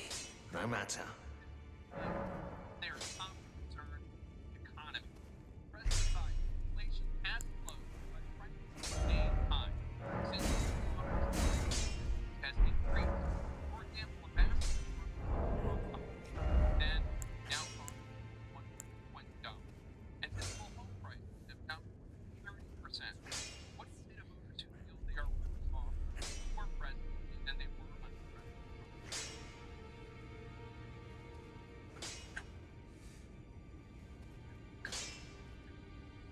Oh, okay, no, I should probably put this on the main screen, shouldn't I?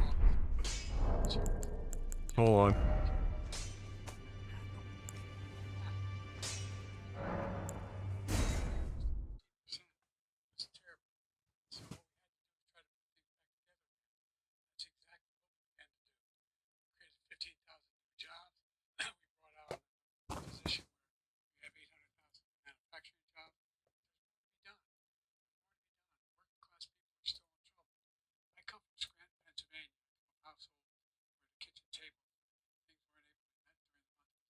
What is this shit? That beard, you're failing. That's why I'm working so hard to make sure I deal with those problems. And we're going to make sure that we reduce the price of housing. Make sure we build 2 million new units. We're going to make sure we cap rents so corporate greed can't take over. The combination, what I was left with in corporate greed, is the reason why we're in this problem right now. In addition to that, we're in a situation where if you take a look at all that was done in his administration, he didn't do much at all. By the time he left, all right, things were Fox, if you're here, can you change me to chaos. And so we put things back to special events, make sure we had a situation category, and then rename the stream prescription drugs, which is a major issue for many watching people. a dumpster fire. $15 for insulin shot as opposed to $400. No senior has to pay more than $200 for any drug, all the drugs they can include beginning next year.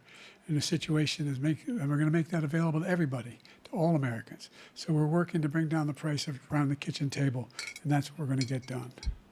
Thank you. President Trump? We have the greatest economy in the history of our country. We have never done so well. Everybody was amazed by it. Other countries were copying us. We got hit with COVID, and when we did, we spent the money necessary so we wouldn't end up in a Great Depression, the likes of which we had in 1929. By the time we finished, so we did a great job. We got a lot of credit for the economy, a lot of credit for the military, and no wars, and so many other things. Everything was rocking good. But the thing we never got the credit for, and we should have, is getting us out of that COVID mess. He created mandates that was a disaster for our country. But other than that, we had given them back a country where the stock market actually was higher than pre-COVID, and nobody thought that was even possible. The only jobs he created are for illegal immigrants and bounce-back jobs, a bounce back from the COVID. He has not done a good job. He's done a poor job, and inflation's killing our country. It is absolutely killing us. Thank you. President Biden? Well, look, the greatest economy in the world, he's the only one who thinks that, I think. I don't know anybody else who thinks he had the greatest economy in the world. And, you know, the fact of the matter is that we found ourselves in a situation where his economy, he rewarded the wealthy. He had the largest tax cut in American history, $2 trillion. He raised a deficit larger than any president has in any one term. He's the only president other than Herbert Hoover who's lost more jobs than he had when he began, since Herbert Hoover. The idea that he did something that was significant. And the military, you know, when he was president, they were still killing people in Afghanistan. He didn't do anything about that. When he was president, we were still finding ourselves in a position where you had a notion that we were this safe country. The truth is, I'm the only president this century that doesn't have this decade, that doesn't have any troops dying anywhere in the world like he did. President Trump, I want to follow up. I mean, century and decade. Well, I'm going to ask he you probably would have been right either way, but hey, that we give you. That's fine. I want to follow up. You want to impose a 10% tariff on all goods coming into the U.S.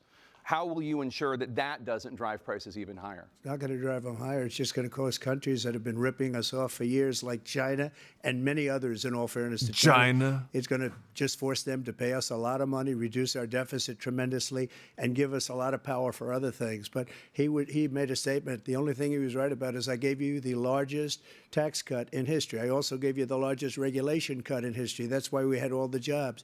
And the jobs went down, and then they bounced back, and he's taking credit for bounce back jobs. You can't do that. He also said he inherited 9% inflation. No, he inherited almost no inflation, and it stayed that way for 14 months, and then it blew up under his leadership because they spent money like a bunch of people that didn't know what they were doing, and they don't know what they were doing. It was the worst, probably the worst administration in history. There's never been. And as far as Afghanistan is concerned, I was getting out of Afghanistan, but we were getting out with dignity, with strength. Whoever kept with Trump's power. Hairline, He got out. It was not the even most hairline, but his hair embarrassing even day in looking the like he history has of any our left. country's life.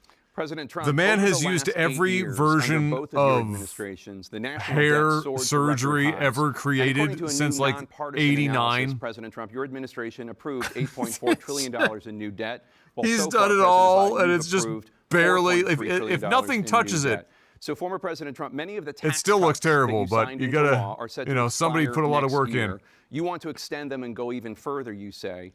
With the U.S. facing trillion-dollar deficits and record debt, why should top earners and corporations pay even less in taxes than they do now? Because the tax cuts spurred the greatest economy that we've ever Like he's seen. had a Just prior to couple where COVID, they don't. and I don't even after think they do it COVID, anymore. was Where so they do like strong a that we were able strip to to get the through side of your COVID head and much literally better than flap just it about over the any other top country. on both But we sides. spurred that tax spurred. Which Now, is why, you know, when that we like cut the video where taxes, like the as wind hit the example, back of his head and it corporate fucking tax went like was cut down to sideways. That's 21% from what that's 39%. from. Plus beyond that, we took in more revenue with much less tax. And companies were bringing back trillions of dollars back into our country. The country was going like never before. And we were ready to start paying down debt. We were ready to start using the liquid gold right under our feet, the oil and gas right under our feet. We were going to have something that nobody else has had. We got hit with COVID. We did a lot to fix it. I gave him an unbelievable situation with all of the therapeutics and all of the things that we came up with. We gave him something great. Remember, more people died under his administration, even though we had largely fixed it. More people died under his administration than our administration, and we were right in the middle of it, something which a lot of people don't like to talk about. But he had far more people dying That looked in like a his cut. administration. He did the mandate, which is a Am I disaster, crazy? mandating it. The vaccine went out. He did a mandate on the vaccine, Oh, I'm which covering is the Biden. thing that Hold people on. most objected to about the vaccine. And he did a very poor job, just a very poor job. And I will tell you, not only poor there, but throughout the entire world, we're no longer respected as a country. They don't respect our leadership. They don't respect the United States anymore. We're like a third world nation between weaponization of his election, trying to go after his political opponent, all of the things he's done. We've become like a third world nation, and it's a shame. The damage he's done to our country. And I'd love to ask him, and will, why he allowed millions of people to come in here from prisons, jails, and mental institutions to come into our country and destroy our country. President Trump, we will get to immigration later in this block. President Biden, I want to give you an opportunity to respond to this question about the national debt. He had the largest national debt of any president in a 4-year period, number one. Number two, that $2 trillion tax cut benefited the very wealthy. What I'm going to do is fix the tax system. For example, we have 1,000 trillionaires in America. Billionaires in America. And what's happening? They're in a situation where they, in fact, pay 8.2% in taxes. If they just paid 24% or 25%, either one of those numbers, they'd raise $500 billion, I should say, in a 10-year period. We'd be able to wipe out his debt. We'd be able to help make sure that all those things we need to do, child care, elder care, making sure that we continue to strengthen our health care system, making sure that we're able to make every single solitary person eligible for what I've been able to do with the with the COVID, with dealing with everything we have to do with, look, if we finally beat Medicare. Thank you, President Biden. President Trump?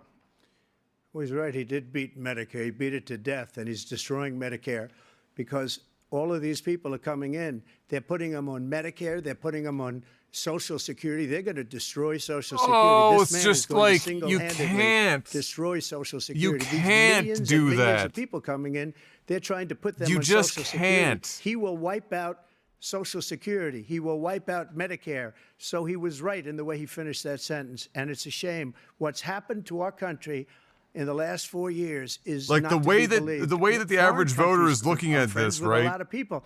They cannot They're believe looking what at- happened to the United States of America. Against We're all no odds, longer respected. Trump They is alive. They don't like us. We give them everything. And across they the want, table, they- you got a they guy think that we're can't get stupid. through his They think sentences we're very anymore. Stupid people. Like, what we're doing for other countries. Some and they people do will nothing vote for based us. on that What alone. This man has done is absolutely criminal. Thank you, President Trump. Dana? This is the first presidential election since the Supreme Court overturned Roe v. Wade. This morning, the court ruled on yet another abortion case, temporarily allowing emergency abortions to continue in Idaho, despite that state's restrictive ban. Former President Trump, you take credit for the decision to overturn Roe v. Wade, which returned Emote the now. issue of abortion to the states.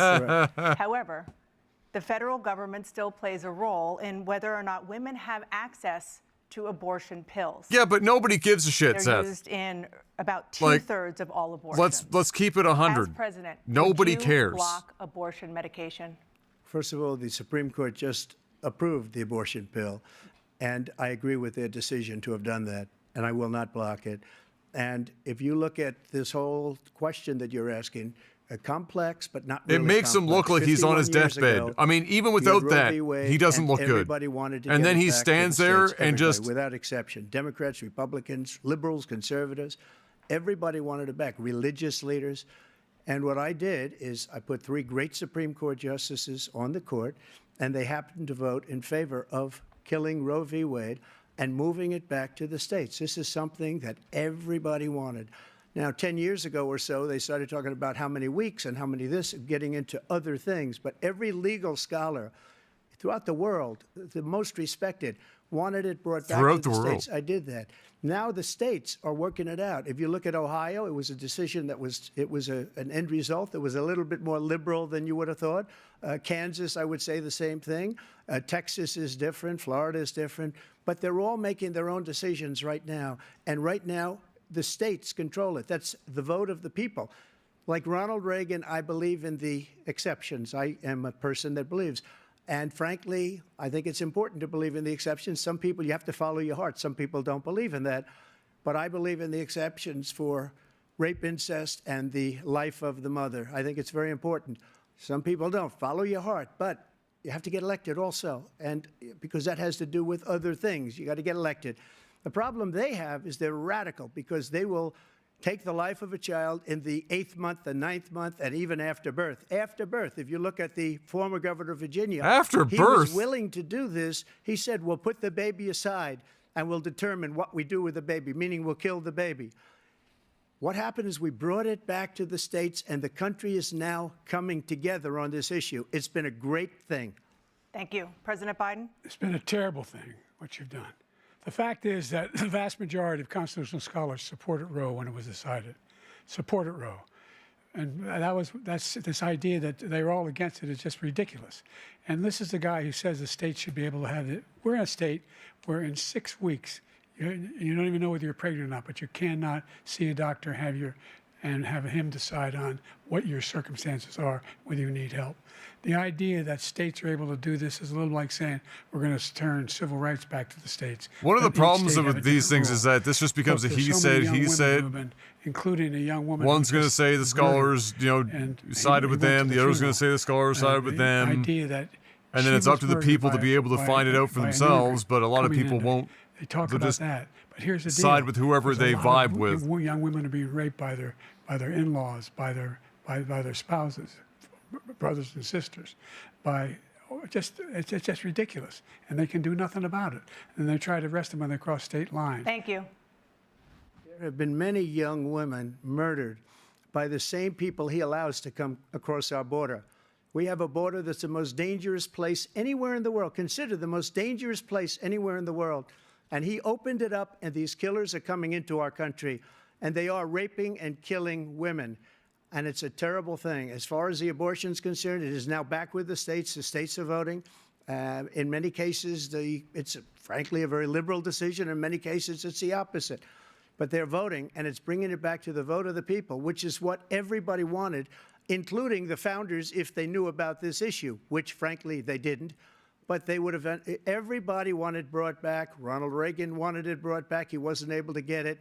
Everybody wanted Can I just it ask a brought back, question? and Who the many fuck cares presidents about had the tried to get founders it back. anymore? I was the one to do it. Are they Again, just this going to gives it the vote perpetually of the people, somehow and that's like where they wanted marionette it. string Every legal scholar with wanted it like that way. shit from Staying on the fucking a topic of time where abortion, it didn't President Biden, apply 7 states. to I'll let you do that. a country This of is the same 300, topic. 7 400 states million people? have no I legal just- restrictions on how far into a pregnancy a woman can obtain an abortion. Do you support any legal limits on how late Why a does woman Biden should look be like able he's to terminate a pregnancy? shitting himself in real I supported time? Roe v. Wade, which had 3 trimesters. The first time is between the woman and the doctor. Second time is between the doctor and an extreme situation. The third time is between the doctor, between the woman and the state. The idea that the politicians, that the founders wanted the politicians to be the ones making decisions about women's health is ridiculous. That's the last. No politician should be making that decision. A doctor should be making those decisions. That's how it should be run. That's what you're going to do. And if I'm elected, I'm going to restore Roe v. Wade. So that means he can take the life of the baby in the 9th month and even after birth, because some states, Democrat run, take it after birth. Again, the former governor of Virginia, put the baby down, then we decide what to do with it. So he's willing to, as we say, rip the baby out of the womb in the 9th month and kill the baby. Nobody wants that to happen, Democrat or Republican. Nobody wants it to happen. Mortal Kombat. That is simply not true. The Roe v. Wade Your does not soul is provide for mine. that. That's not the circumstance. Only if a woman's life is in danger, she's going to die. That's the only circumstance in which that can happen. But we are not for late-term abortion, period. Period, period. Under Roe v. Wade, you have late-term abortion. you can do whatever you want, depending on the state. You can do whatever you want. We don't think that's a good thing. We think it's a radical thing. We think the Democrats are the radicals, not the Republicans. For 51 years, that was the law. 51 years, constitutional scholarship said it was the right way to go. 51 years, and it was taken away because this guy put very conservative members on the Supreme Court. He takes credit for taking it away. What's he going to do? What's he going to do, in fact, if the MAGA Republicans, he gets elected, and the MAGA Republicans control the Congress, and they pass a universal ban on abortion, period, across the board at 6 weeks or 7 or 8 or 10 weeks, something very, very conservative. Is he going to sign that bill? I'll veto it. He'll sign it. Thank you. Let's turn now to the issue of immigration and border security. President Biden, a record number of migrants have illegally crossed the southern border on your watch. Overwhelming border states and overburdening cities such as New York and Chicago, and in some cases causing real safety and security concerns. Given that, why should voters trust you to solve this crisis? Because we worked very hard to get a bipartisan agreement that not only changed all of that, it made sure that we are in a situation where you had no circumstance where they could come across the border with the number of border police there are now. We significantly increased the number of asylum officers, significantly. By the way, the Border Patrol endorsed my position. In addition to that, we found ourselves in a situation where when he was president, he was separating babies from their mothers, putting them in cages, making sure the families were separated. That's not the right way to go. What I've done since I've changed the law, what's happened? I've changed it in a way that now you're in a situation where there are 40% fewer people coming across the border illegally. That's better than when he left office. And I'm going to continue to move until we get the total ban on the total initiative relative to what we're going to do with more Border Patrol and more asylum officers. President Trump? I really don't know what he said at the end of that sentence. I don't think he knows what he said either. Look, we had the safest border in the history of our country. The border, all he had to do was leave it. All he had to do was leave it. He decided to open up our border, open up our country to people that are from prisons, people that are from mental institutions, insane asylum, terrorists. We have the largest number of terrorists coming into our country right now, all terrorists, all over the world, not just in South America, all over the world. They come from the Middle East, everywhere. All over the world, they're pouring in. And this guy just left it open. And he didn't need legislation because I didn't have legislation. I said, close the border. We had the safest border in history. In that final couple of months of my presidency, we had, according to Border Patrol, who is great, and by the way, who endorsed me for president, but I won't say that, but they endorsed me for president. But I just did. Just speak to him. But look, we had the safest border in history. Now we have the worst border in history. There's never been anything like it. And people are dying all over the place, including the people that are coming anyone out. with a brain would know that Trump is going to look better than Biden in this. The only terrorist who's done anything crossing the border because of how Biden is capable. Kill an Al-Qaeda person come in and his administration, kill 3 American soldiers. Kill 3 American soldiers. Like, Biden is unlikely to win over people he hasn't already won over with this debate. There is a better shot that Trump will win people that he hasn't already won over in this debate. Once again, he's exaggerating, he's lying. President Trump, staying on the topic of immigration, you've said that you're going to carry out, quote, the largest domestic deportation operation in American history, unquote. Does that mean that you will deport every undocumented immigrant in America, including those who have jobs, including those whose spouses are citizens, and including those who have lived here for decades? And if so, how will you do it? Just 1 second. He said we killed 3 people. The people we killed are al-Baghdadi and Soleimani, the 2 greatest terrorists, biggest terrorists anywhere in the world, and it had a huge impact on everything, not just border, on everything. He's the one that killed people with the bad water, including hundreds of thousands of people dying, and also killing our citizens when they come in. We are living right now in a rat's nest. They're killing our people in New York, in California, in every I don't know what he's about to say. Some crazy shit. I'll be right back. We don't have borders anymore. Every state is now a border. And because of his ridiculous, insane, and very stupid policies, people are coming in and they're killing our citizens at a level that we've never seen. We call it migrant crime. I call it Biden migrant crime. They're killing our citizens at a level that we've never seen before. And you're reading it like these 3 incredible young girls over the last few days. One of them, I just spoke to the mother, and They just had the funeral for this girl, 12 years old. This is horrible what's taken place. What's taken place in our country, we're literally an uncivilized country now. He doesn't want it to be. He just doesn't know. He opened the borders. Nobody's ever seen anything like. And we have to get a lot of these people out, and we have to get them out fast because they're going to destroy our country. Just take a look at where they're living. They're living in luxury hotels in New York City and other places. Our veterans are on the street. They're dying because he doesn't care about our veterans. He doesn't care. He doesn't like the military at all, and he doesn't care about our veterans. Nobody been worse. I had the highest approval rating for veterans taking care of the VA. He has the worst. He's gotten rid of all the things that I approved, choice that I got through Congress, all of the different things I approved, they abandoned. We had by far the highest, and now it's down in less than half because he's done all these great things that we did, and I think he did it just because I approved it, which is crazy. But he has killed so many people at our border by allowing all of these people to come in. And it's a very sad day in America. President Biden, you have the mic. Every single thing he said is a lie. Every single one. For example, veterans are a hell of a lot better off since I passed the PACT Act. 1 million of them now have insurance, and their families have it. Their families have it because what happened, whether it was Agent Orange or burn pits, they're all being covered now. And he opposed, his group opposed that. We're also in a situation where we have great respect for veterans. My son spent a year in Iraq, living right next to one of those burn pits, came back with stage 4 glioblastoma.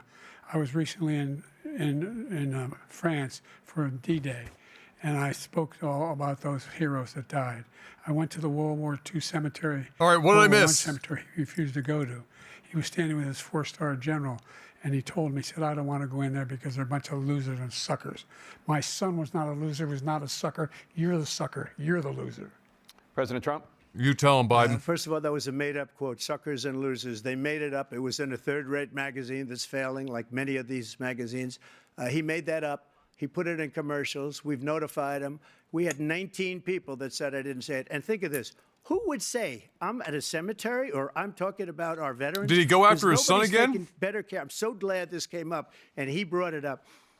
There's nobody that's taken better care of our soldiers than I have. To think that I would, in front of generals and others, say suckers and losers. We have 19 people that said it was never said by me. It was made up by him, just like Russia was made up, just like the 51 intelligence agents are made up, just like the new thing with the 16 economists are talking. It's the same thing. 51 intelligence agents said that the laptop was Russia disinformation. It wasn't. That came from his son, Hunter. It wasn't Russia disinformation. He made up the suckers and losers, so he should apologize to me right now. The 4-star general standing to your side who was on your staff who said you said it, period. That's number one. And number two, the idea that I have to apologize to you for anything along the line. We've done more for veterans than any president has in American history. And they now are their family. The only sacred obligation we have as a country is to care for our veterans when they come home and their families and equip them when they go to war. That's what we're doing. Did he say care for or kill for? Now. They're doing more for veterans than ever before in our history. All right, thank you so much. Let's move to the topic of foreign policy. I want to begin with Russia's war against Ukraine, which is now in its 3rd year. Former President Trump, Russian President Vladimir Putin says he'll only end this war if Russia keeps the Ukrainian territory it has already claimed and Ukraine abandons its bid to join NATO. Are Putin's terms acceptable to you? First of all, our veterans and our soldiers can't stand this guy. They can't stand him. They think he's the worst commander-in-chief, if that's what you call him, that we've ever had. They can't stand him. So let's get that straight. And they like me more than just about any of them. And that's based on every single bit of information. As far as Russia and Ukraine, if we had a real president, the president that knew, that was respected by Putin, he would have never invaded Ukraine. A lot of people are dead right now, much more than 5 people times know. 0 is still 0. Like, you can double those numbers, maybe triple those numbers.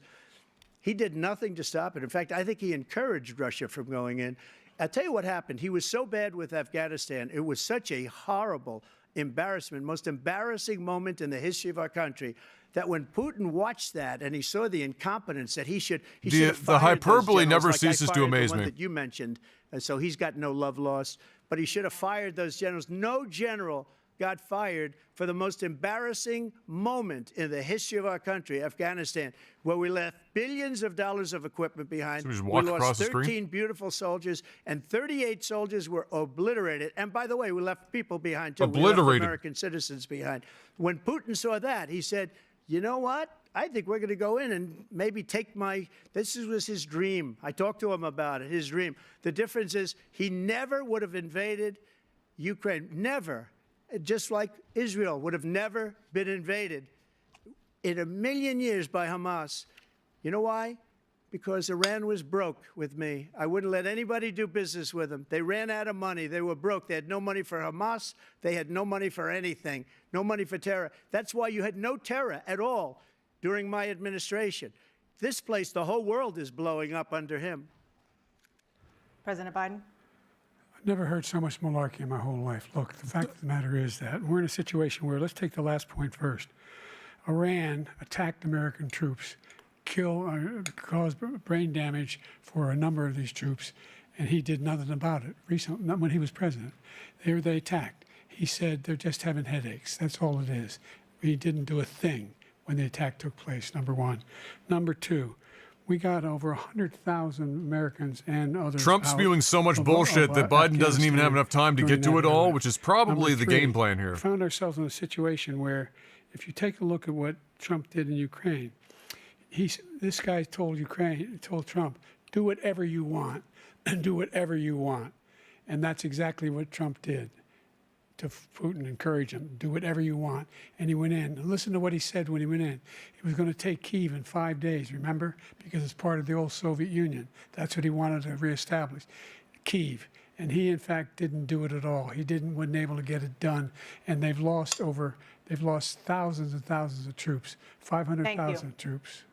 President Trump, I as never come back said to that. you for 1 minute, I just want to go back to my original question, which is, are Putin's terms acceptable to you? Keeping the territory in Ukraine? Acceptable. No, they're not acceptable.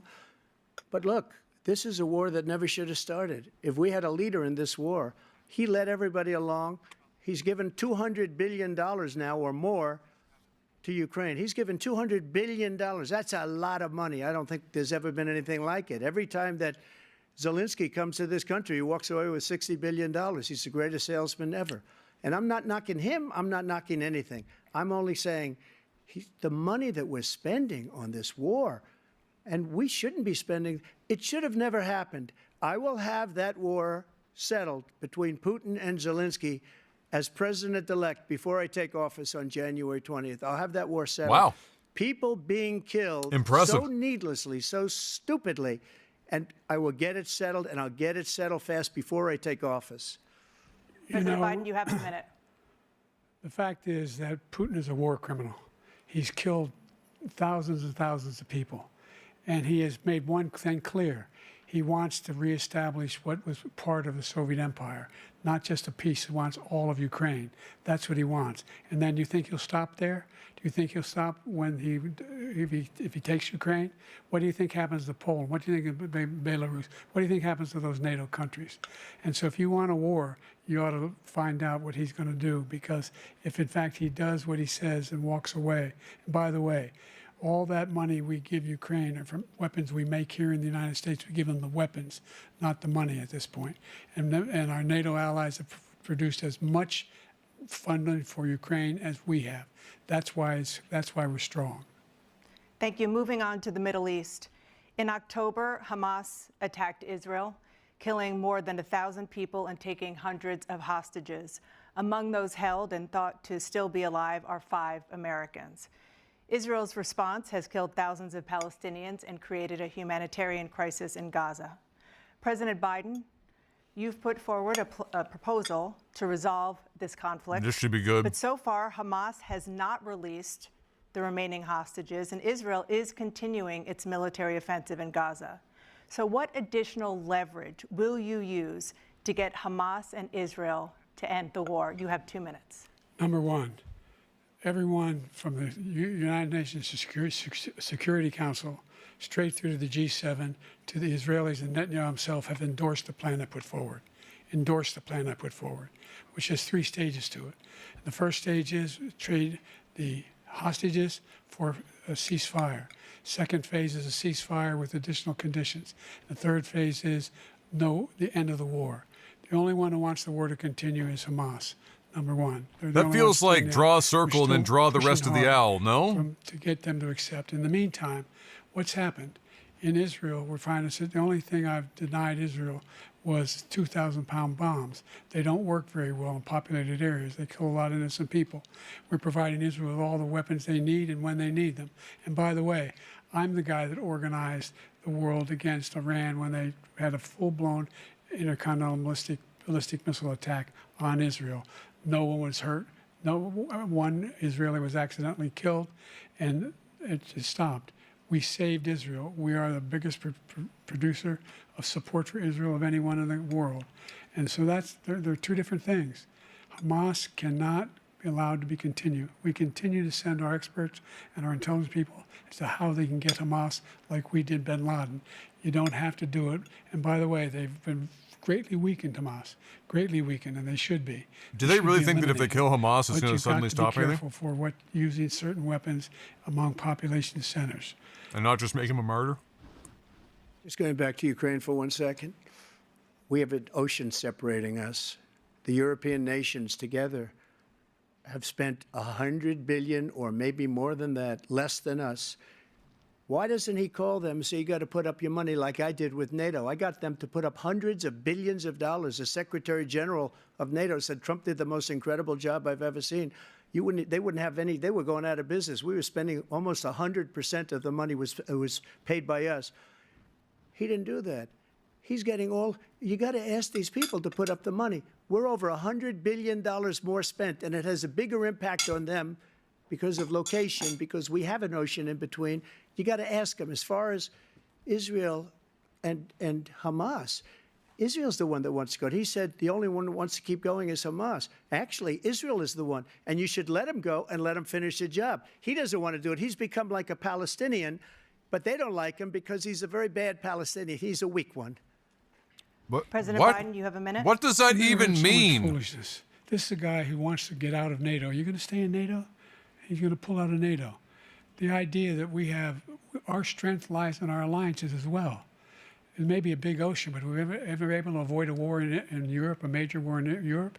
What happens if, in fact, you have Putin continue to go into NATO? We have an Article 5 agreement. Attack on one is attack on all. You want to start the nuclear war he keeps talking about, go ahead. Let Putin go in and control Ukraine and then move on to Poland and other places. You see what happens then. He has no idea what the hell he's talking about. And by the way, I got 50 other nations around the world to support Ukraine, including Japan and South Korea, because they understand that this kind of dislocation has a serious threat to the whole world peace. No major war in Europe has ever been able to be contained just to Europe. President Trump, just to follow up, would you support the creation of an independent Palestinian state in order to achieve peace in the region? I'd have to see, but before we do that, the problem we have is that we spend all the money. So they kill us on trade. I made great trade deals with the European nations because if you add them up, they're about the same size economically. Their economy is about the same size as the United States. And they were no cars, they don't want anything that we have, but we're supposed to take their cars, their food, their everything, their agriculture. I changed that. But the big thing I changed is they don't want to pay. And the only reason that he can play games with NATO is because I got them to put up hundreds of billions of dollars. I said, and he's right about this, I said, no, I'm not going to support NATO if you don't pay. They asked me that question, would you guard us against Russia at a very secret meeting of the 28 states at that time, nations at that time? And I said, no, if you don't pay, I won't do that. And you know what happened? Billions and billions of dollars came flowing in the next day and the next months. But now we're in the same position. We're paying everybody's bills. Let's turn to the issue of democracy. Former President Trump, I want to ask you about January 6, 2021. After you rallied your supporters that day, some of them stormed the Capitol to stop the constitutionally mandated counting of electoral votes. As president, you swore an oath to, quote, preserve, protect, and defend, unquote, the Constitution. What do you say to voters who believe that you violated that oath through your actions and inaction on January 6th and worry that you'll do it again? Well, I don't think too many believe that. And let me tell you about January 6th. On January 6th, we had a great border. Nobody coming through, very few. On January 6th, we were energy independent. On January 6th, we had the lowest taxes ever. We had the lowest regulations ever. On January 6th, we were respected all over the world. All over the world, we were respected. And then he comes in, and we're now laughed at. We're like a bunch of stupid people. What happened to the United States' reputation under this man's leadership is horrible, including weaponization, which I'm sure at some point you'll be talking about, where he goes after his political opponent because he can't beat him fair and square. You have 80 seconds left. My question was, what do you say to those voters who believe that you violated your constitutional oath through your actions and inaction on January 6, 2021, and worry that you'll do it again? Well, I didn't say that to anybody. I said peacefully and patriotically. And Nancy Pelosi, if you just watched the news from 2 days ago, on tape to her daughter, who's a documentary filmmaker, they say, but she's saying, oh, no, it's my responsibility. I was responsible for this. Because I offered her 10,000 soldiers or National Guard, and she turned them down. And the mayor in writing, by the way, the mayor, in writing, turned it down, the mayor of D.C. They turned it down. I offered 10,000 because I could see, I had virtually nothing to do. They asked me to go make a speech. I could see what was happening. Everybody was saying they're going to be there on January 6th. They're going to be there.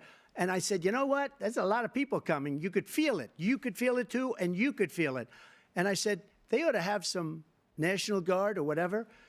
And I offered it to her. And she now admits that she turned it down. And it was the same day she was, I don't know, she can't be very happy with her daughter because it made her into a liar. She said, I take full responsibility for January 6th. President Biden? Look, he encouraged those folks to go up on Capitol Hill, number one. I sat Yes, in we the should, dining room Fox. off the Oval Office. He sat there for 3 hours. Change the 3 title to hours Watching a Dumpster Fire. Being begged by his vice president and a number of his colleagues on the Republican side as well to do something, to call for a stop, to end it. Instead, they talked about these people being patriots and great patrons of America. In fact, he says he'll now forgive them for what they've done. They've been convicted. He says he wants to commute their sentences and say that no. But he went to every single court in the nation. I don't know how many cases, scores of cases, including the Supreme Court. And they said, no, this guy is responsible for doing what was done. He did do a damn thing. And these people should be in jail. And they should be the ones who are being held accountable. And he wants to let them all out. And now he says if he loses again, such a whiner that he is, that it could be a bloodbath. Thank you, President Biden. President Trump? What they've done to some people that are so innocent, you ought to be ashamed of yourself. What you have done, how you've destroyed the lives of so many people. When they ripped down Portland, when they ripped down many other cities, you go to Minnesota, Minneapolis, what they've done there, with the fires all over the city. If I didn't bring in the National Guard, that city would have been destroyed. When you look at all of they took over big chunks of Seattle. I was all set to bring in the National Guard. They heard that, they saw them coming, and they left immediately. What he said about this whole subject is so off. Peacefully patriotic. One other thing, the Unselect Committee, which is basically two horrible Republicans that are all gone now, out of office, and Democrats, all Democrats, they destroyed and deleted all of the information they found because they found out we were right. We were right. And they deleted and destroyed all of the information. They should go to jail for that. If a Republican did that, they'd go to jail. Thank you, President Trump. President Biden, I want to give you a minute. The only person on this stage is a convicted felon is the man I'm looking at right now. And the fact of the matter is, what he's telling you is simply not true. The fact is that there was no effort on his part to stop what was going on up in Capitol Hill. And all those people, every one of those who were convicted, deserves to be convicted. The idea that they didn't kill somebody, just went in and broke down doors, broke the windows, occupied offices, turned over desks, turned them over statues. The idea that those people are patriots, come on. When I asked him the first two debates we had, first time around, I said, will you denounce the Proud Boys? He said, no, I'll tell them to stand by. The idea he's refusing, will you denounce these guys? Will you denounce the people we're talking about now? Will you denounce the people who attacked that Capitol? What are you going to do? I'm going to give you a minute, President Trump, for a follow-up question I have. After a jury convicted you of 34 felonies last month, you said if reelected, you would, quote, have every right to go after, unquote, your political opponents. You just talked about members of the Select Committee on January 6th going to jail. Your main political opponent is standing on stage with you tonight. Can you clarify exactly what it means about you feeling you have every right to go after your political opponents? Well, I said my retribution is going to be success. We're going to make this country successful again, because right now it's a failing nation. My retribution is going to be success. But when he talks about a convicted felon, his son is a convicted felon at a very high level. His son is convicted, going to be convicted probably numerous other times. Should have been convicted before, but his Justice Department let the statute of limitations lapse on the most important things. But he could be a convicted felon as soon as he gets out of office. Joe could be a convicted felon with all of the things that he's done. He's done horrible things. All of the death caused at the border, telling the Ukrainian people that we're going to want $1 billion or you change the prosecutor. Otherwise, you're not getting $1 billion. If I ever said that, that's quid pro quo. That we're not going to do anything. We're not going to give you $1 billion unless you change your prosecutor, having to do with the son. This man is a criminal. This man, you're lucky. You're lucky. I did nothing wrong. We'd have a system that was rigged and disgusting. I did nothing wrong. Thank you, President Trump. President Biden, you have said, I'm coming right to you, sir. Well, you want to respond? Go ahead. I'll give you a minute to respond. The idea that I did anything wrong relative to what you're talking about is outrageous. It's simply a lie, number one. Number two, the idea that you have a right to seek retribution against any American just because you're president is wrong. It's simply wrong. No president's ever spoken like that before. No president in our history has spoken like that before. Number three, the crimes that you are still charged with, and think of all the Trump's civil fucking penalties. like How head many bobbing. billions of dollars do you owe in civil penalties for molesting a woman in public, for doing a whole range of things, of having sex with a porn star on the night Wow. while your wife was pregnant? I mean, what are you talking about? Wow. You have the morals of an alley cat. Wow. Give you a minute, sir. I didn't have sex with a porn star, number one. Number two, How that was is a case this that a was started and conversation moved. They between moved a presidents? high-ranking official, a DOJ, How? into the Manhattan DA's office. to How start did that we case. get That case is here? going to be appealed and won. We're We had a very cooked. terrible judge. We are a horrible judge, cooked. Democrat. The prosecutor were all high-ranking Democrats, appointed people, and both the civil and the criminal. He basically went after his political opponent because he thought it was going to damage me. But when the public found out about these cases, because they understand it better than he does, he has no idea what these cases are. But when they found out about these cases, you know what they did? My poll numbers went up, way up. You know that because you're reporting it. And we took in more money in the last 2 weeks than we've ever taken in the history of any campaign. I don't think any campaign has ever taken. Hundreds of millions of dollars came pouring in because the public knows it's a scam, and it's a guy that's after his political opponent because he can't win fair and square. Thank you, President Trump. President Biden, you have said, quote, Donald Trump and his MAGA Republicans are determined to destroy American democracy. Do you believe that the tens of millions of Americans who are likely to vote for President Trump will be voting against American democracy? The more they know about what he's done, yes. The more they know about what he's done. And there's a lot more coming. He's got a lot of cases down the road coming around. He's got a whole range of issues he has to face. I don't know what the juries will do, but I do know he has a real problem. And so the fact that, could you ever think you heard any president say that I'm going to seek retribution? Do you ever hear any president say that I thought Hitler had some good ideas? What got me involved to run in the first place after my son had died, I decided in Iraq, because of Iraq, I said I wasn't going to run again until I saw what happened in Charlottesville, Virginia. People coming out of the woods carrying swastikas on torches, and singing the same anti-Semitic bile they sang when back in Germany. And the young woman got killed. They spoke to the mother, and they asked him, they said, what do you think of those people? The ones who got killed, the one who tried to stop it, and the ones he said, I think they're fine people on both sides. What American president would ever say Nazis coming out of fields carrying torches, singing the same anti-Semitic bile, carrying swastikas were fine people? And this is a guy who says Hitler's done some good things. I'd like to know what they are. The good things Hitler's done, that's what he said. This guy has no sense. I heard he American had some nice democracy. paintings once. President Trump. Jake, both of you know that story has been totally wiped out because when you see the sentence, it said 100% exoneration on this. So he just keeps it going. He says he ran because of Charlottesville. He didn't run because of Charlottesville. He ran because it was his last chance. He's not equipped to be president. You know it, and I know it. It's ridiculous. We have a debate. We're trying to justify his presidency. His presidency is, without question, the worst president, the worst presidency in the history of our country. We shouldn't be having a debate about it. There's nothing to debate. That's He made such up a the Charlottesville crazy story, statement. and you'll see it. It's debunked all over the place. Every anchor has, every reasonable anchor has debunked it. And just the other day, it came out where it was fully debunked. It's a nonsense story. He knows that, and he didn't run because of Charlottesville. He used that as an excuse to run. President Biden. And debunked. It happened. All you have to do is listen to what was said at the time.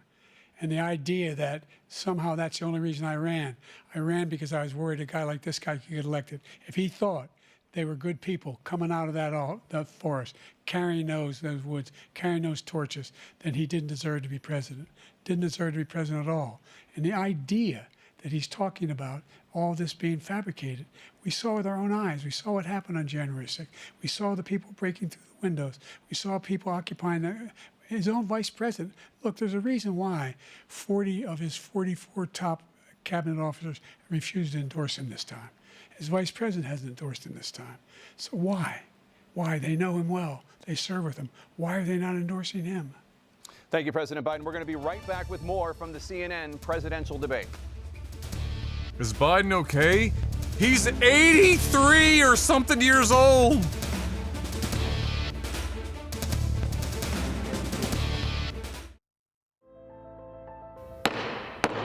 The House will be in order. This year, C-SPAN celebrates 45 years of covering Congress like no other. Since 1979, we've been your primary source for Capitol Like he's Hill, 83 and he's providing traveling all unfiltered over the place coverage of doing government, speeches and shit. taking you to where the It's a policies miracle debated his and body decided, is all even with the fucking support of America's functioning cable to the level it is. C-SPAN, It's no wonder he's like 45 adopted, years like and the counting. use the Powered least by amount of cable. energy possible for every movement, so it looks like he's just like We'll welcome them into a great sloth national every time he crusade moves. to make America great again. is that our dream has been earned for progress and for peace. Taxes will go up, and anyone who says they won't is not telling the truth. With our beloved nation at peace, we're in the midst of a springtime of hope for America. Because we are the party that believes in the American dream. Read my lips. No new taxes. I still believe in a place called hope. But here's the question for the American people.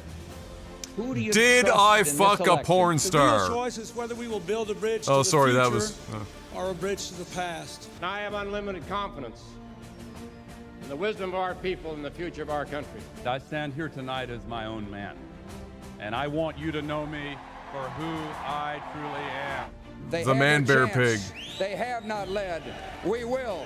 I'm John Kerry, and I'm reporting for duty. These 4 years have brought moments I could not foresee and will not forget. It's time for us to change America. I wasn't my own man anymore. I was my country's. I don't believe that rolling back regulations on Wall Street will help the small businesswoman expand or the laid-off construction worker keep his home. We have been there. We've tried that, and we're not going back. We are moving forward, America. Under my administration, our friends will see more loyalty, and Mr. Putin will see a little less flexibility and more backbone. He wants to make America And more great again. backbone. Well, he could start by actually making things in America again. We will make America safe again. And we will make America great again. Here and now, I give you my word. If you entrust me with the presidency, I will draw on the best of us, not the worst. This towering American spirit has prevailed over every challenge and lifted us to the summit of human endeavor. Watch C-SPAN's Campaign 2024 live coverage of the Republican National Convention starting July 15th and the Democratic National Convention beginning August 19th. C-SPAN, your unfiltered view of the conventions, powered by cable.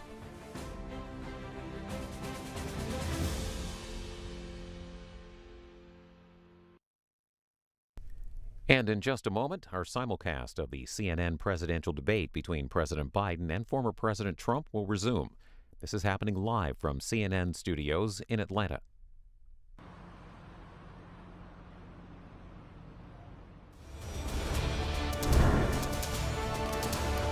Welcome back to the CNN presidential debate live from Georgia. Let's talk about persistent challenges you both faced in your first terms and you'd certainly face again in a second term. Diapers for President both Biden, of them, right? While black unemployment dropped to a record low under your presidency, black families still earn far less than white families. Black mothers are still 3 times more likely to die from pregnancy-related causes, and black Americans are imprisoned at 5 times the rate of white Americans. What do you say to black voters who are disappointed that you haven't made more progress? They acknowledge they made a lot of progress, number one. The fact of the matter is there's more small black businesses that have been started than any time in history. Number two, the wages of black unemployment is the lowest level it's been in a long, long time.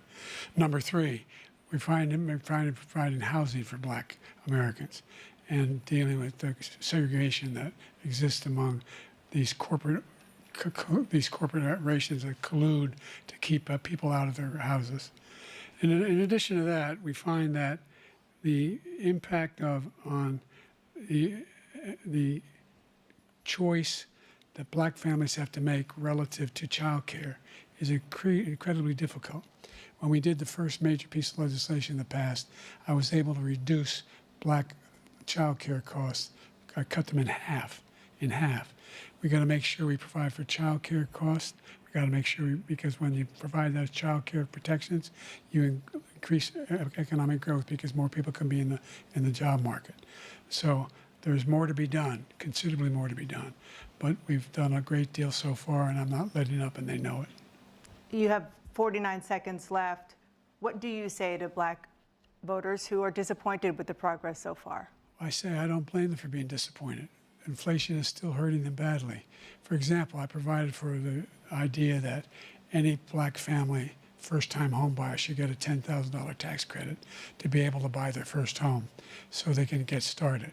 I made sure that we're in a situation where all those black families and those black individuals who had to take out student loans that were ballooning, that if they were engaged in nursing, doctor, and anything having to do with volunteerism, if they paid their bills for 10 years on their student debt, all the rest is forgiven after 10 years. Millions have benefited from that.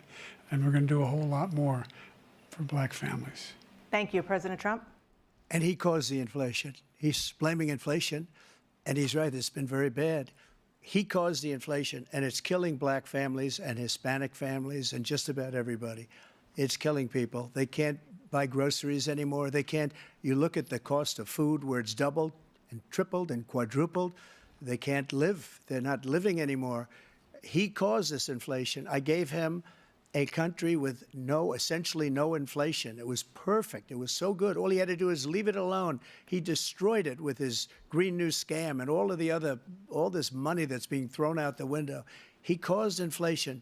As sure as you're sitting there, yes, we all know monetary policy moves that quickly. Kill on the black people is the millions of people that he's allowed to come in through the border. They're taking black jobs now, and it could be 18, it could be 19, and even 20 million people. They're taking black jobs, and they're taking Hispanic jobs, and you haven't seen it yet, but you're going to see something that's going to be the worst in our history. Thank you, President Biden. Yeah, I don't know what it is, but it will be the worst. When I became president, you know why? The economy was flat on its back. 15% unemployment. He decimated the economy, absolutely decimated the economy. That's why there was no inflation at the time. There were no jobs. We provided thousands of millions of jobs for individuals who are in all communities, including minority communities. We made sure that they have health insurance. We have covered, the ACA has increased. I made sure that they're $8,000 per person in a family to get written off for health care. But this guy wants to eliminate that. They tried 50 times. He wants to get rid of the ACA again, and they're going to try again if they win. You find ourselves in a position where the idea that we're not doing any, we put more police on the street than any administration has. He wants to cut the cops. We're providing for equity and making sure people have a shot to make it. There's a lot going on, but in inflation, he caused it by his tremendous malfeasance in the way he handled the pandemic. Thank you. Another persistent challenge is the climate crisis. You can't use a word like malfeasance. Too many people watching don't know what that means. Communities across the country are confronting the devastating effects of extreme heat, intensifying wildfires. Most people think that was a movie that Angelina Jolie starred in. Former President Trump, you've vowed to end your opponent's climate initiatives, but will you take any action as president to slow the climate crisis? Well, let me just go back to what he said about the police, how close the police are to him. Almost every police group in the nation from every state is supporting Donald J. Trump. Almost every police group. And what he's done to the black population is horrible, including the fact that for 10 years he called them super predators. We can't, in the 1990s, we can't forget that. Super predators was his name, and he called it to them for 10, and they've taken great offense at it, and now they see it happening. But when they see what I did for criminal justice reform and for the historically black super predators colleges and universities, where I funded them and got them all funded, and the opportunity zones with Tim, as you know, Tim Scott was incredible. He did a great job, great senator from South Carolina. He came to me with the idea, and it was a great idea. It's one of the most successful economic development acts ever in the country, opportunity zones. And the biggest beneficiary are blacks. And that's why we have the best numbers with them in maybe ever. They're saying ever. I read this morning where ever, the best numbers. He's lost much of the black population because he's done a horrible job for black people. He's also done a horrible job for Hispanics. But wait till you see these millions of people pouring into our country, and they're going to take the jobs. He doesn't have to. Nobody's making him answer the questions. It's a disaster. Right? Which is why these debates are still... Left, President Trump, will you take any action as president to slow the climate crisis? Yeah, so I want absolutely immaculate clean water, and I want absolutely clean air, and we had it. We had H2O. We had the best H2O. Ever. And we were using all forms of energy, all forms, everything. And yet, during my 4 years, I had the best environmental numbers ever. And my top environmental people gave me that Somebody statistic call just before I Adam walked on the Sandler. stage, actually. I don't know where the hell he's been. The idea that anything he said is true. I passed the most extensive climate change legislation in history.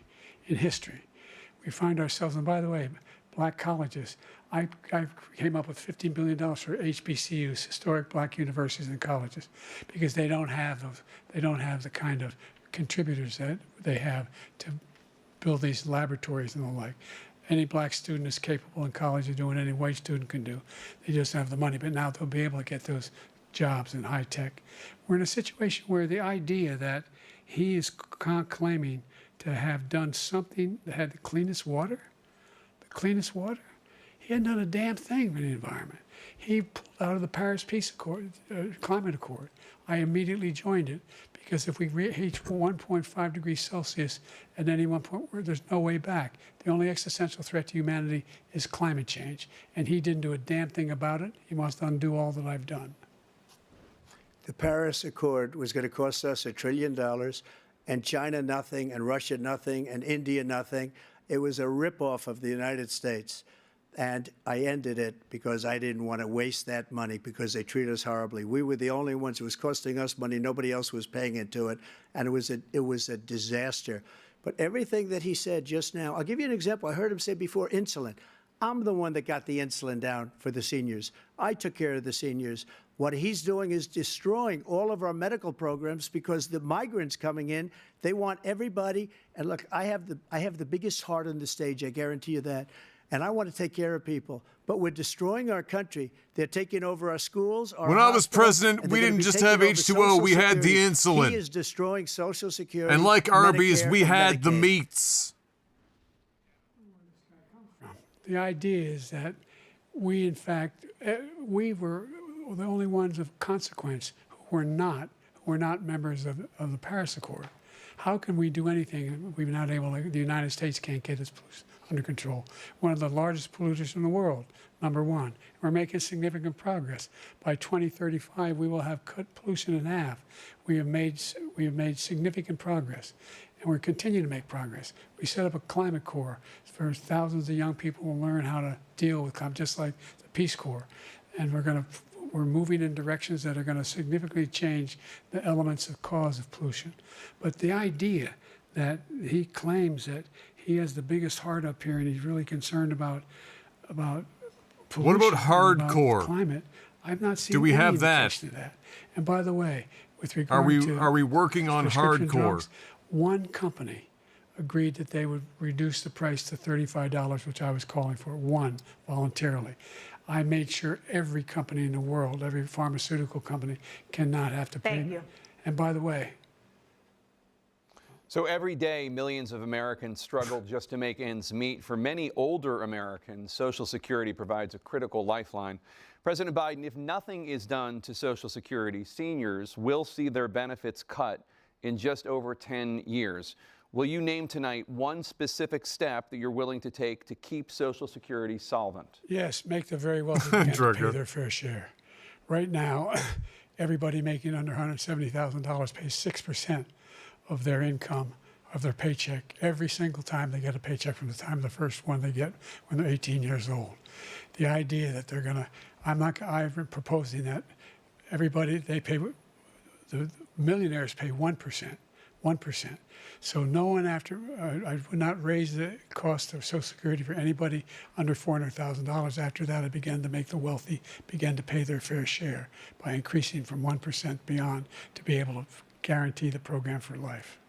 So you still have 82 seconds left. Are there any other measures that you think that would be able to help keep Social Security solvent, or is that one enough? Well, no, that one enough will keep it solvent, but the biggest thing I'll do if we defeat this man, because he wants to get rid of Social Security. He thinks there's plenty to cut in Social Security. He's wanted to cut Social Security and Medicare, both times. And and if you look at the program put forward by the House Republican caucus that I believe supports, is in fact want to cut it as well. The idea that we don't Listen, need I tend to vote in the direction of whoever's neck looks less like of an open American vagina. public has greater health care coverage today than And you ever know what? before. Biden's got And that then locked basically, down. As I said, you're in a circumstance where 400,000 people, 40 million people would not have insurance because they have a pre-existing condition. Only thing that allows them to have that insurance is the fact that they, in fact, are part of the ACA. And by the way, the other thing is, we're in a situation where I talk about education for black communities. I've raised the amount of money for Pell Grants by another $8,000. You're welcome. Anybody making Now you can't unsee it. $70,000 a year is going to be able to get $15,000 toward their tuition. He just doesn't know what he's talking about. Thank you, President Biden. President Trump. So I've dealt with politicians all my life. I've been on this side of the equation for the last 8 years. I've never seen anybody lie like this guy. He lies. I've never seen it. He could look you in the face about so many other things, too. And we mentioned the laptop. We mentioned Russia, Ukraine. Everything he does is a lie. It's misinformation and disinformation. The losers and suckers story that he made up is a total lie on the military. Astral projection. It's a disgrace. But Social Security, he's destroying it because millions of people are pouring into our country, and they're putting them onto Social Security. They're putting them onto Medicare, Medicaid. They're putting them in our hospitals. They're taking the place of our citizens. What they're doing to the VA, to our veterans, is unbelievable. Our veterans are living in the street, and these people are living in luxury hotels. He doesn't know what he's doing, and it's really coming back. I've never seen such anger in our country before. President Biden?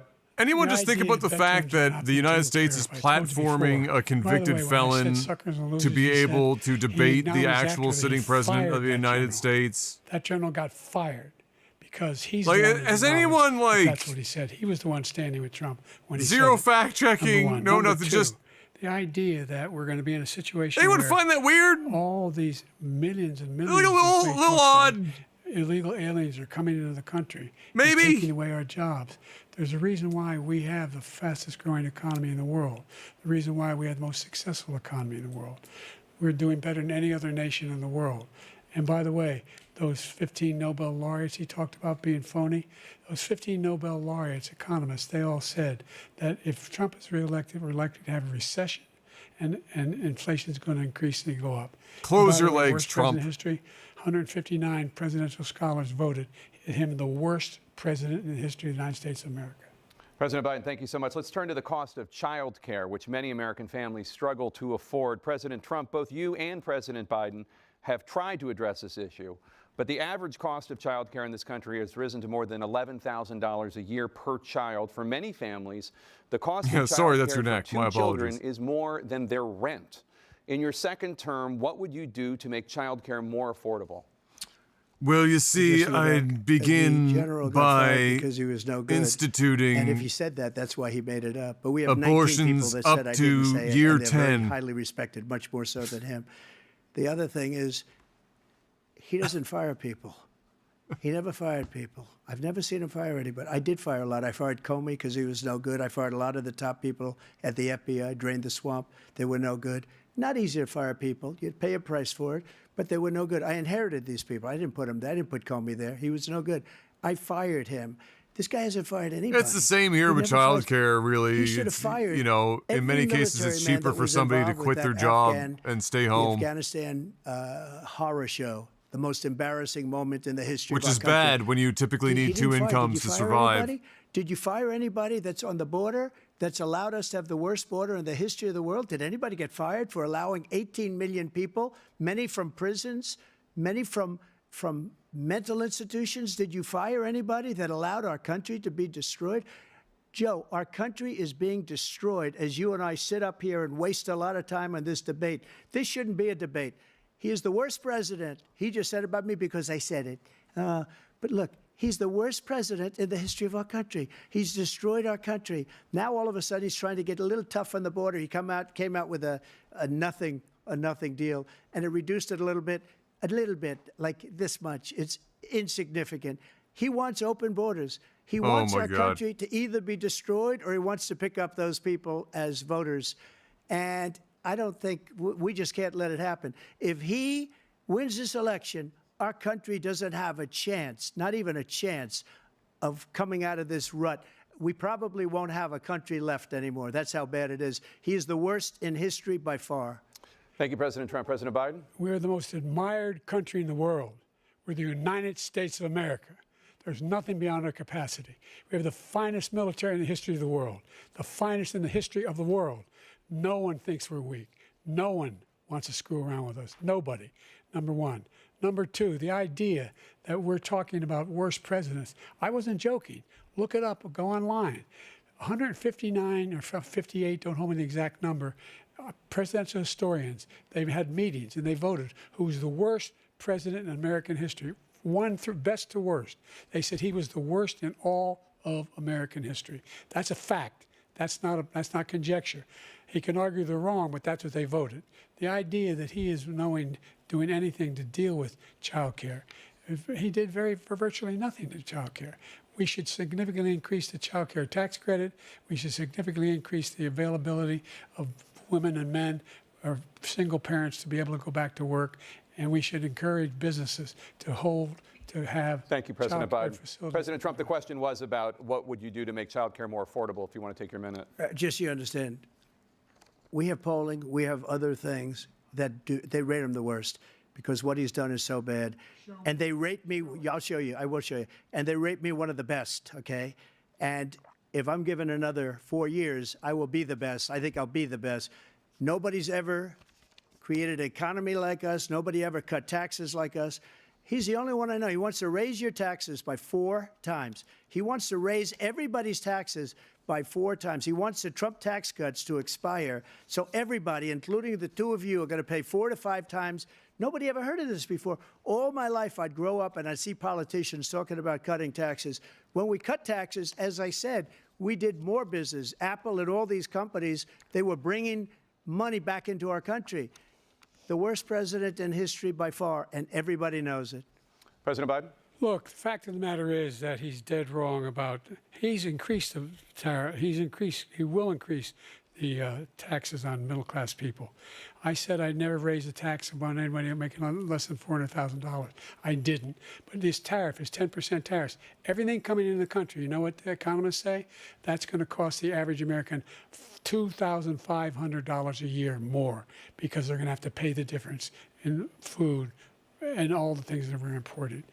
Number 2, he's in a situation where he talks about how he has not raised, he's somehow helped the middle class. The middle class have been devastated by you. Now you want a new tax cut of $5 trillion over the next 10 years, which is going to fundamentally bankrupt the country. You had the largest deficit of any president in American history, number 1. Number 2, you have not, in fact, made any contact, any progress with China. We are the lowest trade deficit with China since 2010. Thank you, President Biden. You lost Thank you, President Biden. Let's discuss an epidemic impacting millions of Americans that both of you have made a top priority in your first term, the opioid crisis. And for both of you, the number of overdose deaths in this country has gone up. Under your term, it went up. Under your term, it has gone up. Former President Trump, despite the efforts that both of you have made, more than 100,000 Americans are dying from overdoses every year. In my presidency, we had the best opiates, only the finest opiates that people were taking with the finest H2O. To finish up, we now have the largest deficit in the history of our country under this guy. We have the largest deficit with China. He gets paid by China. He's a Manchurian candidate. He gets money from China. So I think he's afraid to deal with them or something. What? But do you notice he never took out my tariffs Can we because we bring in so much money with the tariffs that I imposed on China. He never took them away. He can't because it's too much money. It's tremendous. Will somebody And we grab saved our him by the steel pussy? industries, and there was more to come. But he hasn't done that.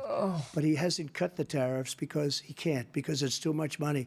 But he's got the largest deficit in the history of our country, and he's got the worst situation with China. China's going to own us if you keep allowing them to do what they're doing to us as a country. They are killing us as a country, Joe, and you can't let that happen. You're destroying our country. So, President Trump, you have 67 seconds left. The question was, what are you going to do to help Americans in the throes of addiction right now who are struggling to get the treatment they need? Jake, we were doing very well at addiction until the COVID came along. We had the 2.5, almost 3 years of like nobody's ever had before, any country, in every way. And then we had to get tough. And it was the drugs pouring across the border it started to increase. We got great equipment. We bought the certain dog that's the most incredible thing that you've ever seen, the way they can spot it. We did a lot. And we were getting very low numbers, very, very low numbers. Then he came along. The numbers, have you seen the numbers now? It's not only the 18 million people that I believe is even low because the gotaways, they don't even talk about gotaways. But the numbers of the amount of drugs and human trafficking in women coming across our border, the worst thing I've ever seen, at numbers that nobody's ever seen under him because the border's so bad. But the number of drugs coming across our border now is the largest we've ever had by far. What was that movie with Jim Carrey where he ended up seeing like a specific number everywhere? Down for a while. And I wanted to make sure we use the machinery that can detect fentanyl. These big machines that roll over everything that comes across. 23. And it costs a lot of money. That was part of this deal we put together, this bipartisan deal. More fentanyl machines, more be able to detect drugs, more numbers of fentanyl agents, machines? What the fuck is a fentanyl machine? And when we had that deal done, he called his Republican colleagues, said, "Don't do it. It's going to hurt me politically." No, he never argued it's not a good bill. It's a really good bill. We need those machines. We need those machines. Detects We're coming fentanyl. down very hard in every country in Asia in terms of precursors for fentanyl, and Mexico is working with us to make sure they don't have the technology to be able to put it together. That's what we have to do. We need those machines. Thank What do you President mean technology Biden and put it together? I President thought Trump. And again, fentanyl the was question like is some about shit you could basically. Americans in the throes of addiction right now, struggling to get The treatment they precursors need. is like all you need. The This- 'cause this technology does for it, I pertain don't think to was it. that He ended elaborate. Remain in Mexico. He ended catch and release. I made it catch and release in Mexico, not catch and release here. We had so many things that we had done, hard negotiations with Mexico, and I got it all for nothing. It's just like when you have a hostage. We always pay $6 billion for a hostage. Every time we say it's a hostage. Now we have a hostage, a Wall Street Journal reporter, I think a good guy. And We used to have he's the over there best because Putin sausages. was laughing at this guy, probably asking for billions of dollars. $6 billion for the reporter. I will have him out on exporting very sausages. quickly, as soon as I take office, before I take I mean office, I hostages. said by literally, as soon as I win the election, I will have that reporter out. He should have had him out a long time ago, but Putin's probably asking for billions and billions of dollars because this guy pays it every time. We had 2 cases where we paid $6 billion for 5 people. I got 58 people out, and I paid essentially nothing. Thank you, President Trump. Dana? Let's turn to concerns that voters have about. I just had to let them fuck my President neck Biden, vagina. You would be 86 at the end Oh, of your boy. second term. Oh boy. How do you address concerns about your capability to Don't handle stutter the now, toughest job Joe. in the world well into Don't your do it, 80s? Joe. Well, first of all, I spent half my career being criticized being the youngest person in politics. I was the second youngest person ever elected to the United States Senate, and now I'm the oldest. This guy's 3 years younger and a lot less competent. I think that just look at the record. Look at what I've done. Look how I've turned around the horrible situation he left me. As I said, 15 million new jobs, 800,000 manufacturing jobs, more investment in America, over billions of dollars in private investment in enterprises that we are growing. By the way, we brought an awful lot of people. Well, the whole idea of computer chips. We used to have 40% of the market. We invented those chips, and we lost it because he was sending people to find the cheapest jobs overseas and then bring home a product. So I went to South Korea. I convinced Samsung to invest billions of dollars here in the United States, and guess what? Those fabs they call to build these chips, those fabs pay over $100,000. You don't need a college degree for them, and there's billions. About $40 billion already being invested and being built right now in the United States, creating significant jobs for Americans from all over the world. President Biden, you have 40 seconds left. Would you like to add anything? Yeah, I would. The idea that somehow we are this failing country. I never heard a president talk like this before. We're the envy of the world. Name me a single major country president who wouldn't trade places with the United States of America for all our problems and all our opportunities. We're the most progressive country in the world in getting things done. We're the strongest country in the world. We're a country in the world who keeps our word, and everybody trusts us, all of our allies, and those who he cuddles up to, from Kim Jong-un, who he sends love letters to, and Putin, et cetera. They don't want to screw around with us. Thank you. Former President Trump, to follow up, you would be 82 at the end of your second term. What do you say to voters who have concerns about your capabilities to serve? Well, I took 2 tests, cognitive tests. I aced them, both of them, as you know. We made it public. He took none. What was I'd it like like, to see him take woman? one, What just was it one. like, A real easy woman? one. Like go through the Camera, first 5 questions, you couldn't do fucking. it. What was But I took what 2 was the cognitive list? tests. I took physical exams every year, and you know, we knock on wood wherever we may have wood. That I'm in very good health. I just won. Fruitimus, 2 club 69. championships, not even seniors, Nice. 2 regular club championships. To do that, Welcome back. you have to Man, be woman, camera, quite TV. smart, and you have There to was be able one to hit more, the I ball thought. a long way, and I do it. He doesn't do it. He can't hit a ball 50 yards. He challenged Something me to like a golf that match. anyway. He can't hit a ball 50 yards. I think I'm in very good shape. I feel that I'm as in good a shape as I was 25, 30 years ago. Actually, I'm probably a little bit lighter, but I'm in as good a shape as I was years ago. I feel very good. I feel the same. But I was willing to take a cognitive test. And you know what? If I didn't do well, I aced him. Dr. Ronnie Jackson, who's a great guy when he was White House doctor. And then I took Probably another one, later. a similar one. And one of them said they've never seen anybody ace him. Thank you.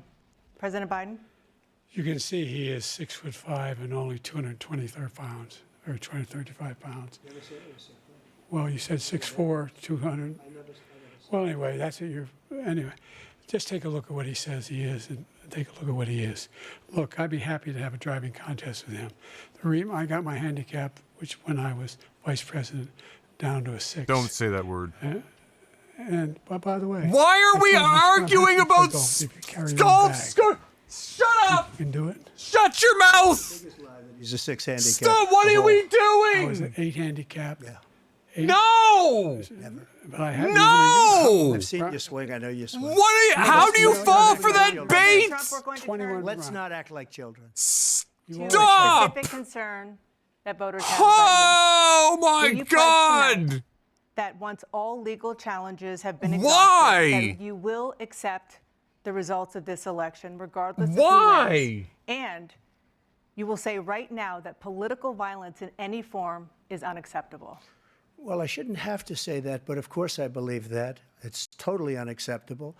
And if you would see my statements that I made on Twitter at the time, and also my statement that I made in the Rose Garden, you would say it's one of the strongest statements you've ever seen. In addition to the speech I made in front of, I believe, the largest crowd I've ever spoken to, and I will tell you, nobody ever talks about that. They talk about a relatively small number of people that went to the Capitol, and in many cases were ushered in by the police. And as Nancy Pelosi said, it was her responsibility, not mine. She said that loud and clear.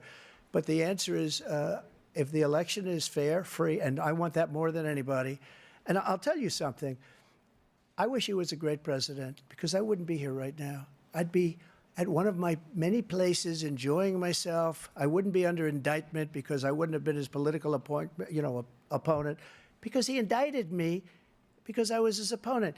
I wish he was a great president. I would rather have that. I wouldn't be here. I don't mind being here. But the only reason I'm here is he's so bad as a president that I'm going to make America great again. We're going to make America great again. We're a failing nation right now. We're a seriously failing nation. And we're a failing nation because of him. His policies are so bad.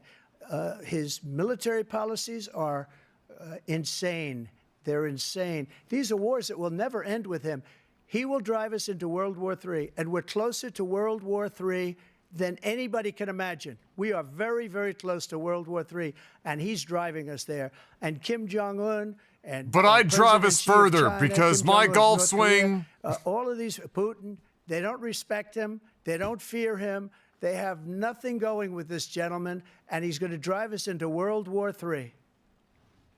You want a World War III, let him follow and win, and let Putin say, do what you want, NATO. Just Don't say that. There are a lot of people in your country that want it. Attack on all. Don't say those words. The idea. I can't think of a single major leader in the world who wouldn't trade places with the job I've done and what they've done. Because we are a powerful nation. We have wonderful people. It's because of the people, not me. It's because of the American people. They're capable of anything, and they step up when they're needed. And right now, we're needed. We're needed to protect the world because our own safety is at stake. And again, you want to have a war, just let Putin go ahead and take Kyiv, make sure they move on, see what happens in Poland, Hungary, and other places along that border. Then you have a war. President Trump, as I come back to you for a follow-up, the question was, will you accept the results of this election, regardless of who wins? Just to finish what he said, if I might, Russia, they took a lot of land from Bush. They took a lot of land from Obama and Biden. They took no land, nothing from Trump, nothing. He knew not to do it. He's not going to play games with me. He knew that. I got along with him very well, but he knew not to play games. He took nothing from me. But now he's going to take the whole thing from this man right here. That's a war that should have never started. It would have never started ever with me. And he's going to take Ukraine. And, you know, you asked me a question before, would you do this? He's got us in such a bad position right now with Ukraine and Russia because Ukraine's not winning that war. He said, I will never settle until such time. They're running out of people. They're running out of soldiers. They've lost so many people. It's so sad. They've lost so many people, and they've lost those gorgeous cities with the golden domes that are 1,000 years old, all because of him and stupid decisions. Russia would have never attacked if I were President Trump, president. the question was, will you accept the results of the election, regardless of who wins? Yes or no, please. If it's a fair and legal and good election, absolutely. I would have much rather accepted these, but the fraud and everything else was ridiculous. And if you want, we'll have a news conference on it in a week, or we'll have another one of these in a week.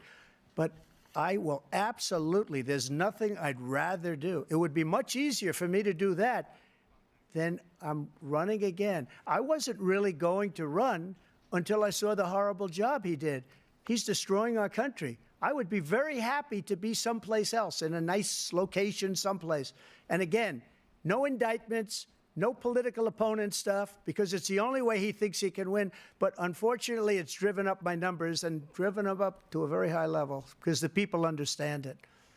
Well, let's see what your numbers are when this election is over. Let's see. You're a whiner.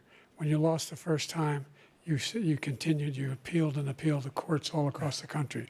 Not one single court in America said any of your claims had any merit, state or local, none. But you continue to provoke this lie about somehow there's all this misrepresentation, all this stealing. There is no evidence of that at all. And I tell you what, I doubt whether you'll accept it because you're such a whiner. The idea, if you lose again, you accepting anything, you can't stand the loss. Something snapped in you when you lost the last time.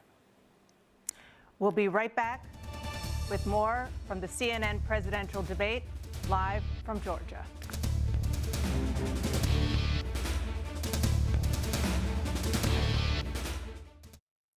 Dear fucking God. C-SPAN Now is a free mobile app featuring your unfiltered view of what's Dive happening in Master, welcome Washington. back 82 months. Live and Love on the demand. streak, but this does Keep up not with feel the like a day's biggest celebratory events with live time. streams of floor proceedings and hearings from the U.S. Congress, White House events, the courts, campaigns, and more from the world of politics, all at your fingertips.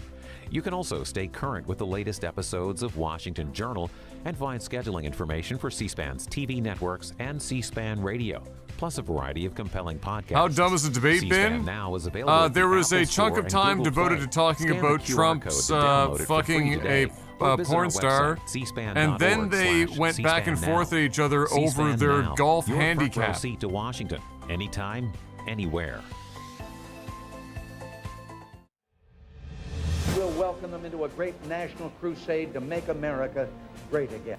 Is that our dream has been earned for progress and for peace. Taxes will go up, and anyone who says they won't is not telling the truth. With our beloved nation at peace, we're in the midst of a springtime of hope for America. Because we are the party that believes in the American dream. Read my lips. No new taxes. I still believe in a place called hope. Here's the question for the American people.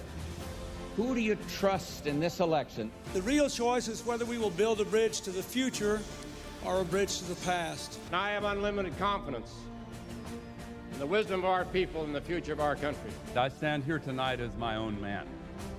They had their We're getting chance. some reports They for your have not stream led. for We lewd will. content. Could you apply a mosaic on Trump's neck, please? Reporting for duty. These 4 years have brought moments I could not foresee and will not forget. It's time for us to change America. If in another 8 years, where like these speeches we're hearing tonight don't include them talking about their golf swing and their Under my golf score, administration, our friends will see more loyalty, and Mr. Putin will see a little less flexibility and more backbone. He wants to make America great again. Well, he could start by actually making things in America again. We will make America safe again. And we will make America great again. If you entrust me with the presidency, I will draw on the best of us, not the worst. This towering American spirit has prevailed over every challenge. Watch C-SPAN's Campaign 2024 live coverage of the Republican National Convention starting July 15th and the Democratic National Convention beginning August 19th. C-SPAN, your unfiltered view of the conventions, powered by cable. God fucking help us, man. I don't even know, like, Once again, waiting for the CNN I just presidential don't even debate know, between man. President I Biden don't and former know. President Trump to resume. I don't know. A reminder that we will get your reaction to what you've seen I and don't even heard know. tonight as soon as the debate is over. Our live I mean, up here we're simulcast getting a continues from majority Atlanta conservative in just a government. moment. That's happening. Fucking 100%. But even then, It is now time I for the feel candidates like to deliver their closing statements less as anxiety predetermined there by a than I do coin just toss. We're watching gonna this begin with debate. you, President Biden, you have 2 minutes. sorry, We've made Panic. significant progress from the debacle. There's no that more was room left at the end. by President Trump in his last term. We find ourselves in a situation where, number one, we have to make sure that we have a fair tax system. I ask anyone out there in the audience or anyone out watching this debate, do you think the tax system is fair? The fact is that I said nobody even making under $400,000 had a single penny increase in their taxes and will not. And if I'm reelected, that'll be the case again. But this guy has increased your taxes because of the deficit, number one. He's increased inflation because of the debacle he left after the way he handled the pandemic. And He he's found offered to himself invest in a money to position expand where it? He now wants to tax you more. I don't even know if by I've putting got a the 10% property tariff for on it. everything that comes into the United States of America. What I did, Maybe. when, for example, he wants to get away with, get rid of the ability of Medicare for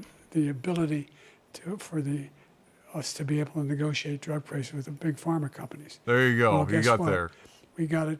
Big finish, we got it Joe. down to 15, Gut check time. $35 for insulin instead of $400.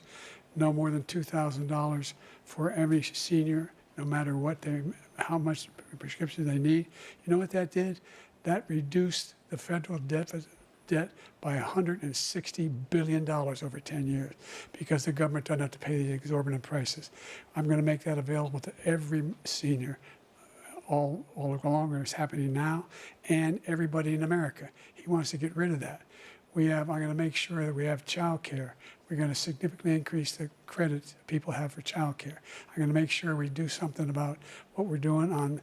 He wants a lead wizard's pipes and tower. all The best I things can that do are is Trump's causing wizard health problems sleeve. for people across the country. We're going to continue to fight to bring down inflation and give people a break. Thank you, President Biden. President Trump, you now have 2 minutes for your closing statement. Like so many politicians, this man is just a complainer. He said, we want to do this, we want to do that, we want to get rid of this tax, that tax. But he doesn't do anything. All he does is make our country unsafe by allowing millions and millions of people to pour in. Our military doesn't respect him. We look like fools in Afghanistan. We didn't stop Israel. It was such a horrible thing that would have never happened. It should have never happened. Iran was broke. Anybody that did business with Iran, including China, they couldn't do business with the United States. They all passed. Iran was broke. They had no money for Hamas or Hezbollah, for terror, no money whatsoever.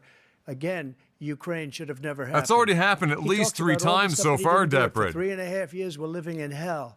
We have the Palestinians and we have everybody else rioting all over the place. You talk about Charlottesville. This is 100 times Charlottesville, 1,000 times. The whole country is exploding because of you. What? Because they don't respect you, and they have to respect their president, and they don't respect you throughout the world.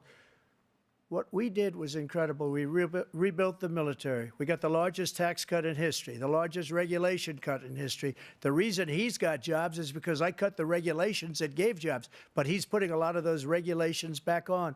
All of the things that we've done, nobody's never seen anything like. Even from a medical standpoint, right to try, where we can try space-age materials instead of going to Asia or going to Europe and trying to get when you're terminally ill. Now you can go and you can get something. You sign a document. They've been trying to get it for 42 years. But you know what we did for the military was incredible. Choice for our soldiers, where our soldiers, instead of waiting for 3 months to see a doctor, can go out and get themselves fixed up and readied up and take care of themselves, and they're living. And that's why I had the highest approval rating in the history of the VA. So all of these things, we're in a failing nation, but it's not going to be failing anymore. We're going to make it great again. Thank you, former President Trump, President Biden. Stay with us because we have full analysis of this debate. Anderson Cooper and Aaron Burnett. What the fuck are you going to analyze? On CNN. What are you possibly going to analyze?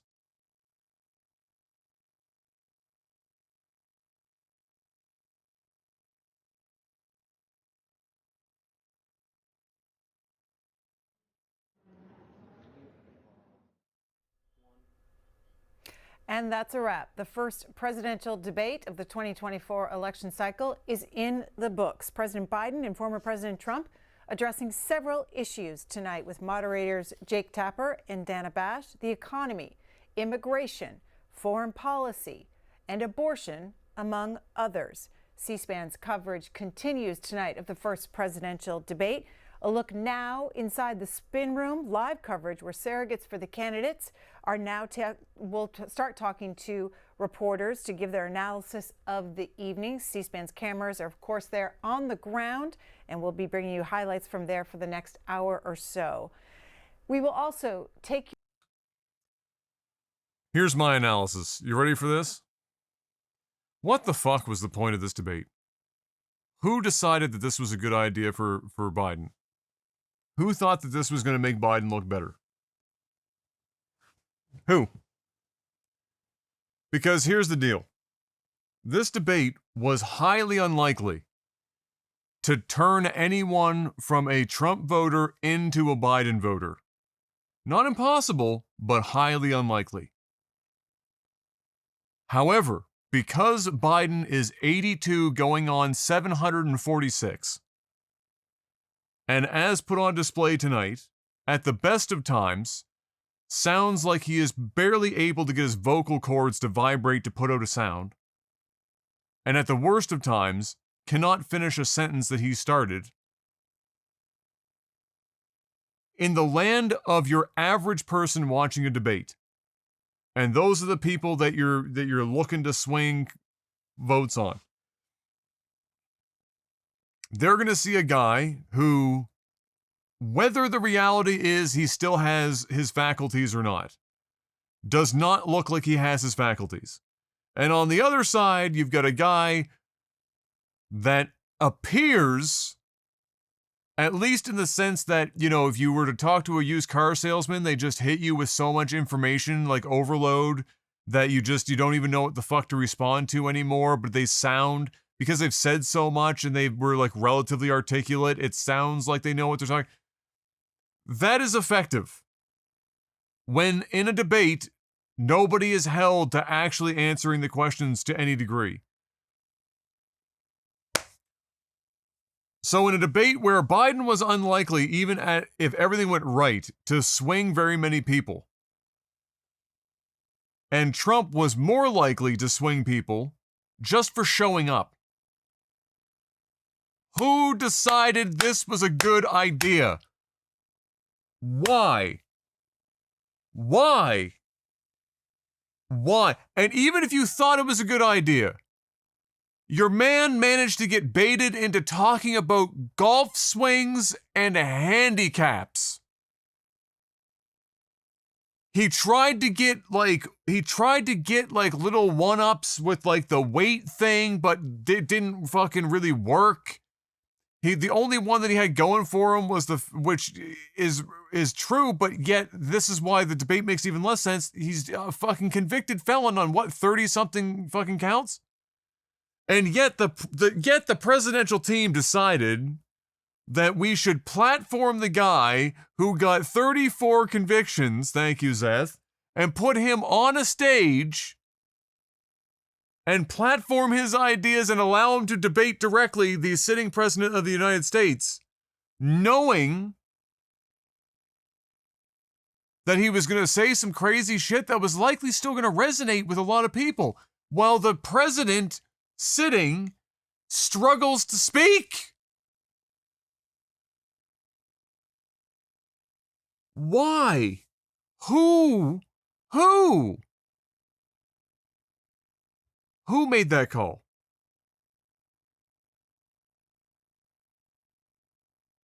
More chances for him to incriminate himself? What does it matter? He got fucking 34 charges up his asshole. He's still on national TV doing a debate with the sitting president. Who cares? We literally just listened to Biden and him talk about him fucking a porn star. What is it stopping? What is he gonna out himself for? Short of actual murder, like what is it? It's clearly not stopping him from doing anything.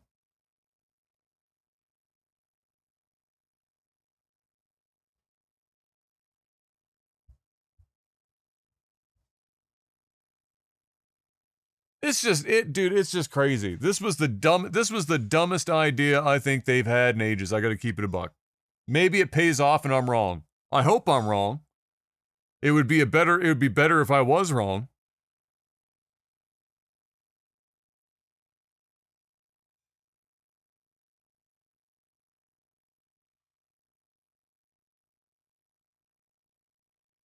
But like this literally doesn't serve any good purpose that I can personally think of. Logan, 79 months, welcome back.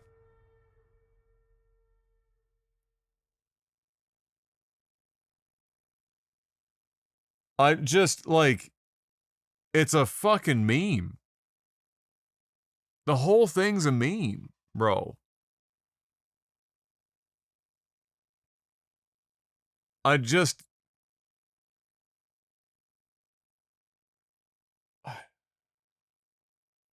somebody really thought that Joe Biden in his current condition was going to get through an hour and a half of this shit coherently.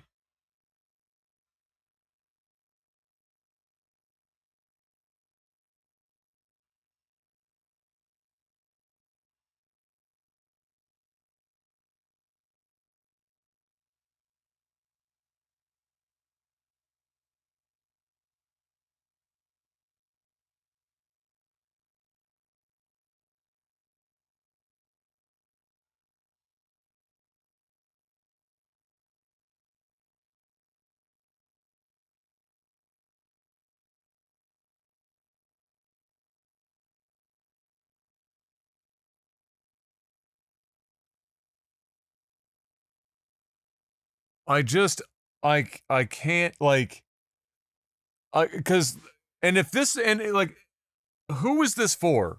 Who is this debate for? Like are we thinking that we need to get the youth vote out? Because what's going to come out of this for the youth vote? You know it's going to be mostly sound bites and memes. There are no like really favorable sound bites for Biden at all. Really, in the grand scheme of things. It's just going to be like them arguing about golf and then talking about Trump fucking a porn star.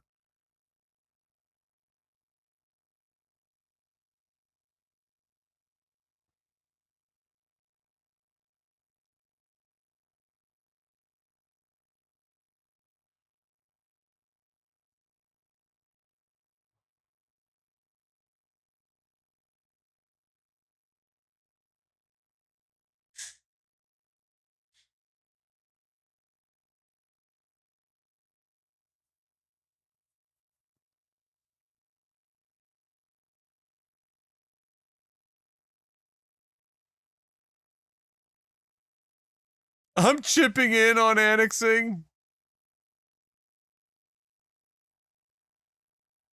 Oh, I know which one you're talking about, Dapbird.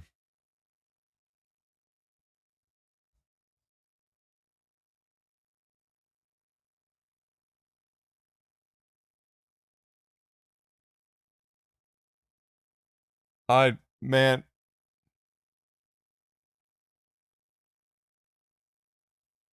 Yeah, we were all dumber for having listened to this, and may God have mercy on your soul. Yeah, it's more or less the ending of that, yeah. Man. I mean, okay, so if you're Biden's team, that was at absolute best, that was a wash. It certainly wasn't a victory lap. Period.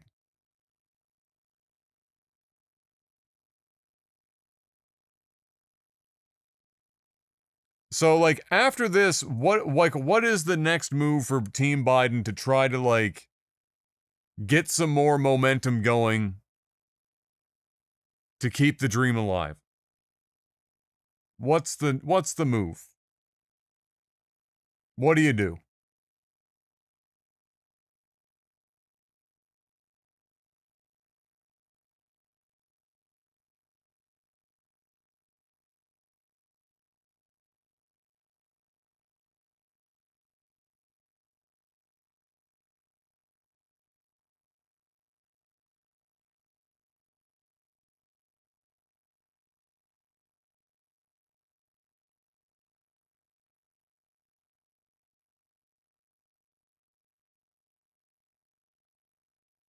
Can you even say anyone won that? Well, here's the thing. For the people that are already historically having voted Trump, right?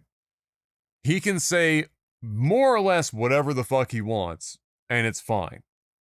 As long as he gets in a couple of meme jabs, it's fine. For the people who are currently or have historically been voting Democrat, the problem is that Biden has been literally looking like a decrepit fucking Tales from the Crypt character. Barely being able to fucking speak and put together sentences anymore. Looks like he has the energy of a fucking rock. 'Cause he's 82. It's understandable. But you don't look at that and it doesn't instill confidence. So when you put that up against a guy who is completely fucking lunatic level, but at least like to your monkey brain, seeing somebody still speaking, I know he doesn't speak coherently, but you know what I mean when I say speaking coherently.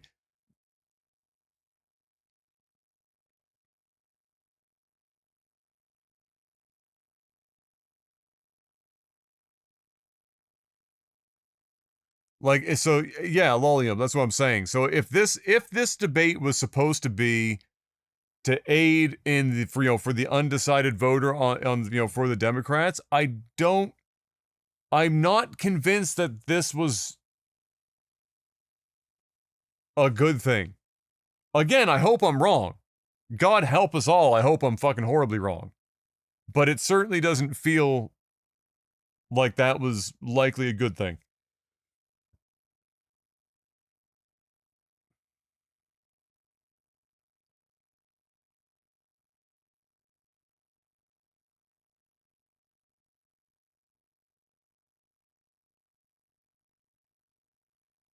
Oh, Bud, Korean guy, it was more than a shit show.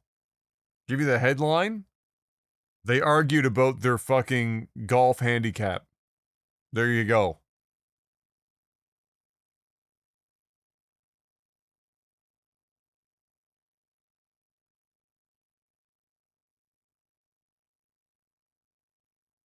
Yeah, it feels like this debate for undecided voters are more likely to either force people towards Trump or to just not vote at all.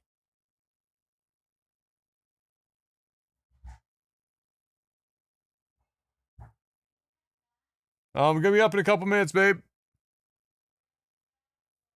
Yeah, no, when I mean a couple, I really do mean a couple minutes.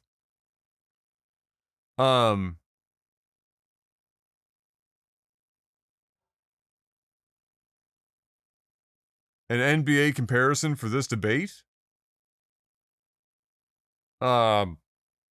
Jesus.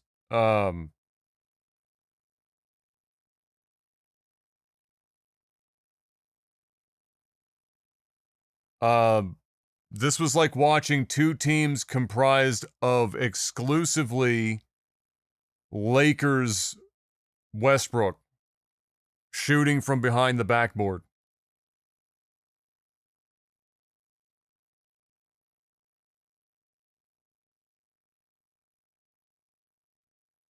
What's your golf handicap? I don't have one. I never golfed enough to actually keep track of my own. It would not be good. I can tell you that much.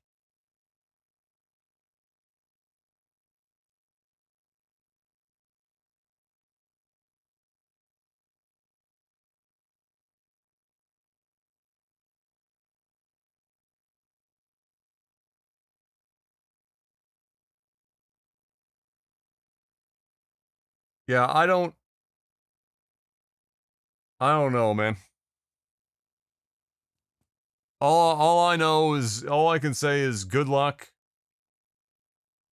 You know, I certainly can't say that I would ever endorse not voting. You know, cuz I had that position for a couple years when I was younger, but you know, the fact of the matter is that for people our age, a lot of our grandparents fought in literal wars to give us the opportunity to vote, even if it does mean voting between a guy who might have spent half his time literally shitting himself on live television versus a man with a vagina on his neck. It's, you know, for the sacrifice, probably just do it anyway. And then if you vote, at least you get to complain if things don't go, don't go well.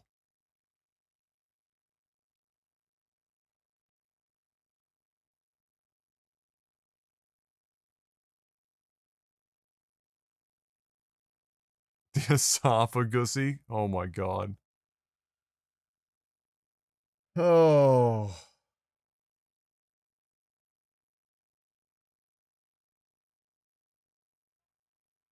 And with that note, I'm going to bed. Good luck, America. You're gonna fucking need it. Good fucking luck. I'll see you guys for another stream, hopefully soon. Could be tomorrow. I don't know what we're gonna do. Elden Ring is done for now. So we'll see what we put together. Until then, have a good morning, afternoon, or evening. Stay safe, have a good one, and as always, good luck. Have esophagusy.